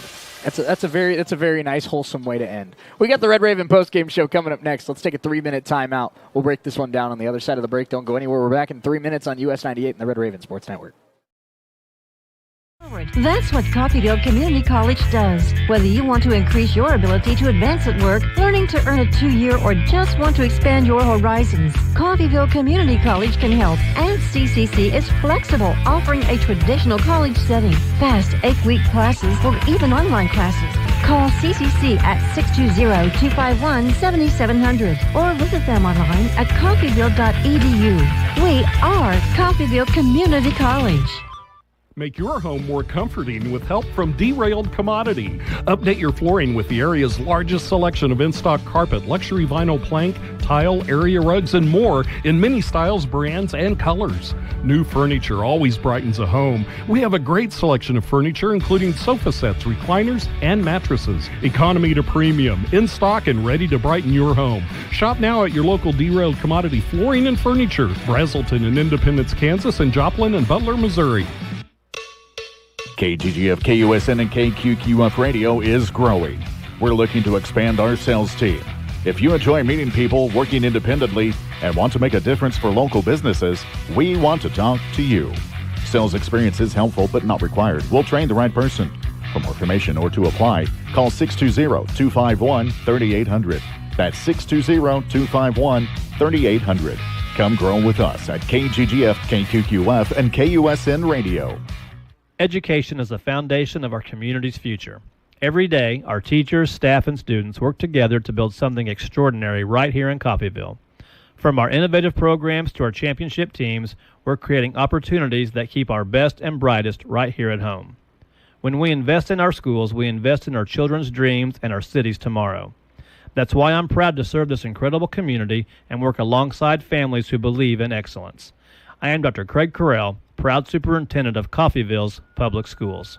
In a life-threatening emergency, physicians matter. That's why at Coffeyville Regional Medical Center, we staff our emergency room with emergency medicine physicians 24 hours a day, 7 days a week. ER physicians at CRMC have access to general surgeons, specialists, medical imaging, lab services, and the technology needed in an emergency, all right here. If you are faced with a life-threatening emergency, insist on the best and say, "Take me to CRMC." When you or your loved ones need help, you can rely on Medical Lodges. For more than 50 years, Medical Lodges has been serving the area with multiple skilled nursing facilities, assisted living facilities, and home health locations in Kansas. They even have facilities in Missouri and Oklahoma. Services include rehabilitation, adult daycare, and home health assistance. You and your loved ones can lead enhanced lives with the caring and loving hands of the compassionate staff at Medical Lodges.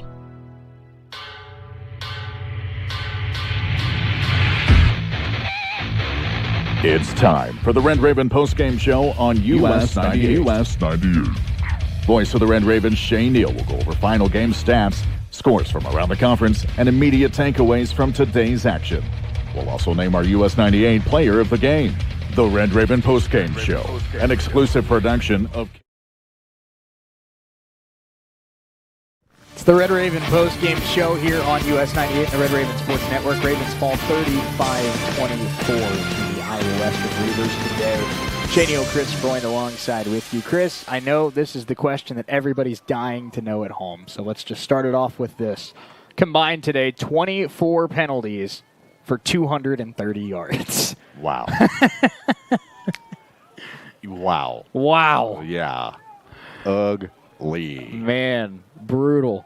35-24 our final score. 21 first downs today for the Iowa Western Reavers. 18 for the Red Ravens. Where really, I think the biggest, what stood out in this game, Chris, is the Ravens struggled to run the football. 27 carries for just 13 yards for Coffeyville. 43 carries for 134 yards for Iowa Western. Ravens just could not get the running game going.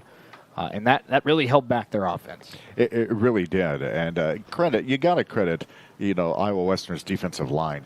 But it just came down to struggles on the offensive line side. The offensive, they switched some things around, and they did better, especially in that third quarter. But, when it came right down to it, it was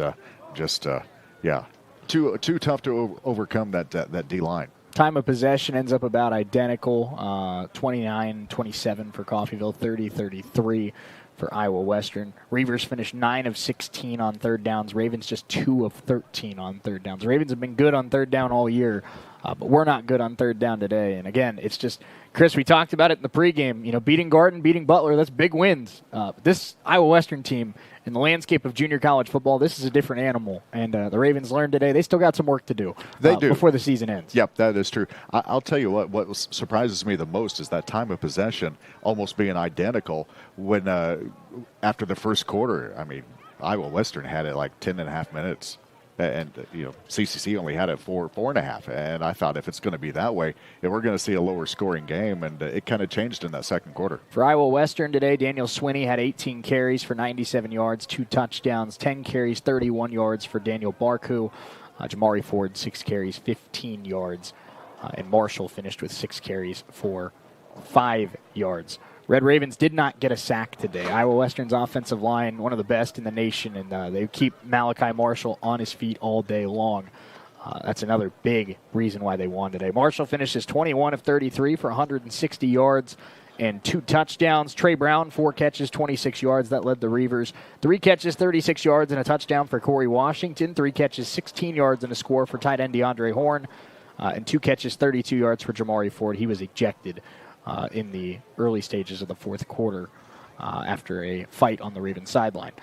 Ravens leading the way, I should say, for the Reaver defense. 8 tackles for Jerome Baker, 6 tackles for Asa Locks, 6 tackles for Santana Miller, 6 tackles, 2.5 sacks for Blake Hawkins. Blake Hawkins was phenomenal today for Iowa Western. For the Red Ravens, 8 carries, 41 yards for C.J. Williams, his best game as a Raven, but 5 carries, 4 yards for Steve Robinson, 2 carries for -4 yards for Jordan Louie.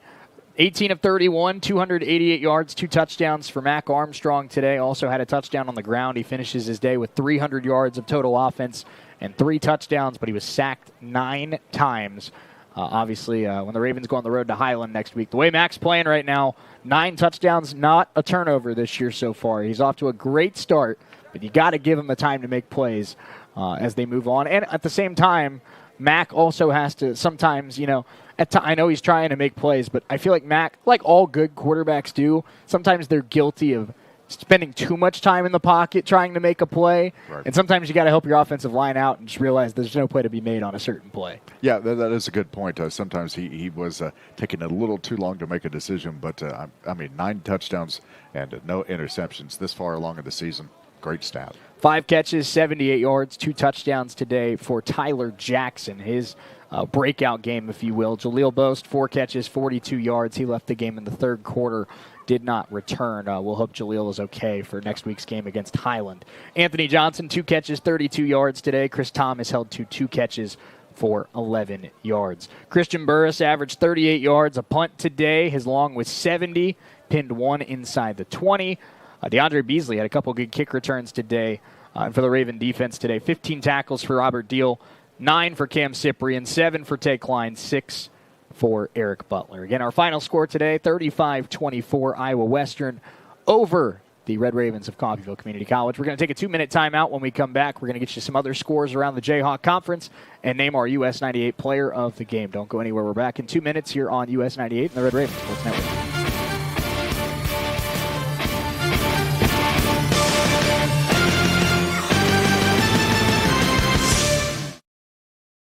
Of lifestyles and needs. Call Solutions North Bank at 620-251-1313 or stop by our Coffeyville location at 1414 West 11th Street and speak to a new accounts representative today. It's the SNB way. Solutions North Bank, member FDIC.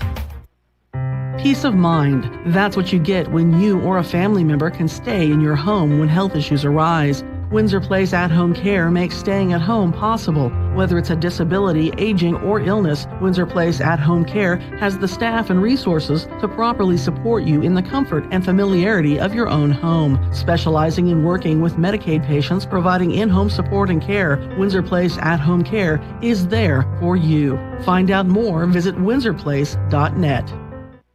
Helping you move forward. That's what Coffeyville Community College does. Whether you want to increase your ability to advance at work, learning to earn a 2-year, or just want to expand your horizons, Coffeyville Community College can help. And CCC is flexible, offering a traditional college setting, fast 8-week classes, or even online classes. Call CCC at 620-251-7700 or visit them online at coffeyville.edu. We are Coffeyville Community College. Make your home more comforting with help from Derailed Commodity. Update your flooring with the area's largest selection of in-stock carpet, luxury vinyl plank, tile, area rugs, and more in many styles, brands, and colors. New furniture always brightens a home. We have a great selection of furniture, including sofa sets, recliners, and mattresses. Economy to premium, in stock and ready to brighten your home. Shop now at your local Derailed Commodity Flooring and Furniture, Brazelton in Independence, Kansas, and Joplin and Butler, Missouri.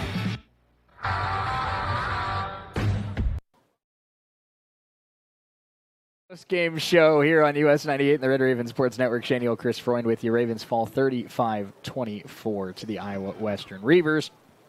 Some other scores around the Jayhawk today. Not a good day for close games in the Jayhawk Conference. 89-0 Garden City over Community Christian, a JUCO out of Michigan. Hutchinson beats Ellsworth 50-0. Iowa Central beats Dodge City 49-0. And Independence beats Highland 26-0. So this was the closest This score was of the the game. night. This was the game of the day. How crazy is that? This was the best game of the day. It really was. 100%. Yeah. Just a weird day in the Jayhawk Conference. But again, Chris, not fun to be 2-2, but you're still 2-0 in league play. Right. You have a chance to go beat Highland next week. You'll have Dodge City a little bit later down the road. You'll have Hutchinson a little bit later down the road. Obviously, Ellsworth and Iowa Central still in non-conference play, ICC to end the season.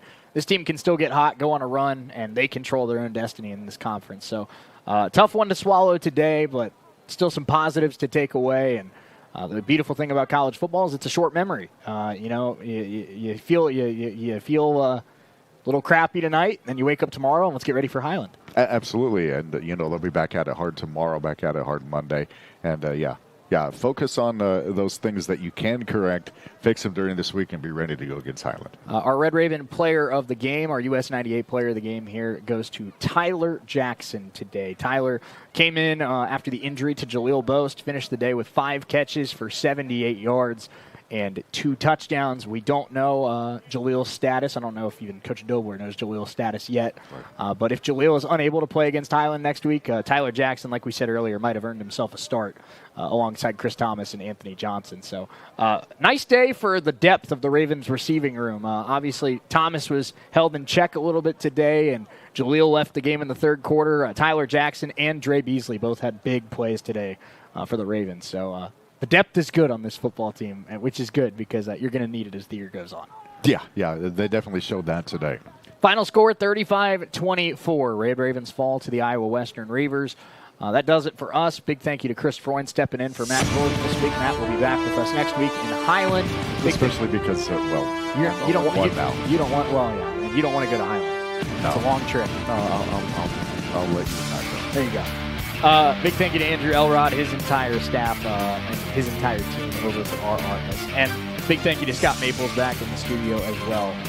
We will be back at it again. Obviously, the Red Raven Coaches Show coming up on Wednesday night, 6 to 7 from Wendy's in downtown Coffeyville. And then next Saturday, the Ravens battle the Highland Scotties. It's a 1 o'clock kickoff, so the Red Raven pregame show starts at 12:30 on US 90.